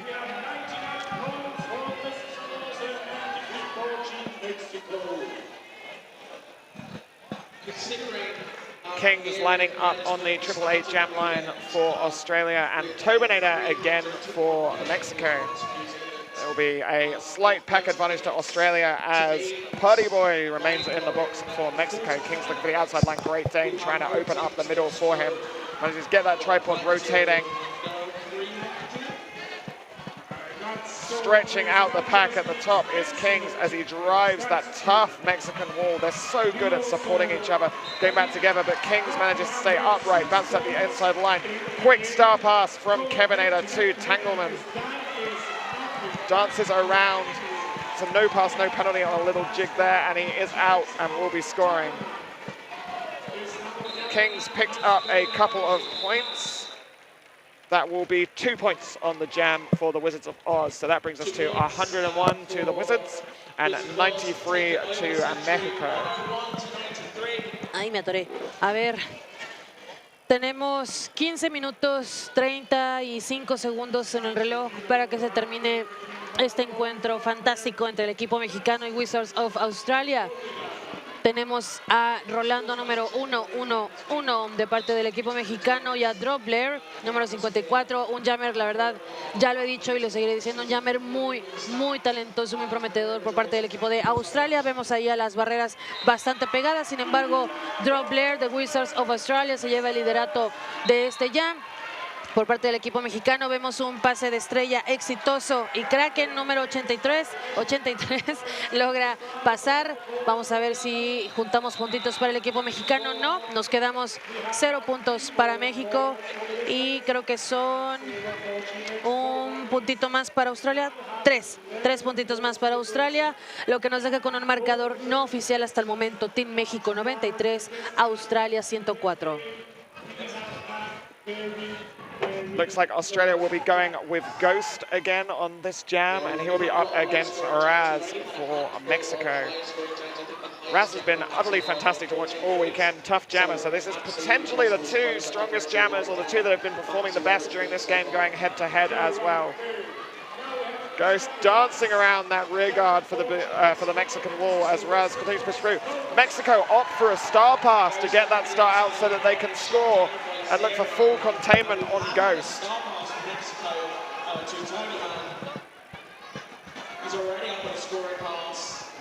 Hey, in a tight game when you need points, it's often a smart strategy as well, particularly if you're confident you can contain that jammer. Strange dancing move there. Slendy a little bit slow to get up, retrieves the pivot, does look okay. Both jammers being recycled to the back of the pack.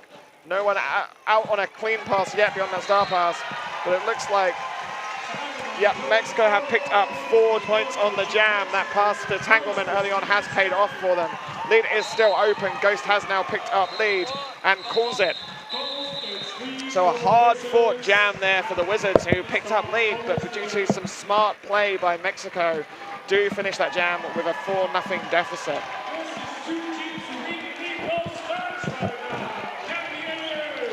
7 puntos 7 puntos de diferencia entre ambos equipos. México 97, Wizards of Australia 104, 104. Muy corto muy pequeña esta diferencia, muy cortita la diferencia de puntos. Comenzamos un nuevo jam. Tenemos por parte del equipo australiano a Basinga, número 426. Por parte del equipo mexicano, Rolando 111. Logran hacer un trabajo de reciclaje para el jammer de Australia, 83 y número 55.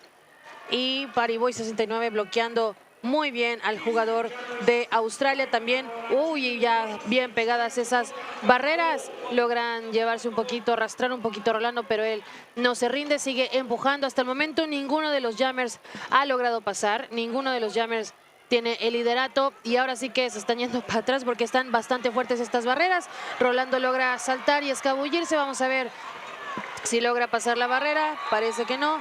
Y bueno, se lleva el liderato de este jam Basinga, número 426 del equipo de Australia. Pero le marcan una falta. Esto es un power jam a favor del equipo mexicano. Vamos a ver si logran a su jammer pasar.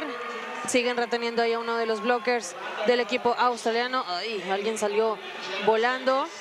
Vamos a ver si Rolando logra pasar.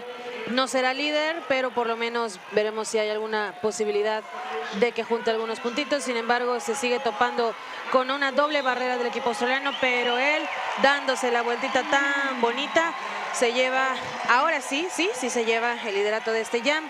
Tenemos al jammer de Australia en caja y a dos bloqueadores de Australia en caja. Parece que va a lograr pasar.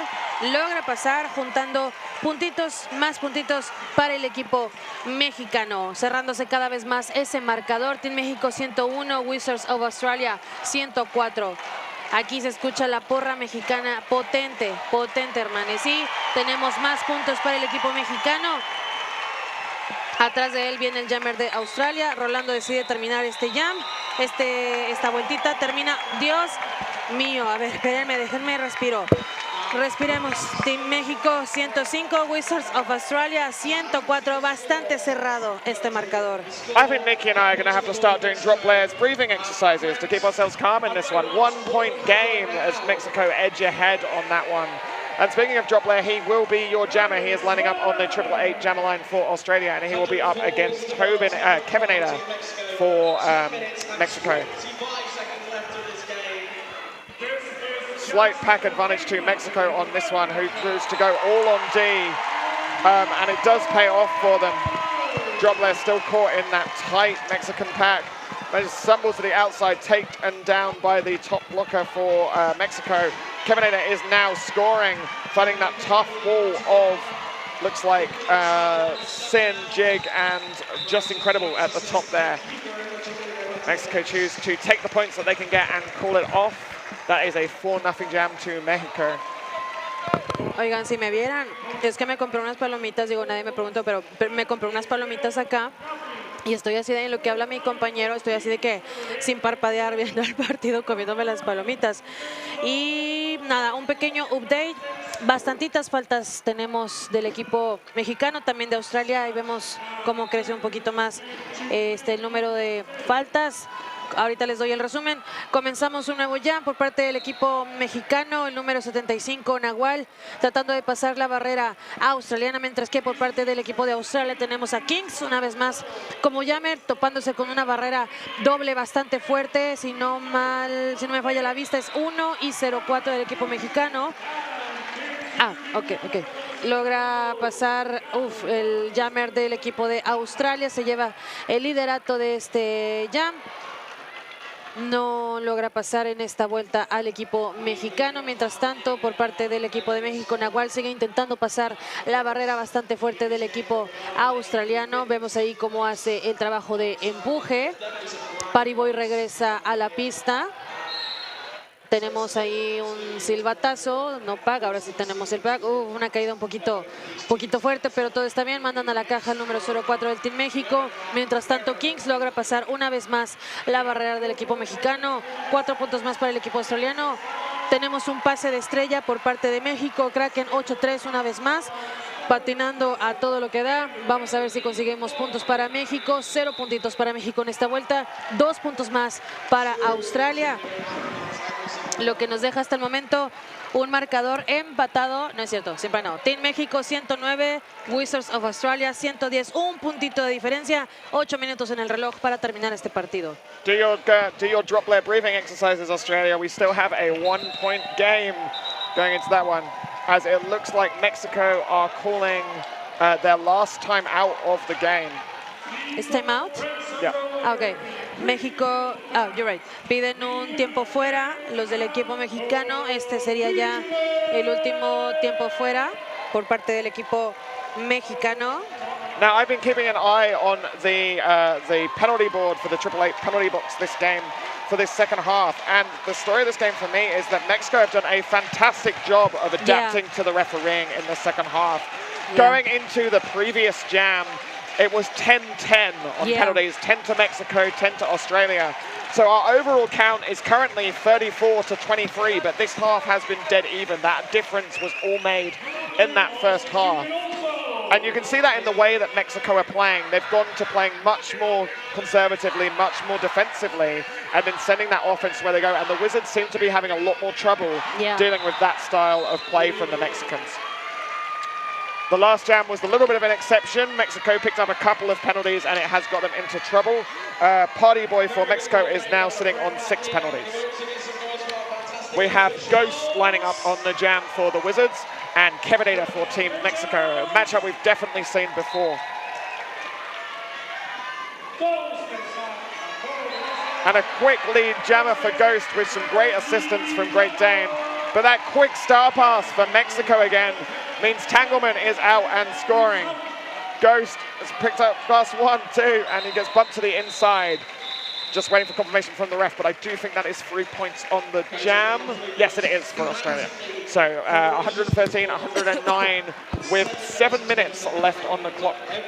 Menos de 8 minutos para terminar este partido. 4 puntos de diferencia entre ambos equipos. Sin lugar a duda, un partido bastante cardíaco. Un partido ahora sí que está escribiendo la historia de este maravilloso deporte que nació en Estados Unidos, pero ahora es para todo el mundo y es de todo el mundo este deporte, porque el roller derby también es latinoamericano y es de hispanohablantes. Así que seguimos orgullosamente representando a nuestro México querido hasta Orleans. Francia, comenzamos un nuevo jam, Rolando número 1-1-1 del Team México, topándose con esta barrera que está bastante fuerte, lo he dicho ya en varias ocasiones, pero o sea, hay que reconocerlo, es una barrera bastante sólida también por parte del equipo mexicano, que no dejan que se escape, pero por ningún lado al jammer número 54 del equipo de Australia, Drop Blair, quien sigue haciendo un trabajo maravilloso por parte del equipo australiano. Rolando, échenle esas porras, que se sienta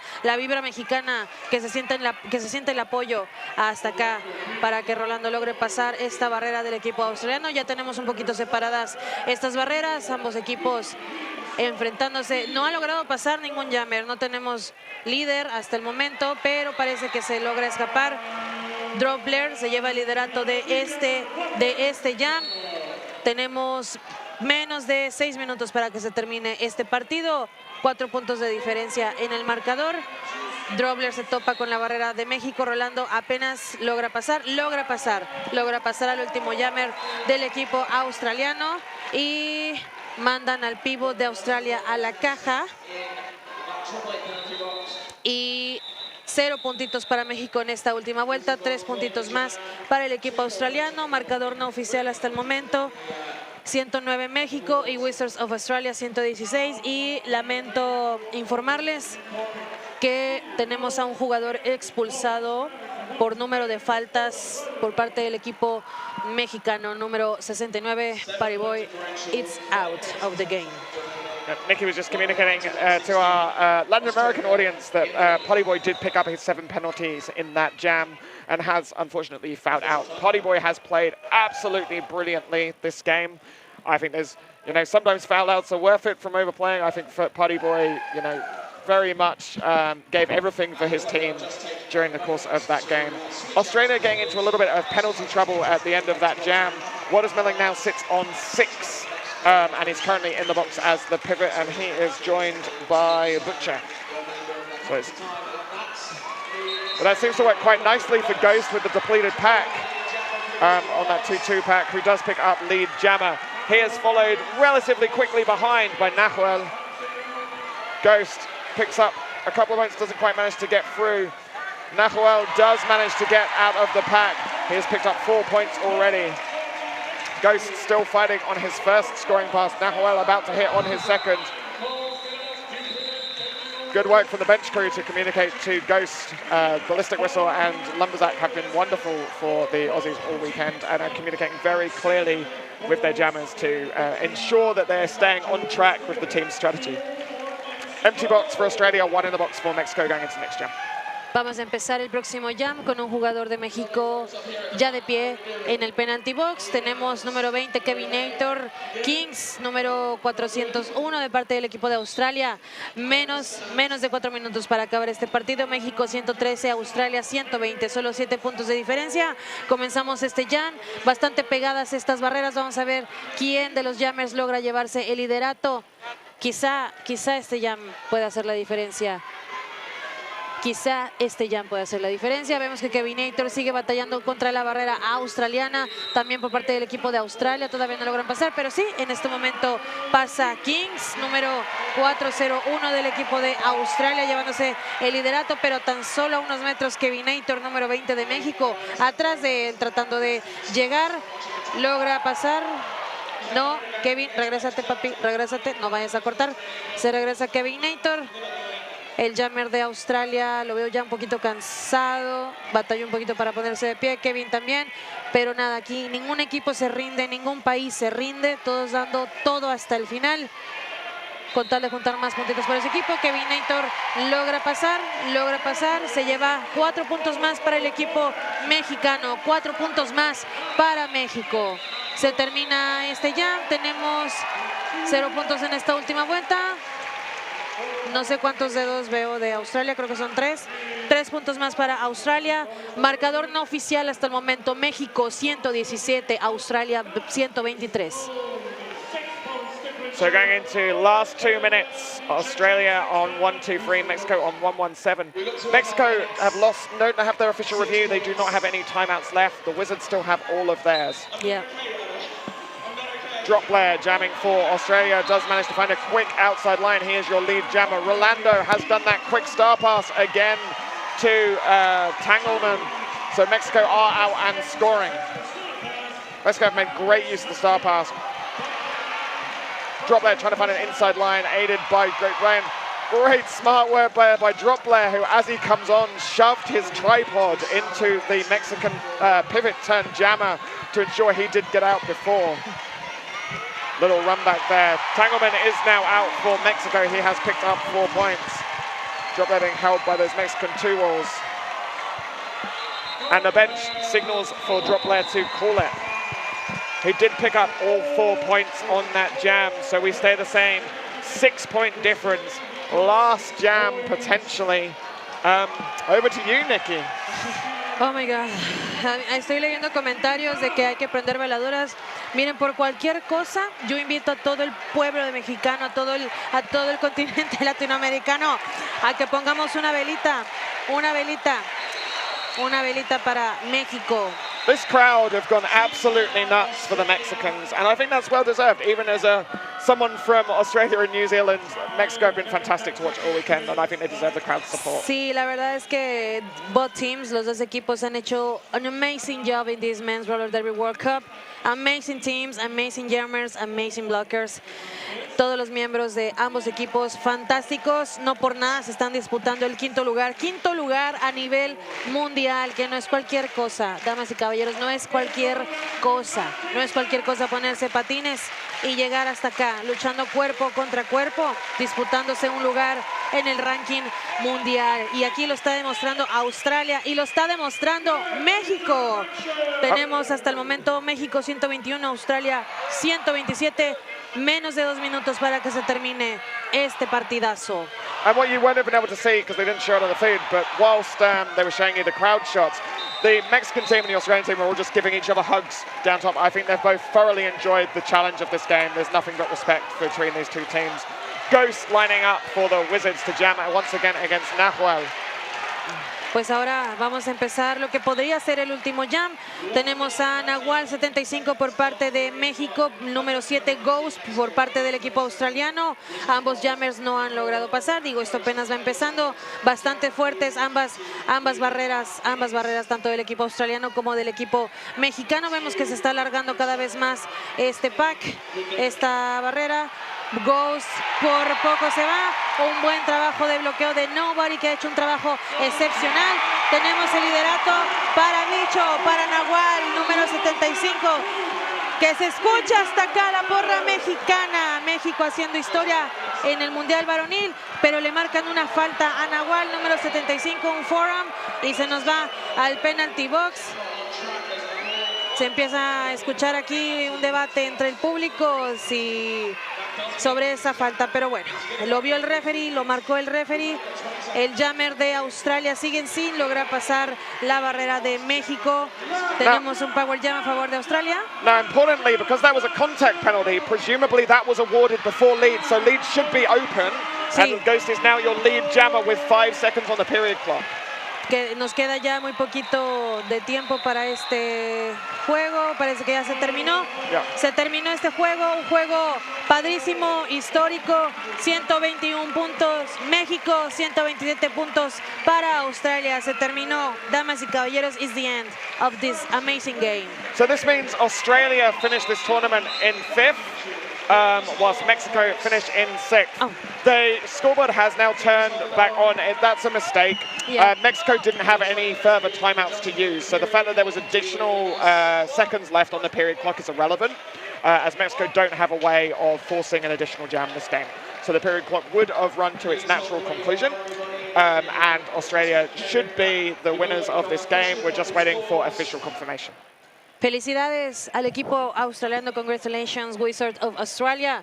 Digno representante de su país en este Mundial Varonil de Roller Derby. Hasta aquí también llega el equipo mexicano. 6º mejor equipo, ranking nivel mundial. Felicidades al equipo mexicano.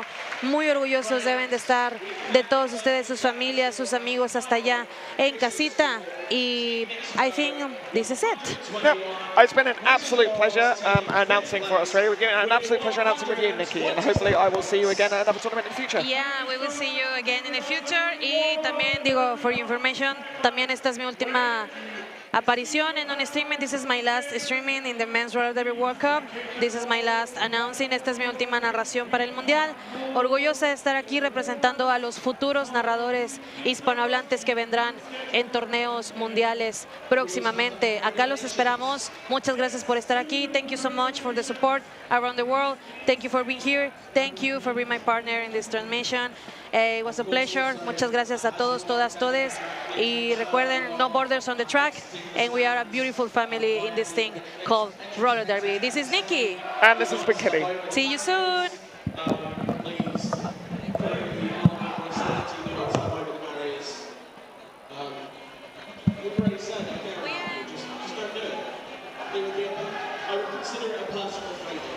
Guys.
S'élever toujours plus haut.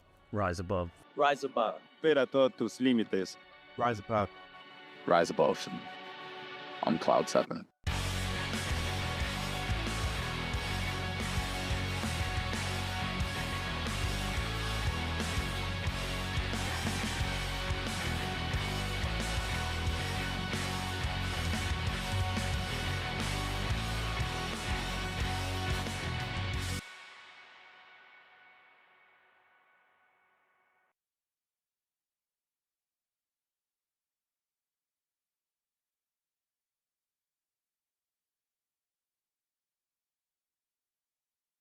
The ride helmet is super important to me because I'm a big fan of my brain and I want to protect it.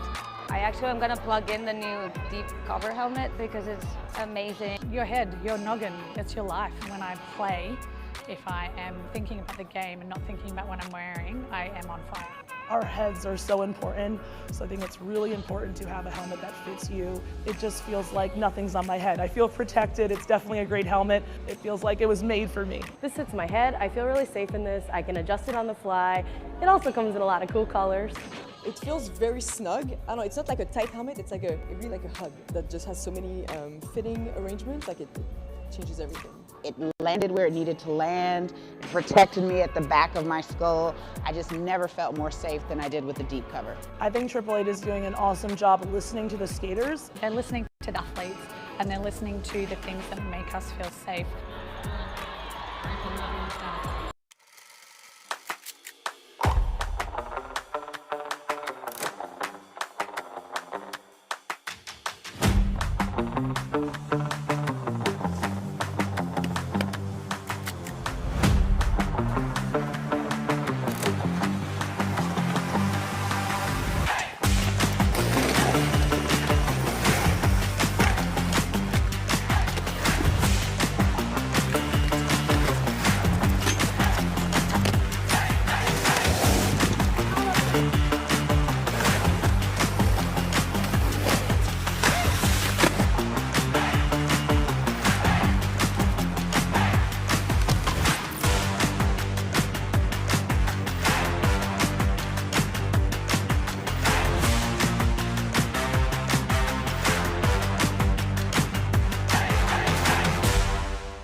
Roller derby is full contact and so is the smell.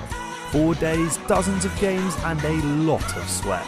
But here's where we come in. Check out our full range of products to level up your gear today.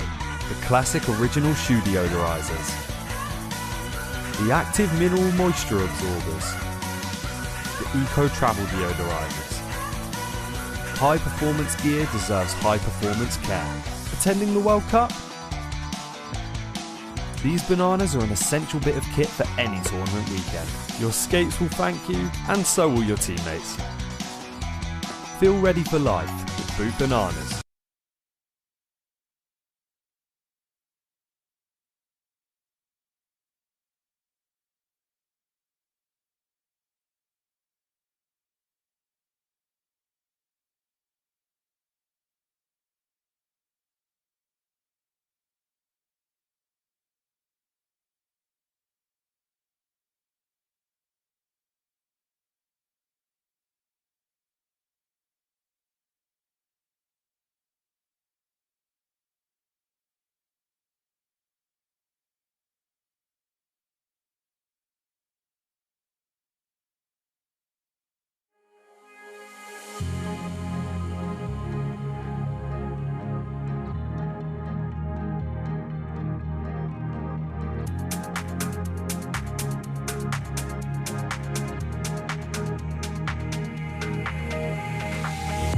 Is it too late?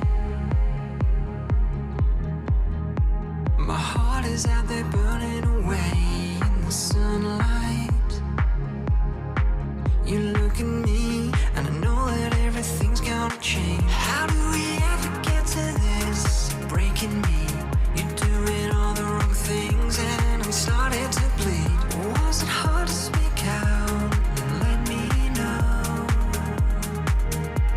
Reading those fine lines, sipping on red wine, telling me you're never gonna pages turning, stars are out there burning. Throw me in the fire, think I never know.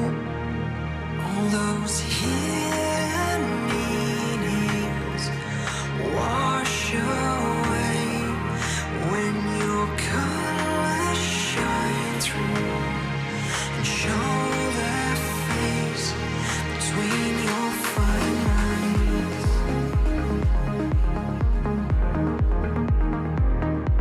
Between your fine lines.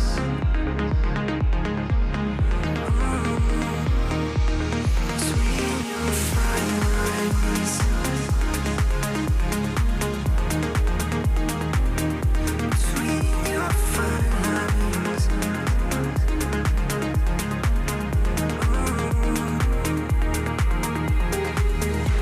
What have you done? My world is spinning out of control in the moonlight. You cry to me, and the light that burns is fading away. How do we ever get to this? Breaking me, you're doing all the wrong things, and I'm starting to bleed. Was it hard to speak out and let me know? Reading those fine lines, sipping on red wine, telling me you're never gonna let me go. But all the pages turning, stars are out there burning. Throw me in the fire, think I never know. All those hidden meanings wash away when your colors shine through and show their face between your fine lines.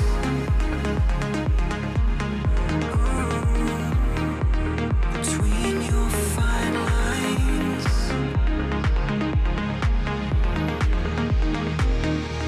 Between your fine lines.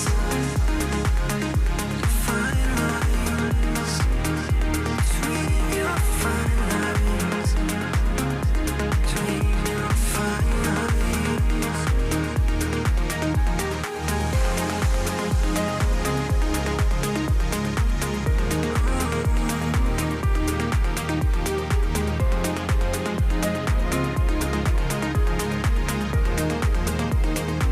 Between your fine lines.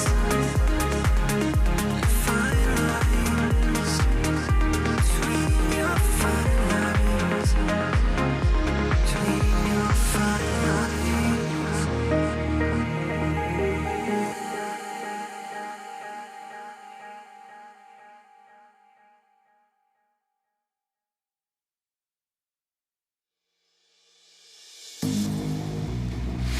Longing for another day. Do I have to stay and dream my life away?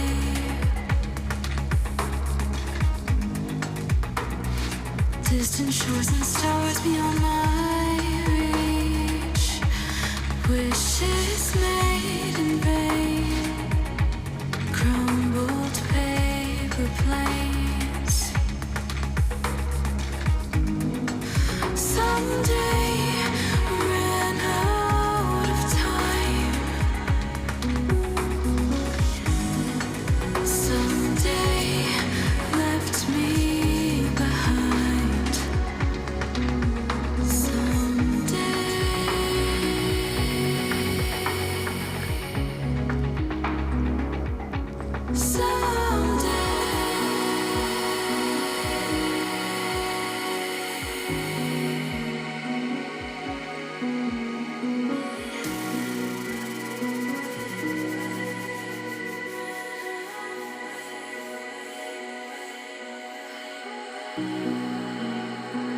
Aimless dreaming in my head. Letters left unread. Things I wish I'd said. And melodies I've never played. Listen while they fade. But we're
welcome everybody. Good afternoon.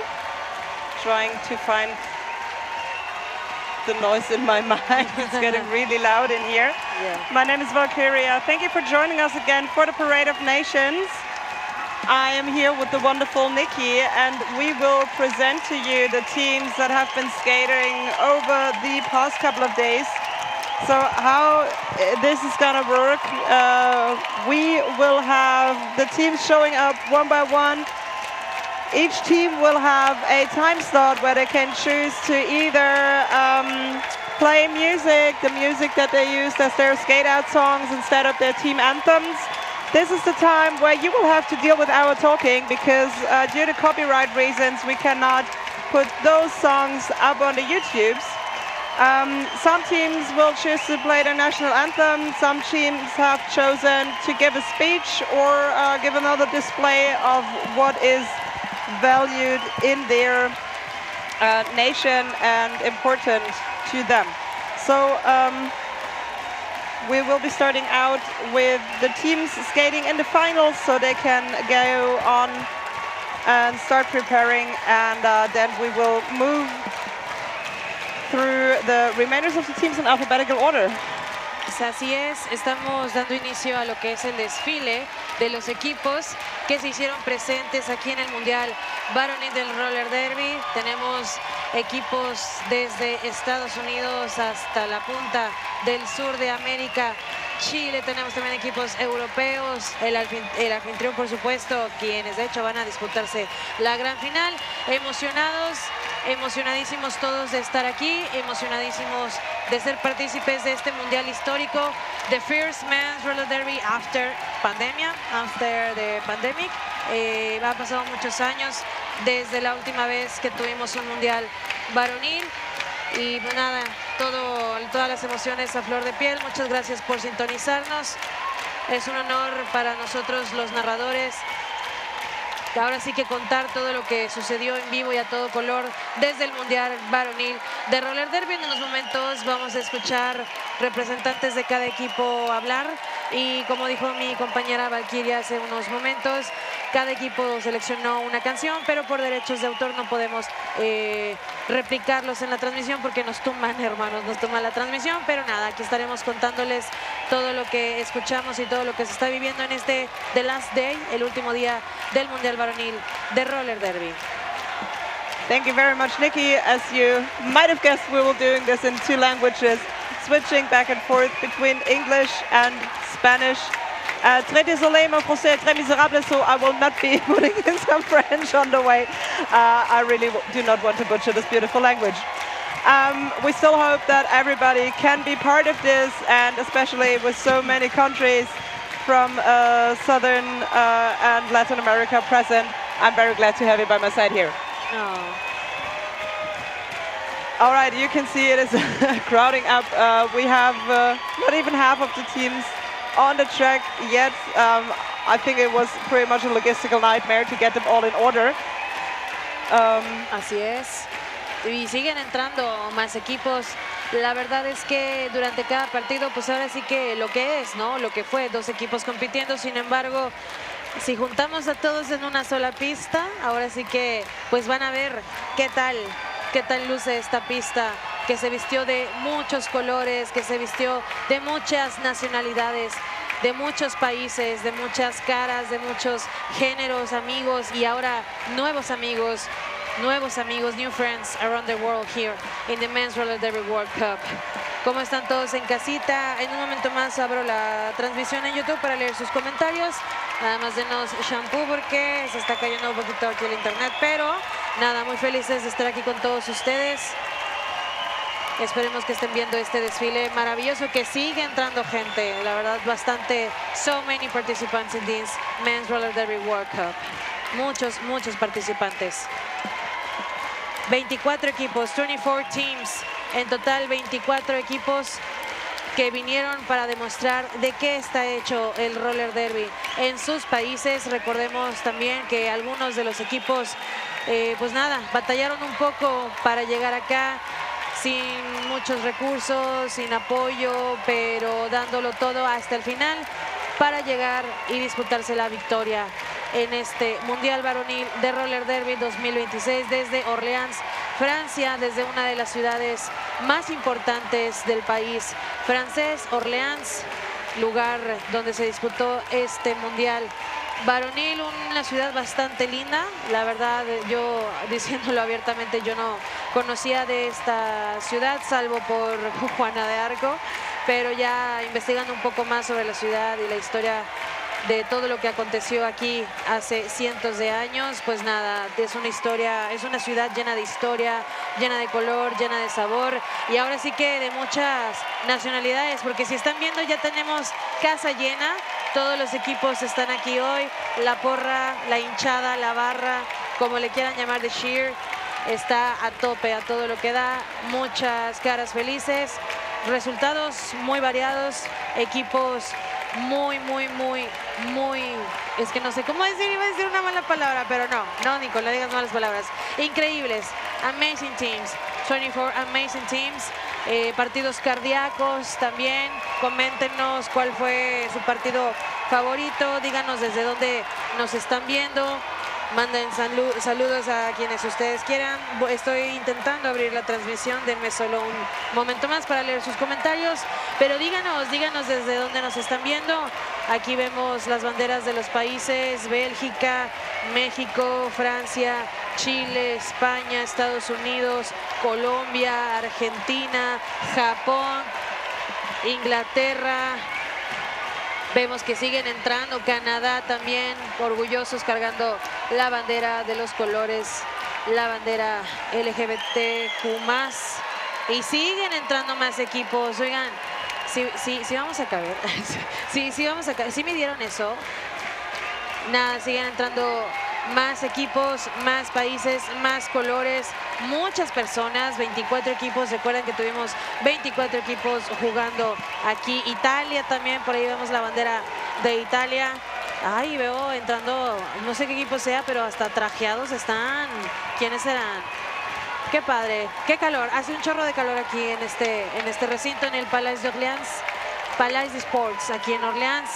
Se está viviendo una fiesta multirracial, de colores, mucha música, mucho baile. Incluso acá también los narradores estamos bailando. Ahí tenemos la representación de la bandera de Italia. Como pueden ver, sí, como pueden ver con eso que traen puesto.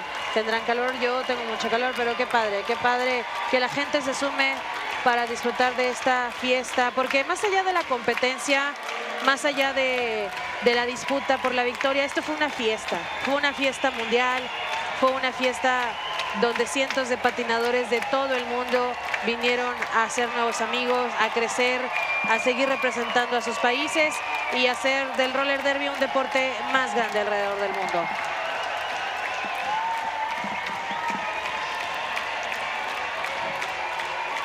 I think we now have all teams joining us on the track. As you can see, it is a very colorful display of jerseys and team colors. There have been a lot of jersey swaps between players after all the games, so I'm not quite sure if everybody still had a jersey of their own team left to wear to the team's parade. So as I said earlier, we're going to be starting out with Argentina and Team England.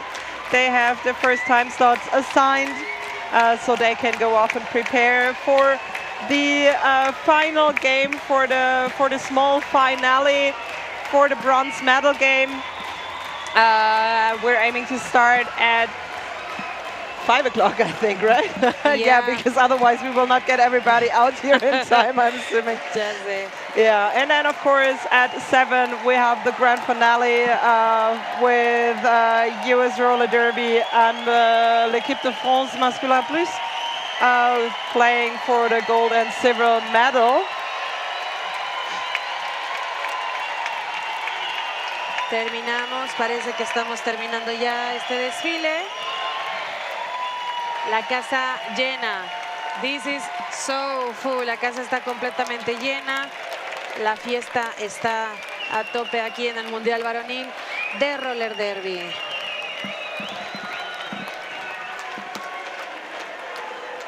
Oh, thank you.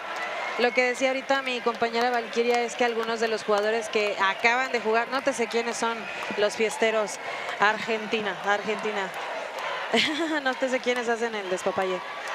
Lo que decía hace un momento mi compañera Valkyria es que muchos de los jugadores que acaban de tener su juego todavía tienen la jersey puesta, así que en español podría decirse ahí te encargo el olor ahí en el desfile, pero normal, porque esto es roller derby y lo dejaron todo en la pista, los jugadores, todo.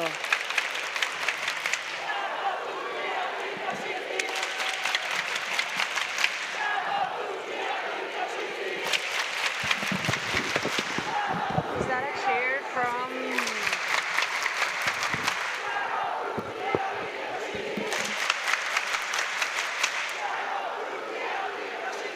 Oh, okay. We're just gonna let this sit and hope that the ambience mic is loud enough. Yeah.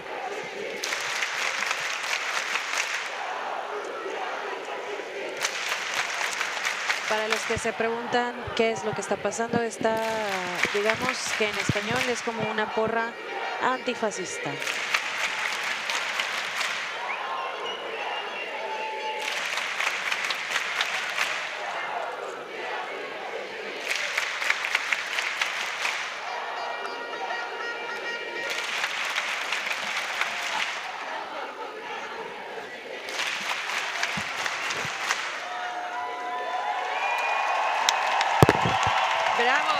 I think we all felt really bad about interrupting this, but at some point we will have to wrap this up and get into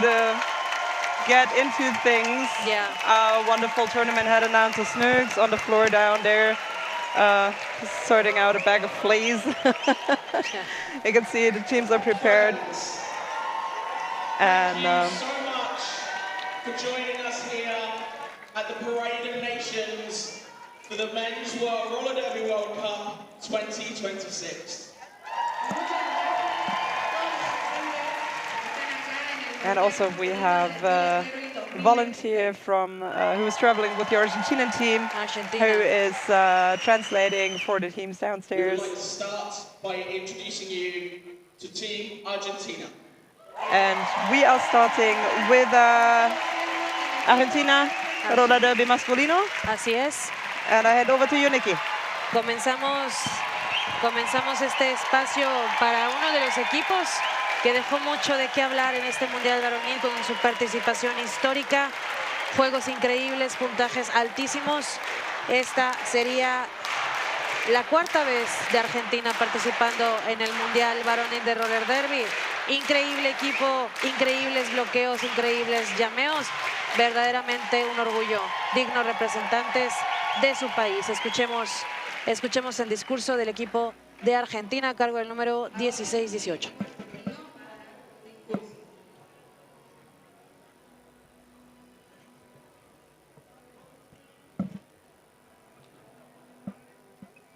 Buenas tardes a todos, todas y todes. No jugamos este mundial solo como un equipo. Jugamos como la voz de todo lo que tuvimos que atravesar para llegar hasta acá. Venimos de lejos, de noches sin descanso, de entrenar con lo que había y lo que se podía, de sostener este deporte cuando parecía imposible, de rifas, de viajes interminables, de poner el cuerpo, el tiempo y el alma una y otra vez. Nada de esto fue fácil y nada de esto fue regalado. Somos Argentina, pero también somos Latinoamérica. Somos parte de una comunidad que no espera oportunidades, las crea, que no se rinde, que se levanta siempre. Cada persona que está hoy acá es el reflejo de muchísimas personas más que empujaron desde sus lugares para que esto exista. No llegamos soles, llegamos con todos ellos. Este mundial no es solo nuestro, es de cada persona que creyó, que empujó, que acompañó, de quienes pudieron venir y de quienes se quedaron, pero estuvieron en cada paso. No vinimos solo a jugar, vinimos a dejar una marca, a demostrar que el esfuerzo vale, que la pasión empuja, que cuando una comunidad cree, no hay distancia que la frene. Vamos a caer y nos vamos a levantar, una y otra vez, como lo hicimos siempre. porque eso es lo que somos, resistencia, comunidad, corazón. ¡Viva el deporte! ¡Viva el roller derby! ¡Viva el feminismo y la lucha LGBT! ¡Vivan los pueblos libres de Latinoamérica!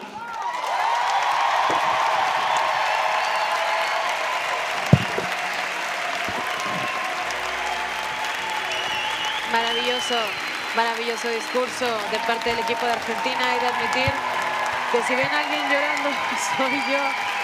Hermoso discurso. Somos Argentina, pero también somos América Latina. Beautiful speech from Argentina team. Que viva Argentina y que viva América Latina. Bravo, bravo.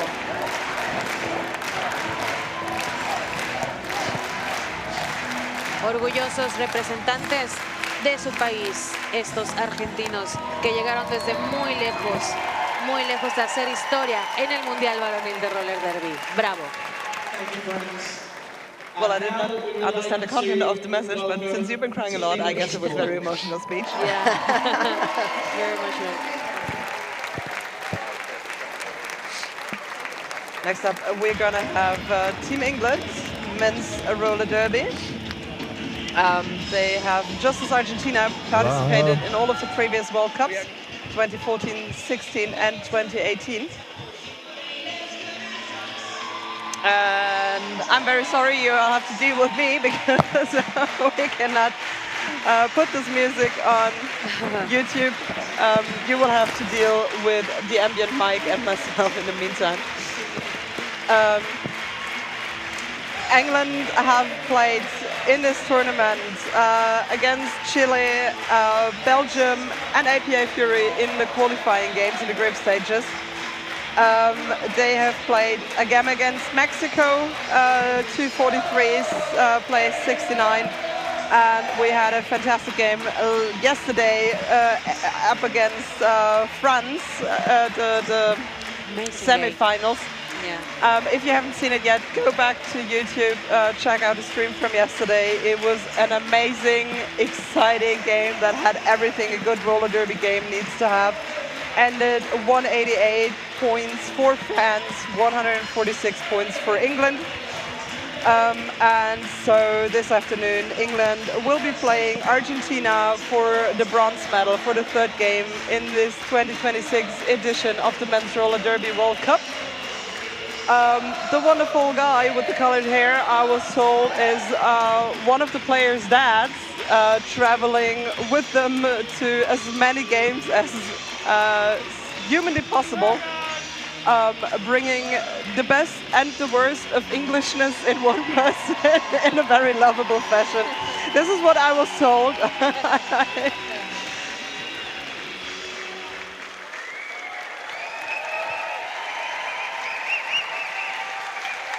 And that was the music cut short, so the 2 minutes are over. Y vamos a escuchar el discurso del equipo de Inglaterra. Creo que van a dar discurso. Oh, no va a haber discurso. Vamos ahora con otro equipo, dignos representantes. Inglaterra, que dieron varios partidazos. Yo fui testigo de esos partidos muy buenos y gigantescos. Jugadores, yo decía jugando con una amiga de Argentina, Periquita, a quien le mando un abrazo, yo diciendo de qué están hechos los ingleses, que están bien fuertesotes.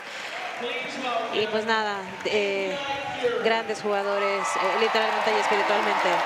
Ahora vamos con APA Fury, que también lo dieron todo en la pista, dieron pelea hasta llegar a este punto del Mundial Varonil de Roller Derby.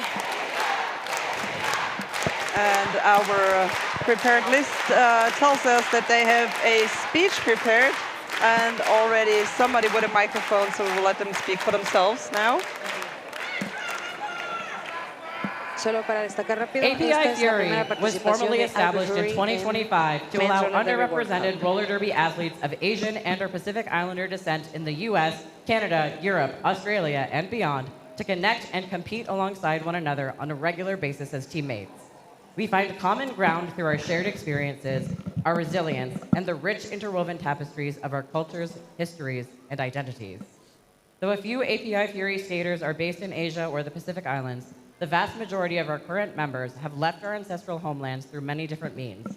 We are, or are the descendants, of immigrants, war refugees, asylum seekers, and adoptees who left due to reasons including violence, persecution, economic hardship, opportunity, and devastating climate-induced displacement. In API Fury, our members can find a space that feels like a celebration of coming home. This World Cup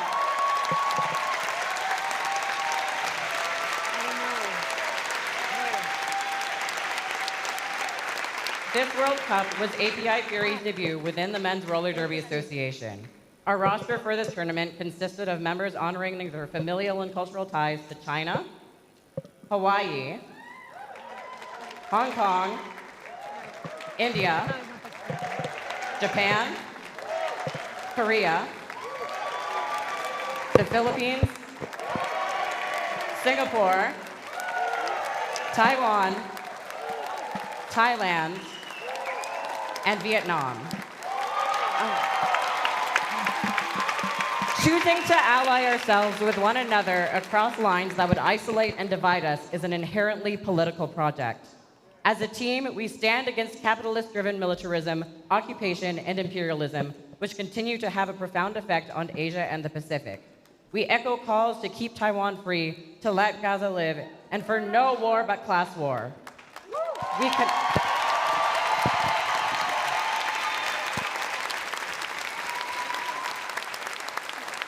API Fury joins other borderless roller derby teams in creating new possibilities toward decolonial futures and collective liberation. API!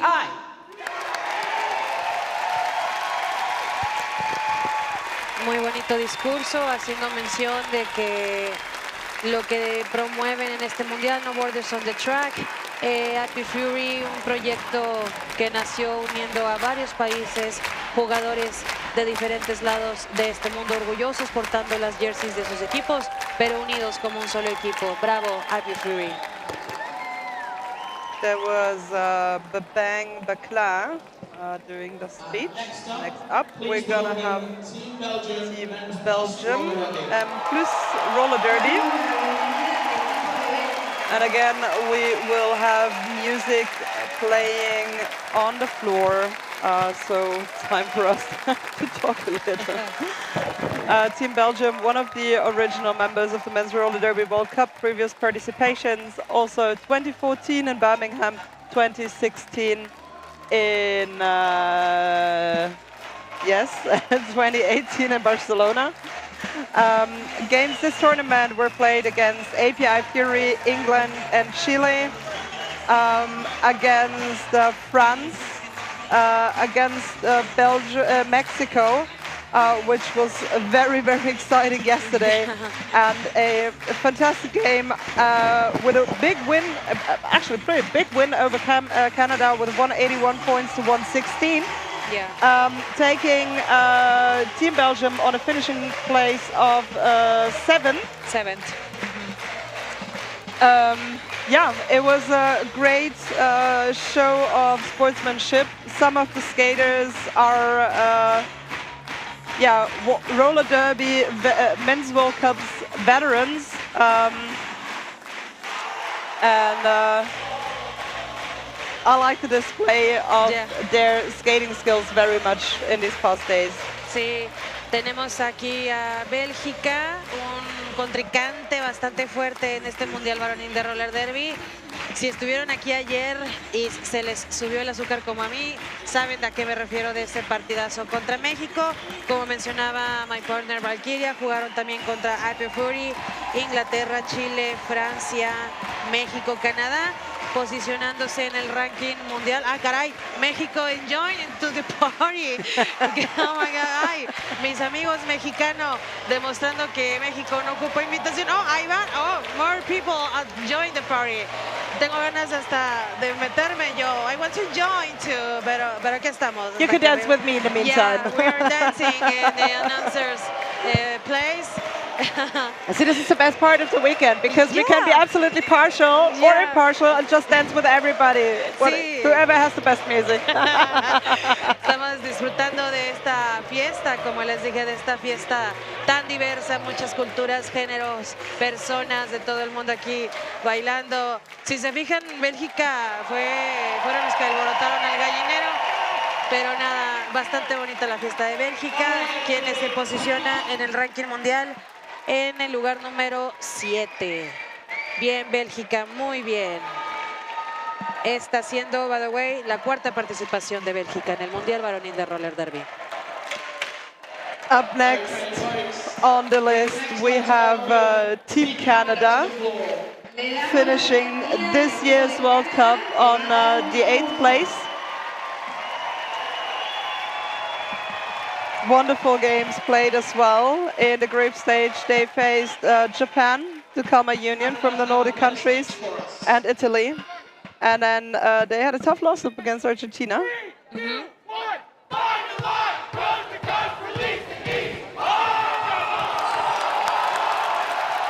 Bravo, Canadá, bravo, muy bien jugado, bien hecho. Contrincantes también difíciles en este mundial.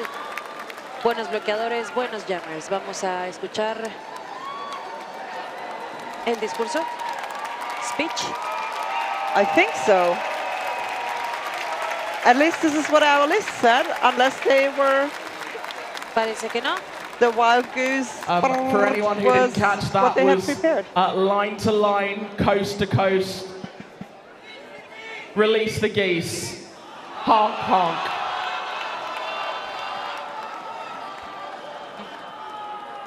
Beautiful.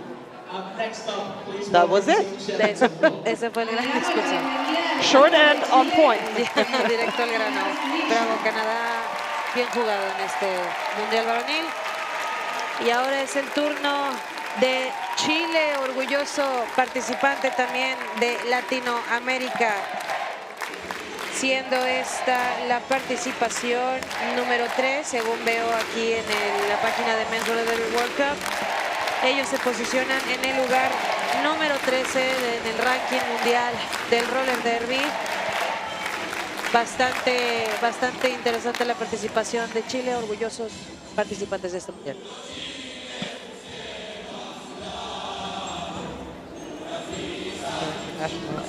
Chile. Escuchando el himno del país chileno, que no sé si podría estarse escuchando allá en la transmisión de YouTube, pero escuchemos, presenciemos.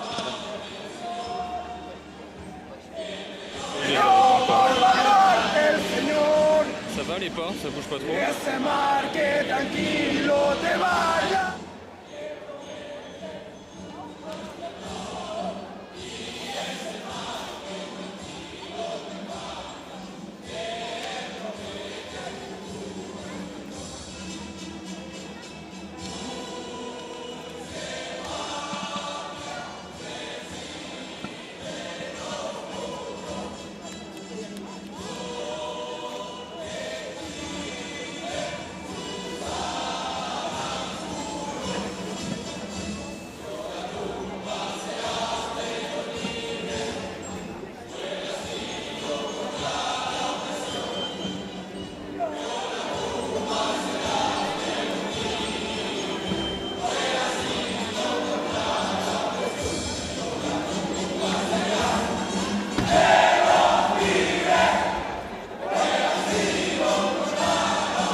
Felicidades por estar en el Mundial Varonil de Roller Derby. Ok, nos piden silencio.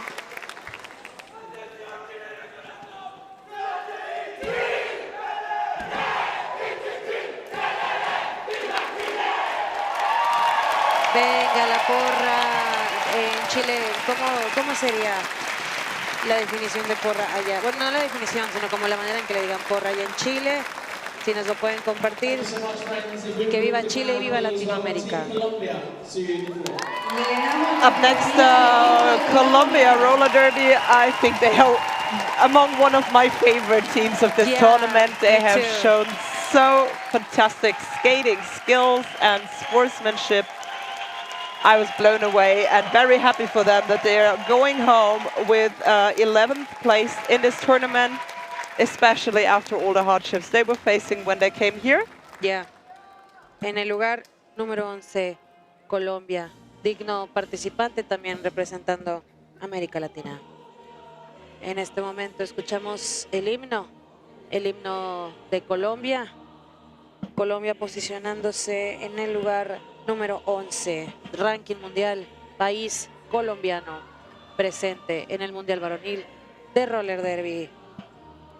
Según veo en la página de Men's Roller Derby World Cup, sería esta la primera participación de Colombia, pero algo había escuchado que no era como su primera participación. Creo que iban a participar en el Mundial 2020 en San Luis, pero por la pandemia sería esta la primera participación de Colombia.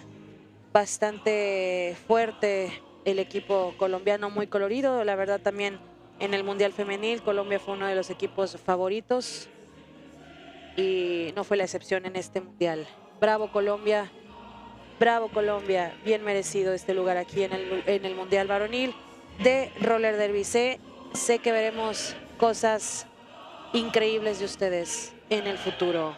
No muy lejano porque empezamos hoy. Hoy fuimos testigos de lo que es Colombia capaz.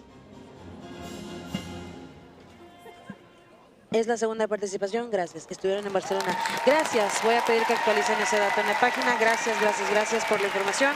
Segunda participación de Colombia en el Mundial Varonil de Roller Derby.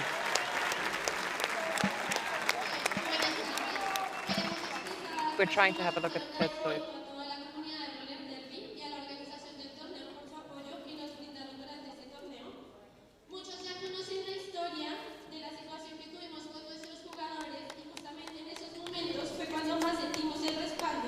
De esta comunidad.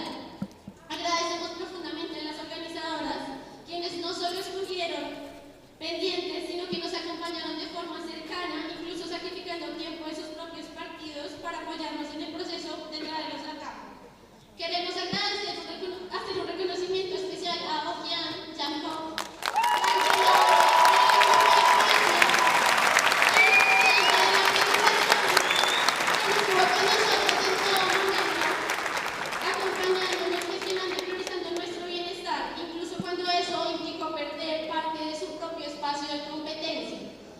También agradecemos a toda la organización por su disposición y a todos los colombianos. Gracias.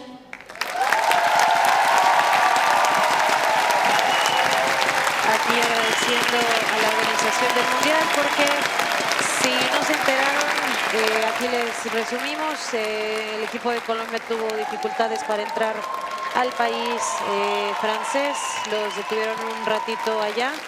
Pero nada, recibieron todo el apoyo y la ayuda de la organización del Mundial Varonil y afortunadamente todos pudieron llegar sanos y salvos al Mundial Varonil de Roller Derby y eso fue lo que agradecieron a la organización. Y claro, no podían no estar en este Mundial. Bravo Colombia, nosotros siempre con ustedes, todo nuestro apoyo siempre a Colombia. Very briefly, for the ones who do not speak Spanish so well, a couple of the Colombian skaters were detained when traveling to France last week. When trying to come into Paris, were detained by the authorities and kept for a couple of days. And the Roller Derby World Cup Committee and the MRDA did everything in their powers to get lawyers and fundings over. And unfortunately, we got everybody released. That was also, by the way, one of the reasons why the game against the Team US in the second day was postponed because the detained skaters were on the way to get here and they wanted everybody on track for that game. So we postponed it to make it happen. Coming up now, we have the hosts of this year's World Cup, L'Équipe de France.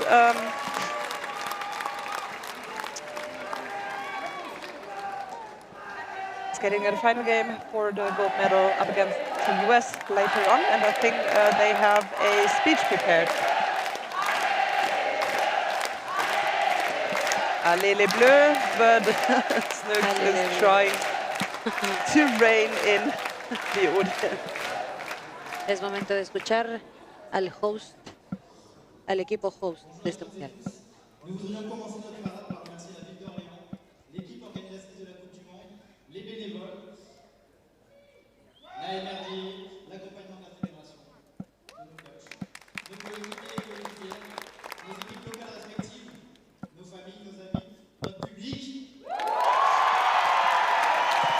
Okay, they thank the city of Orléans for making this happen, the volunteers and everybody participating, the families, the friends and the audience. De cette Coupe du Monde, et c'est pas fini.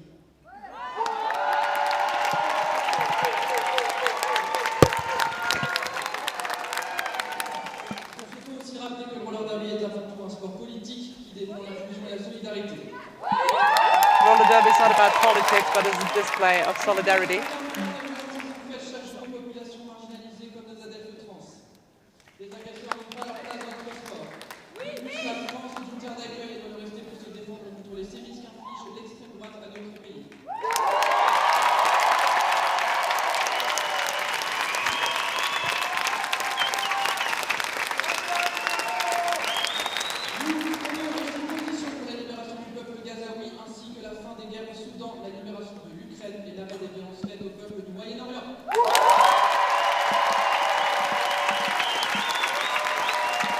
Very sorry, but the language skills left me on that one.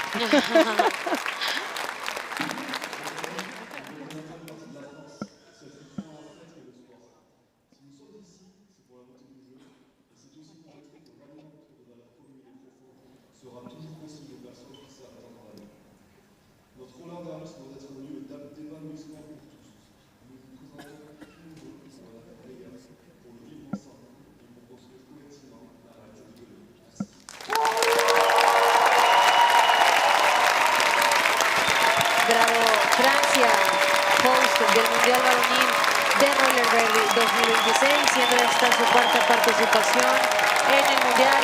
Dignos finalistas van rumbo a la final contra Estados Unidos más adelante a las 7 de la tarde hora Francia. No se lo pierdan, bravo Francia, de lo poco que pude entender, agradecieron a todos los voluntarios y participantes por hacer posible este Mundial para Roller Derby. Fourth participation at this World Cup for the French national team.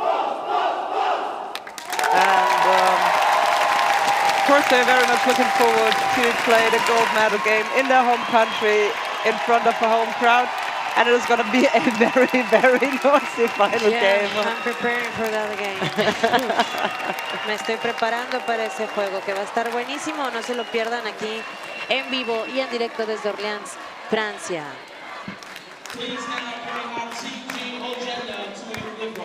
Als nächstes Team G All Gender from Germany haben vorbereitet Musik. They prepared a piece of music. Órale. Is that Nirvana song? Sounds like Nirvana. No, it's not. It's not. No. Prepararon como esta pieza musical, esta intervención por parte del Team G All Gender, de origen alemán.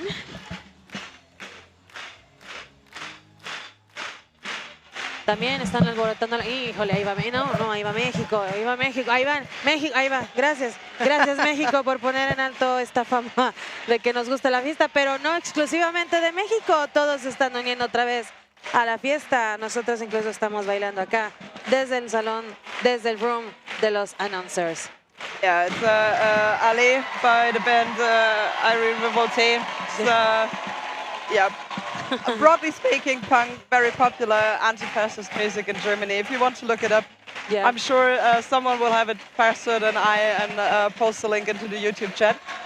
if you want to dance along. I was, of course, as a German, it's a bit biased calling the game last night up against Schmier campaign. They were in a tough group with Australia and Argentina. Sí. Performed a lot better than expected in those two games. Had a win. Now the music's over. Had a win over Països Catalans and played Schmier campaign yesterday, winning by a narrow 2 points, which freaked pretty much everybody out here in venue and probably at home in front of the television. So Germany taking 15th place in this tournament. Y ahora es el turno de Team Hawaii, quienes nos van a mostrar un baile. Al parecer vamos a disfrutar de este momento del Team Hawaii. Nada más para cerrar con el equipo pasado, fue su cuarta participación en el Mundial Varonil de Roller Derby y de Hawaii. Al parecer esta es la primera participación del Team Hawaii. And we will leave this moment to the team.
Bravo Hawaii, bravo Hawaii, padrísima interpretación, un baile representando sus raíces.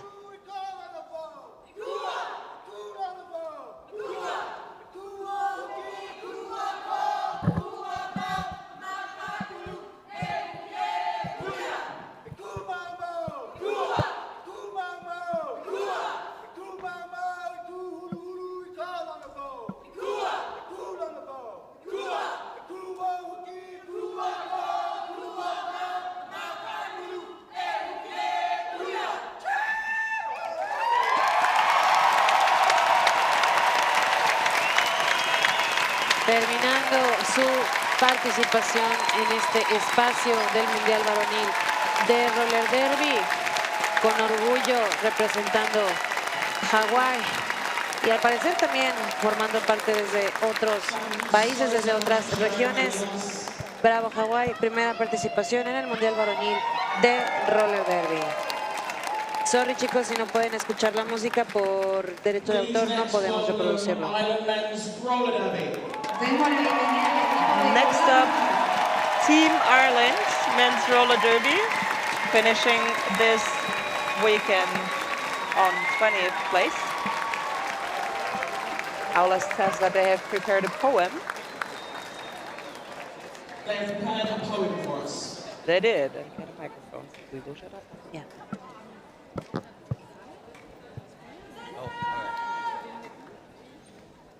Misha era. Should have made on Chalach Vera. More McLure. They don't work.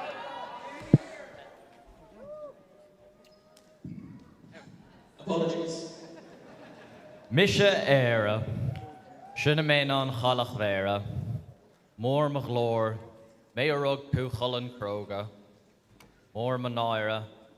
a clown féin a dhéile máthair, mór ma fian, bith náda na ma hir chiapach, mór ma bhrón, déag an drauman a chur stóchas. Mise éire, uig ní mé an chalach bhéire.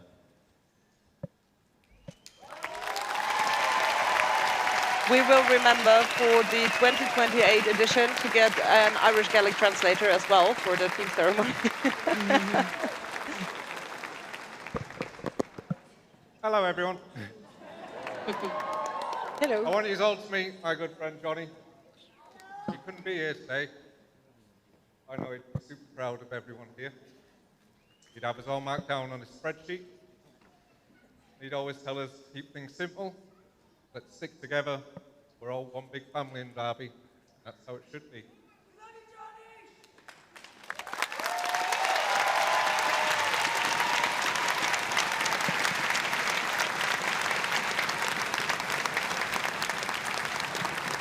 I want to share one bit of advice that he'd give me before every jam, after every game, and any time I needed it. And that was always, don't be shit. I'm immensely sorry. So, for everybody that should be here today, everybody we've lost, everybody we missed, let's make some noise and celebrate them like we should do. Everybody? Yeah!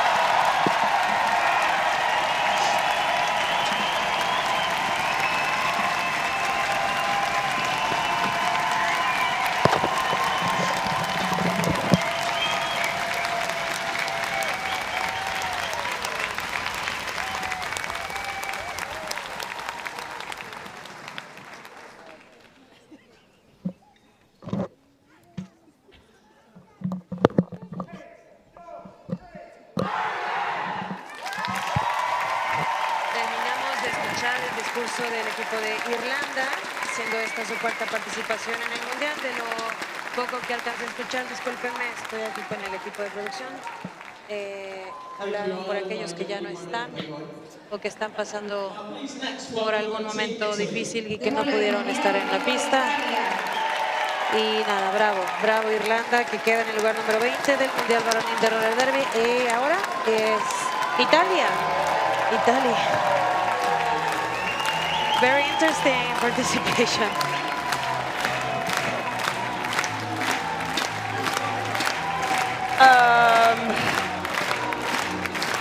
And since we do not play the music on the broadcast and it is Italy present, you might guess that it's Bella Ciao playing for this one. Team Italy, for them it was the third participation at the World Cup. And also present on this team, we have a couple of veterans that have been skating all of them. Goofy, for example, being one of them, physiotherapist also skating in all of the World Cups up to now, for Team Italy, that is. They have been playing Kalmar Union, Japan, Canada, and took a win over Wales last night, having them finish the weekend on the 9th place overall. Y bueno, no podemos reproducir la música tal cual se está reproduciendo aquí en el recinto, pero de seguro, claro que reconocen la tonadita que se hizo famosa por una serie que todos pudimos ver por ahí en una plataforma de streaming. Italia, su tercera participación en el Mundial Varonil de Roller Derby, posicionándose en el ranking mundial en el 9º lugar. Jugaron contra Kalmar Union, Japón, Canadá y Wales. Bravo Italia, bravo.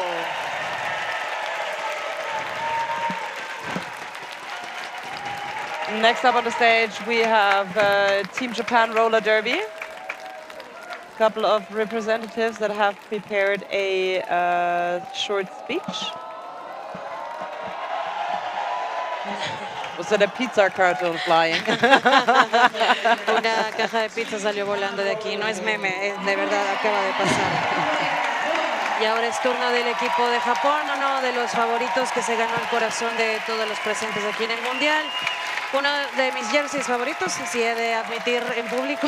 Muy bonito su jersey, muy lindo. También dos participantes mexicanos en este equipo de ascendencia japonesa.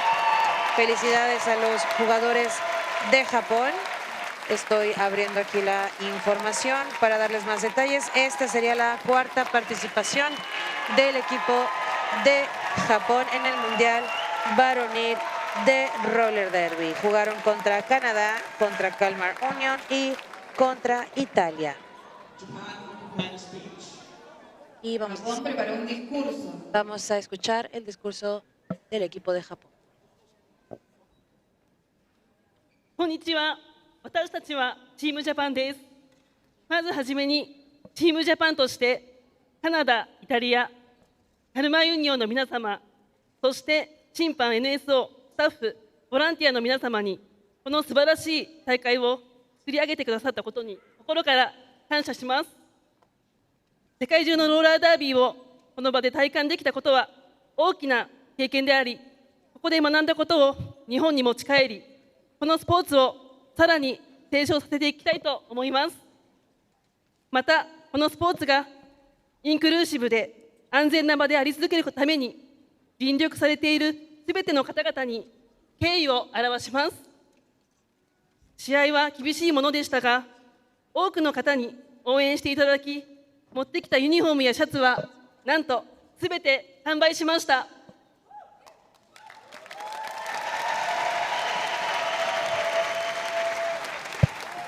次はプレーでもユニフォームの人気に追いつけるようさらに努力して戻ってきます。そしてクラウドファンディングやスポンサーとして私たちを支えてくださった皆様に心から感謝します。皆様の支援なしではここに立つことはできませんでした。ありがとうございます。最後にここにお集まりいただいた皆様に心から愛を込めてお礼を申し上げます。本当にありがとうございました。Arigato, I understood. Yeah, I understand the last part. Ahí el discurso de Japón. Pilas para aprender de ese idioma. Aquí el saludo y la despedida del equipo japonés y seguimos. Team Japan would like to thank Team Canada, Italy, and the Kalmar Union for the games this weekend. More importantly, we would like to thank the refs, NSOs, and everyone behind the scenes who made this weekend possible. Experiencing all of the Derby from around the globe has been an honor. We are excited to return with what we've learned to grow the sport worldwide. We would also like to thank everyone who supported us financially through crowdfunding, as well as many fans cheering us on that helped us sell the merch we brought. We would not be here without your support. We are not stopping here. We'll train harder to become as strong and maybe as popular as our uniforms. This sport continues to grow because of the people who work hard to make it inclusive, respectful, and safe for everyone. Sexual misconduct and grooming have no place in this sport, and the steps taken this weekend to ensure a safe space have not gone unnoticed.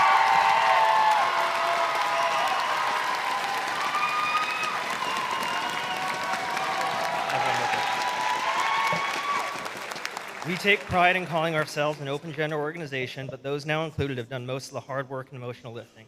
As we come back to our home leagues from this incredible experience, we need to reflect on what we can do to make it a safer space for all. I think there's nothing we can add to this. No, without words. A little bit more. So we would also like to thank our great coach and encouraging coach GI and Ume-san, and experienced players Luis, Togo, and Justin, all the way from Mexico and the US. So they brought a strong fighting spirit to our team. And sorry, so personally, so one thing or two things. So I'm also thank to my teammate in Kuopio roller derby team, so in Finland, including Odi. So they are so trained so hard for me for this World Cup. And very lastly, so I really want to thank to my brother Yota. He's our ace jammer, so who introducing me this wonderful sport. But in fact, actually, it's originally, so we were forced to do this roller skate by our father, actually. So he passed away, but probably he never imagined this moment, and so he's really, I think, happy at this moment. Thank you. So, sorry, one thing. Bravo Japón, termina su discurso y es momento de despedirse de este Mundial Varonil de Roller Derby.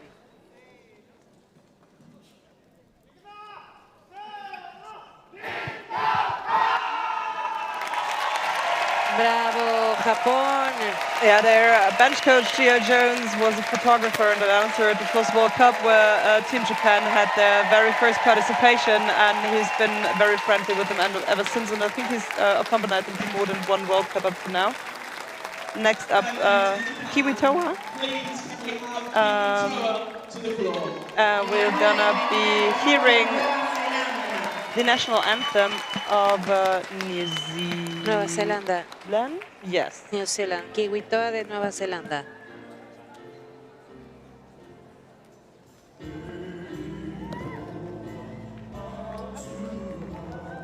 Vamos a escuchar el himno del equipo Kiwi Toa, siendo esta su segunda participación en el Mundial Varonil de Roller Derby, jugando contra Francia, Wales, Hawái y España.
Qué bonito himno. Qué bonito himno. Sonó muy lindo. That was the first participation for New Zealand in the men's roller derby World Cup. No, the second. I'm sorry. The second. First participation was in 2018 in Barcelona. They have played 3 games in the group stages. First one up against France. Second one up against Hawaii, where they took a win. Took a loss from Wales, and then of course they did play Spain for the final placements and are now 17. finishing on 18. No, sí, es verdad. Yeah.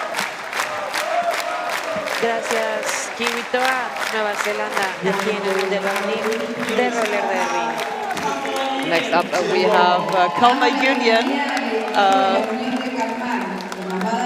the Nordic team made up of skaters from Denmark, Sweden, Norway, Finland and Iceland. This is for the Kalmar Union, this is the first participation. We had teams from a single nation for the previous edition, but they were afraid to not get skaters from the individuals. Decided to join, make up a joint for the company, and ended up with having so many skaters. I'm Sugar High, one of the very proud captains of Kalmar Union, a team with skaters from 5 Nordic-ish countries. I'm proud because we've done something that isn't supposed to be easy. We built a team across borders, languages, and nations. We come together with a shared ambition to strengthen and to regrow OTA Derby in our part of the world. A world that too often tries to divide us, where nationalism once again grows stronger and people are taught to fear each other. We have created a community based on the belief that when people come together, understanding, connection, and peace will grow. We hope this initiative will show the way for other regions that people can come together and play at the World Cup, just as we have done.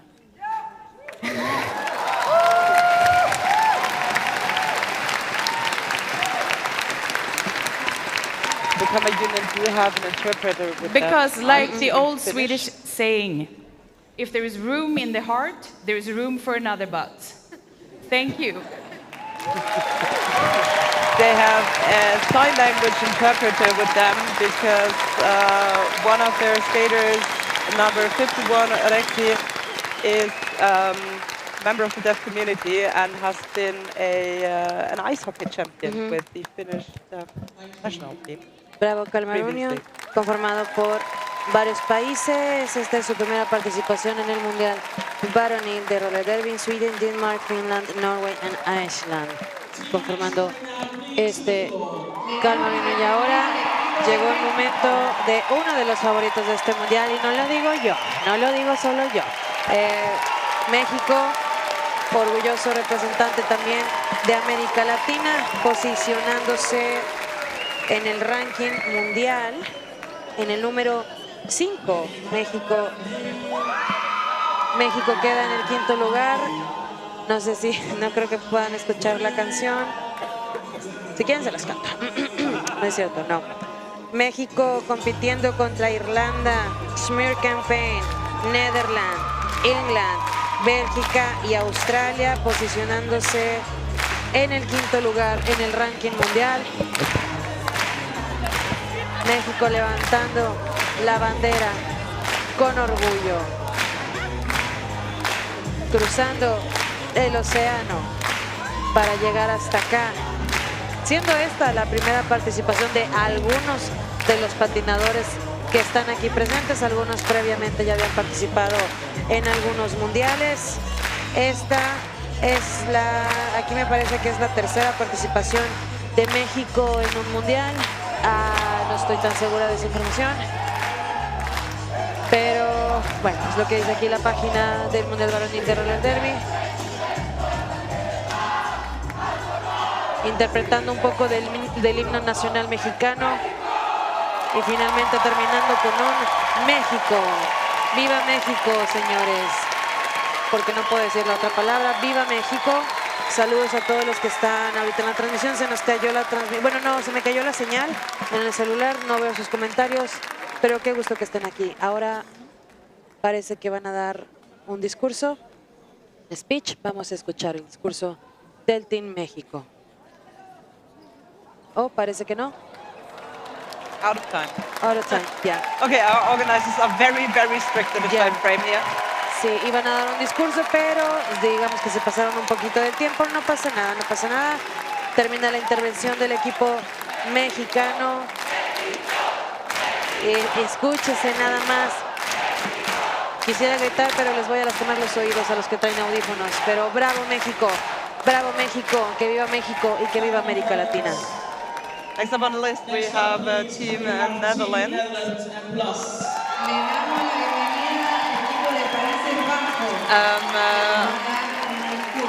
Netherlands, also one of the original members of the Men's Roller Derby World Cup, having been taking part since Birmingham in 2014, this year ending on a respectable 12th place after taking Team Nederland M+ was never really about national pride or Yeah. patriotism. That sort of thing is weird when your country was built on colonialism. Instead, we set out to build a team we could be proud of, based on camaraderie, inclusivity, and hard work. Because to us, roller derby is a place where everyone should be welcome.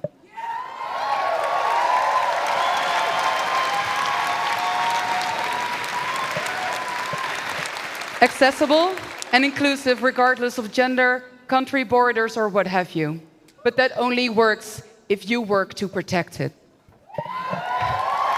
That is why in this team we strive to be better every day as skaters, teammates, and human beings. That's why we hold each other accountable when we don't adhere to our core values, and we elevate each other. We stand with those brave enough to speak up.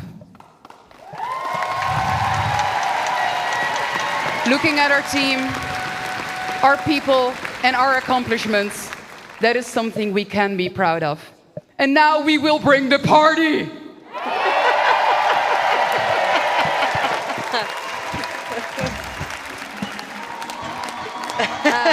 Yeah, we're not allowed to stream the Venga Boys on the YouTube, so very sorry. Desde ayer el equipo de Países Bajos trae esta canción. I can tell you though that the Venga bus is coming. Estamos aquí bailando desde la producción. Aquí se vive la fiesta en el Mundial Varonil de Roller Derby. Felicidades, Netherlands. Congratulations, Netherlands. Cuarta participación en un Mundial Varonil de Roller Derby. Hace unos momentos decía Valkyria, mi compañera, uno de los miembros originales del Men's Roller Derby Association. Haciendo historia, siguiendo, escribiendo la historia para su país, Países Bajos.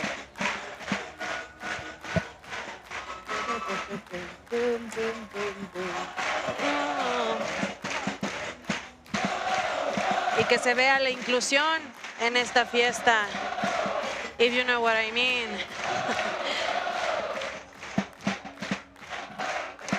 Bravo, Netherlands. Bravo. I'm pretty sure that everybody from the organization hates to be the party pooper right now, but we have to stick to schedule. Meine Damen und Herren, wir haben doch keine Zeit. You're all wearing love for me, yes? Snooks just makes very clear that we love them all, but yeah, we have to stick to the schedule. Países Catalán de Roller Derby up next. Países Catalán Roller Derby. First participation, representing, I think we will let them, they have prepared a speech, so we will let them speak for themselves. Vamos a escuchar el discurso de Países Catalán.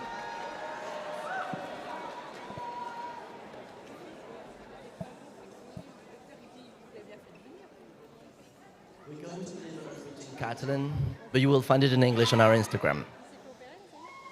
Països Catalans Roller Derby és un equip nascut en resposta a l'opressió que patim tant històricament com avui en dia, per reclamar el nostre dret a ser qui som i per qüestionar una concepció del món basada en fronteres polítiques en comptes de lingüístico-culturals. Som aquí per fer visibles realitats amagades per l'ordre establert. El nostre territori s'estén a través de 4 estats: Andorra, França, Itàlia i Espanya. Aquestes fronteres polítiques ens separen, però sempre ens unirà la nostra cultura i especialment la nostra llengua, el català. Cada dia hem de fer front a obstacles que per molts de vosaltres no existeixen. No poder emprar la llengua nadiua en situacions quotidianes o haver de lluitar per una escola en l'idioma propi del territori. A més, experimentem la constant invisibilització de la nostra identitat en pos de mantenir una identitat estatal homogènia, així com la folclorització de la nostra cultura com a eina per a la turistificació i explotació dels nostres territoris. Som conscients que altres equips presents i potencials representen aquesta mateixa lluita i volem agrair-vos els esforços, malgrat totes les pressions que vosaltres també patiu als vostres territoris, cultures i llengües. Podem dedicar unes paraules d'agraïment a totes les seleccions que han treballat des del transfeminisme per crear equips diversos, inclusius i combatius. Gràcies de tot cor, ens veiem al pròxim Mundial.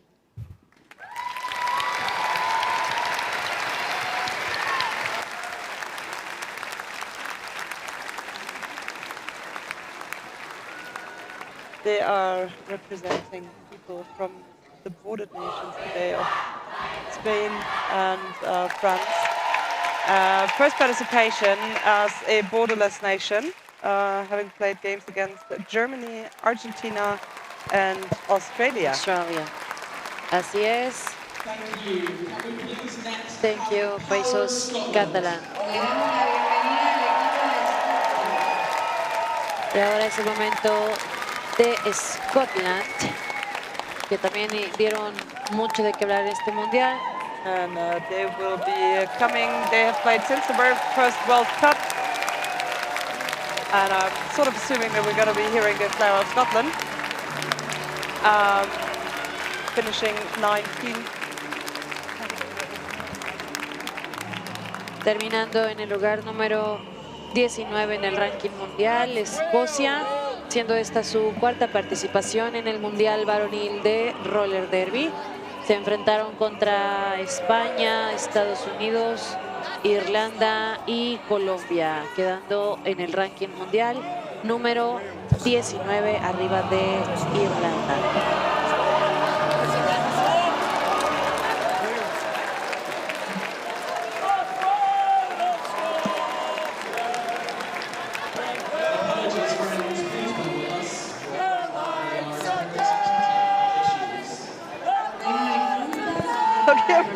Okay. It's okay, it happens. Okay, we have our music producer is just slowly dying inside because we had a slight mix-up in the playlist, and the Scots are now helping out. Tenemos a la de producción musical escondiéndose. Algo pasó con el mix de la música de Escocia, pero se está escondiendo. Pasa, it happens. O sea, no pasa nada. Esto es un evento en vivo, puede haber errores, pero no pasa nada. Mira, nadie se da cuenta, todos están cantando. De esto se trata, de having fun, to sing.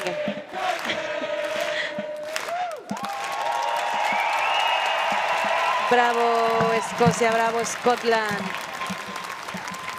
Digno rival, buen participante de este Mundial Varonil de Roller Derby, su cuarta participación.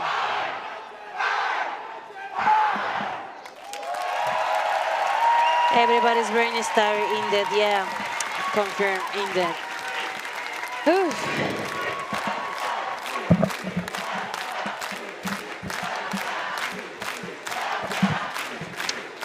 Sorry if I don't translate my comments from Spanish. I mean, we are here two announcers, and she is also speaking in your language, English, and I'm here because the diversity of the roller derby community is also in Spanish. So we are repeating almost all the things that we are saying to each other and to you.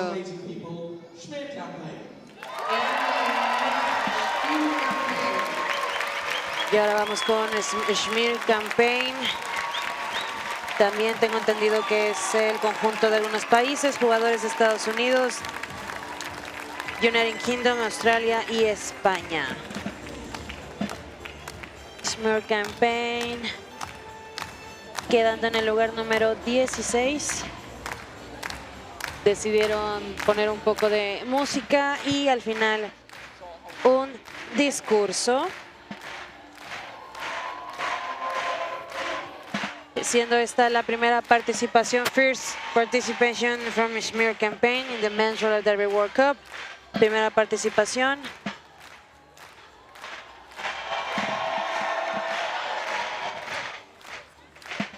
Con miembros desde Estados Unidos, Reino Unido, Australia y España, jugando contra Netherlands, Irlanda, Germany y contra México también se enfrentaron. From Jewish space lasers to accusations of blood libel, the Jewish people are no strangers to smear campaigns, which are deliberate efforts to damage the reputation and credibility of a person or group using false accusations and negative propaganda. Proudly representing a storied legacy of survivors, thrivers, and blessed memories, the Smear Campaign is an all-gender murder gameplay team that represents no single country, instead uniting Jewish diaspora skaters from around the world. Because if there are two things that we can all agree on, it's that Derby conquers fear and bagels go with cream cheese, or as we say in Yiddish, Schmear!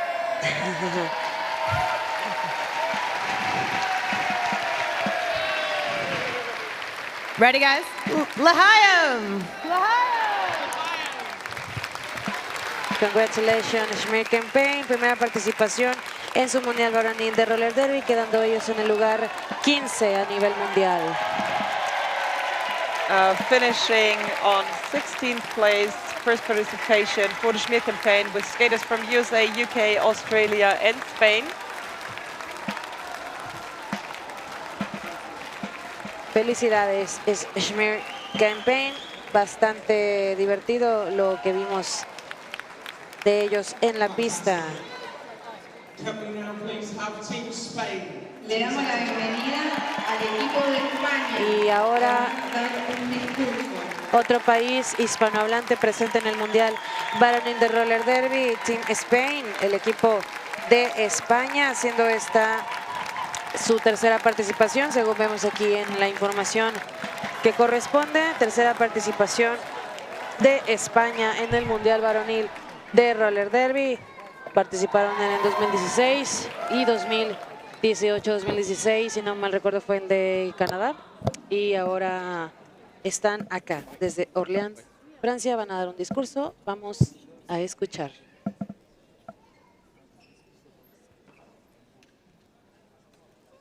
Eran años de ilusión y banderas de morado, los versos de los sin voz, gritos de Lorca y Machado.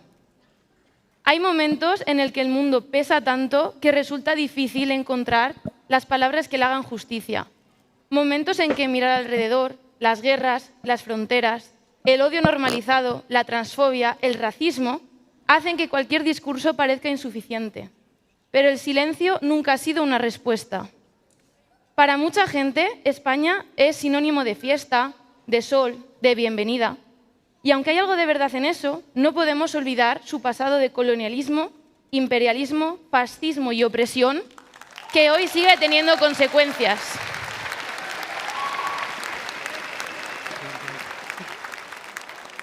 Desde Team Spain reconocemos esta realidad y la sentimos muy cerca.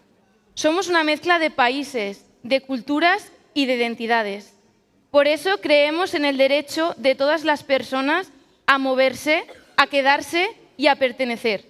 En el derecho de las personas trans a formar parte del deporte. En la diversidad y la igualdad dentro y fuera de pista. Nos juntamos aquí porque el derbi ha sido siempre un espacio de comunidad, de cuidado y lucha. Y eso también es una forma de resistencia. Venimos a dar lo mejor de nosotros con todo lo que somos y de donde venimos. Gracias, merci, gracias, es que ricasco, gracias.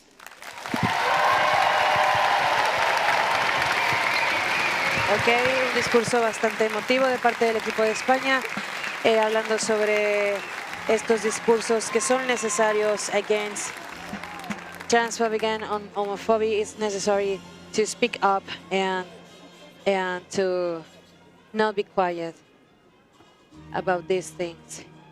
That's what the girl from Spain said. Discurso bastante poderoso y necesario todavía en estos tiempos por la visibilidad de las comunidades. Porque like I said, this roller derby World Cup, the tagline is no borders on the track, and this is what we are seeing in the men's roller derby World Cup. Y eso es lo que estamos viendo en el men's roller derby World Cup 2026, y todos uniéndose a la celebración del equipo de España, participante de este mundial, que se posicionan en el lugar número 18, siendo esta su tercera participación en un mundial varonil de roller derby.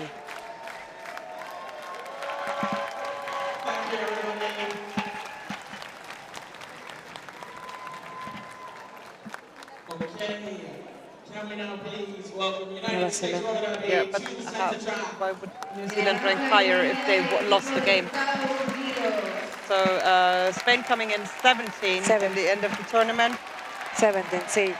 With the third participation in the Men's World Cup as previous host in Barcelona in 2018. Así es. Así es, participante del Mundial de Barcelona también. Ahora es el turno del equipo de Estados Unidos, que se van a disputar la gran final contra Francia. Y van a interpretar el himno de su país, siendo esta la cuarta ocasión que Estados Unidos participa en el Mundial Varonil de Roller Derby.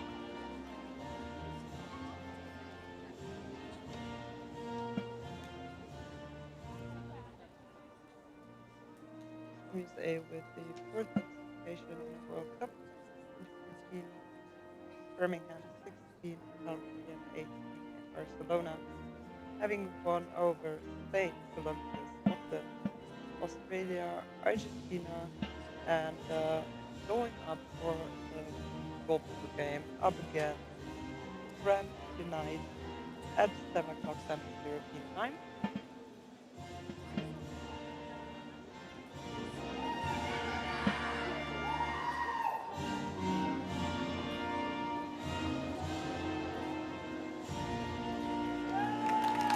Y así la interpretación del himno de Estados Unidos en este Mundial Varonil de Roller Derby.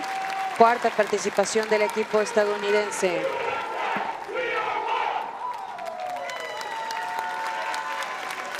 Quienes disputarán la final contra el equipo francés.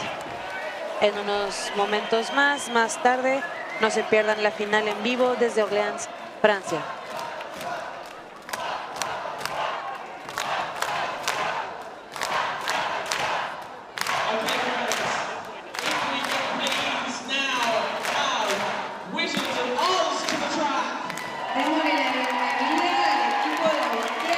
Welcoming on track.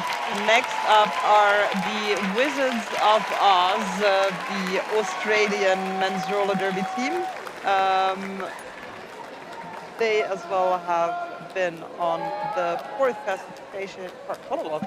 Words are hard now. The fourth participation at the men's roller derby World Cup, coming in sixth this year, and they have featured beach. The Wizards of Oz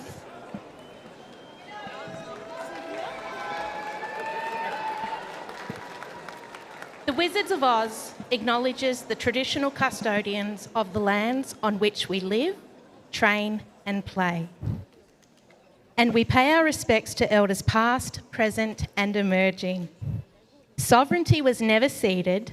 The land we now call Australia is and always will be Aboriginal land.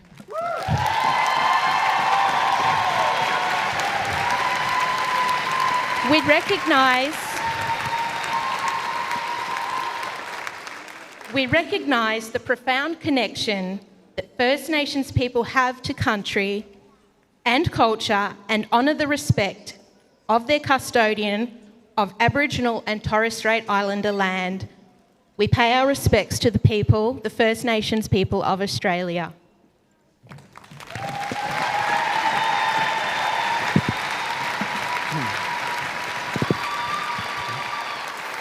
Australian Men's Roller Derby and the Wizards of Oz publicly shared our values as we headed into the Men's Roller Derby World Cup. We decided on these values as a team, and in sharing them publicly, we hoped to hold ourselves accountable to them and inspire our community to reflect on their values. Respect. We treat teammates, officials, opponents, and the game with respect, especially under pressure. Accountability. We own our preparation, roles, and our performance. We put it all on the track and we stand by the outcomes together. We hold ourselves to these values privately and publicly. Team first. We prioritise collective success over individual ego. We support recovery and celebrations, a part of high performance. One more. Safety of women and gender minorities.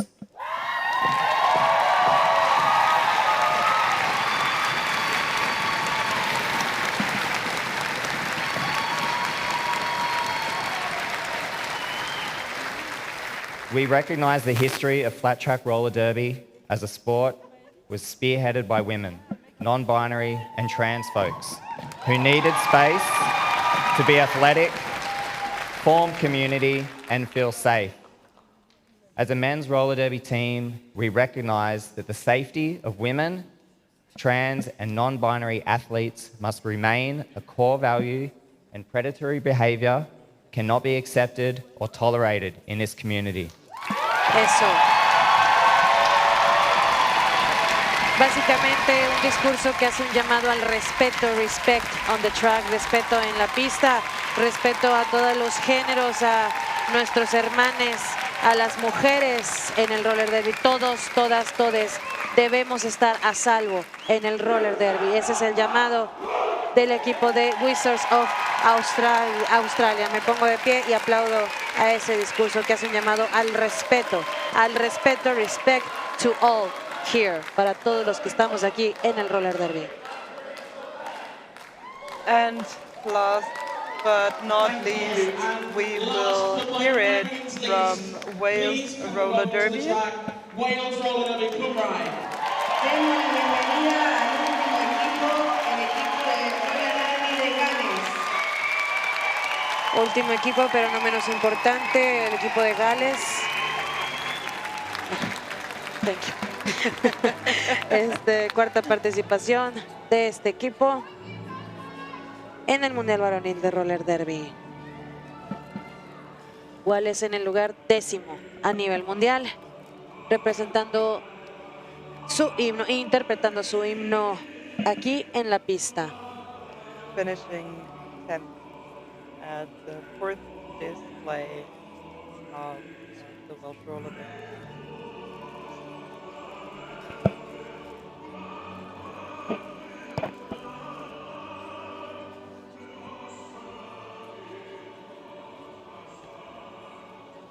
Bastante bonita la bandera de Gales, el jersey también. Participantes increíbles de este Mundial Varonil, jugando contra equipos como Hawái, Nueva Zelanda, Francia e Italia.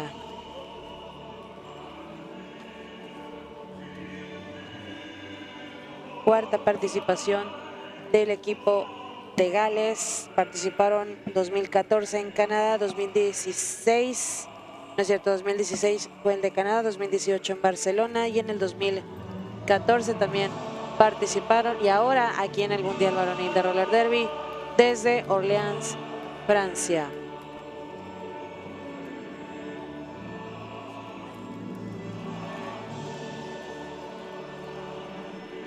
Love to see Wallace fans here on YouTube. Muchas gracias. Thank you so much for being here. No se olviden de compartir esta transmisión, que esto aún no termina. Vamos en un rato más con la final varonil. Don't forget to share this transmission free from YouTube. Y terminamos un himno bastante potente aquí en la pista del Palacio de los Deportes, Palacio Sports. And that is it. That is it. That is it. We have seen all the teams of this weekend, and now I have a couple more minutes to take a breath. Take a breath, take water. And be back here by 5 o'clock, 5 p.m. Central European Time. Yeah. For the bronze medal game. Para bronze medal game, and after that, después de eso, the final game, France, United States, the big final. Thank you for being my partner in this transmission. It was a pleasure. Thank you very much, Nikki. Nikki will be back with you for the Argentina game. No, this is my last transmission, actually. Oh, really? Okay. This is my last apparition here en las transmisiones. Esta fue ahora sí mi última intervención. La única narradora latina hispanohablante. Espero que en un futuro me acompañen más hermanos y hermanas hispanohablantes en estas transmisiones. Terminamos muy contenta, muy feliz de todo lo que se hizo en este Mundial Varonil de Roller Derby por parte de Latinoamérica. Y nos estaremos viendo más adelante porque esto aún no termina. Show must go on. Seguimos adelante. Y nada, see you soon. Thank you so much for everything, and it was a pleasure to be here with you. I'm Nikki from Mexico, and hope to see you soon, everybody. Hope to see you soon, my dear. My name is Valkyria. I'm really looking forward to now just watching the final game. Thank you very much, Nikki. Thank you very much for watching, and we will hear you soon. See you soon.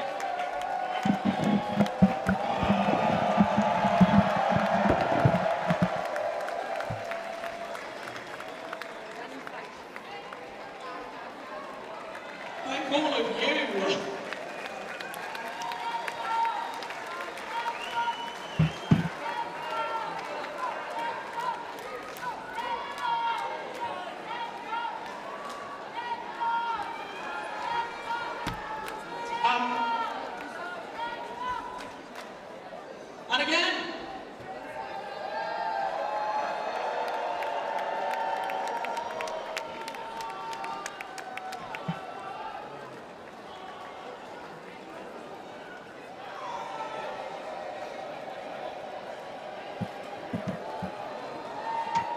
Any participants over the age of 50, if you would like to be involved in over 50s photo, that's going to be taken over at the GTO table in the next few minutes, I believe.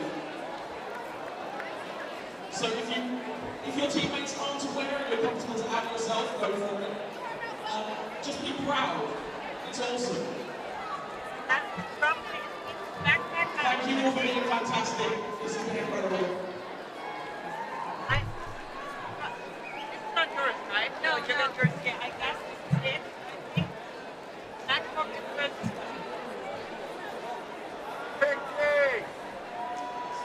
Pinky!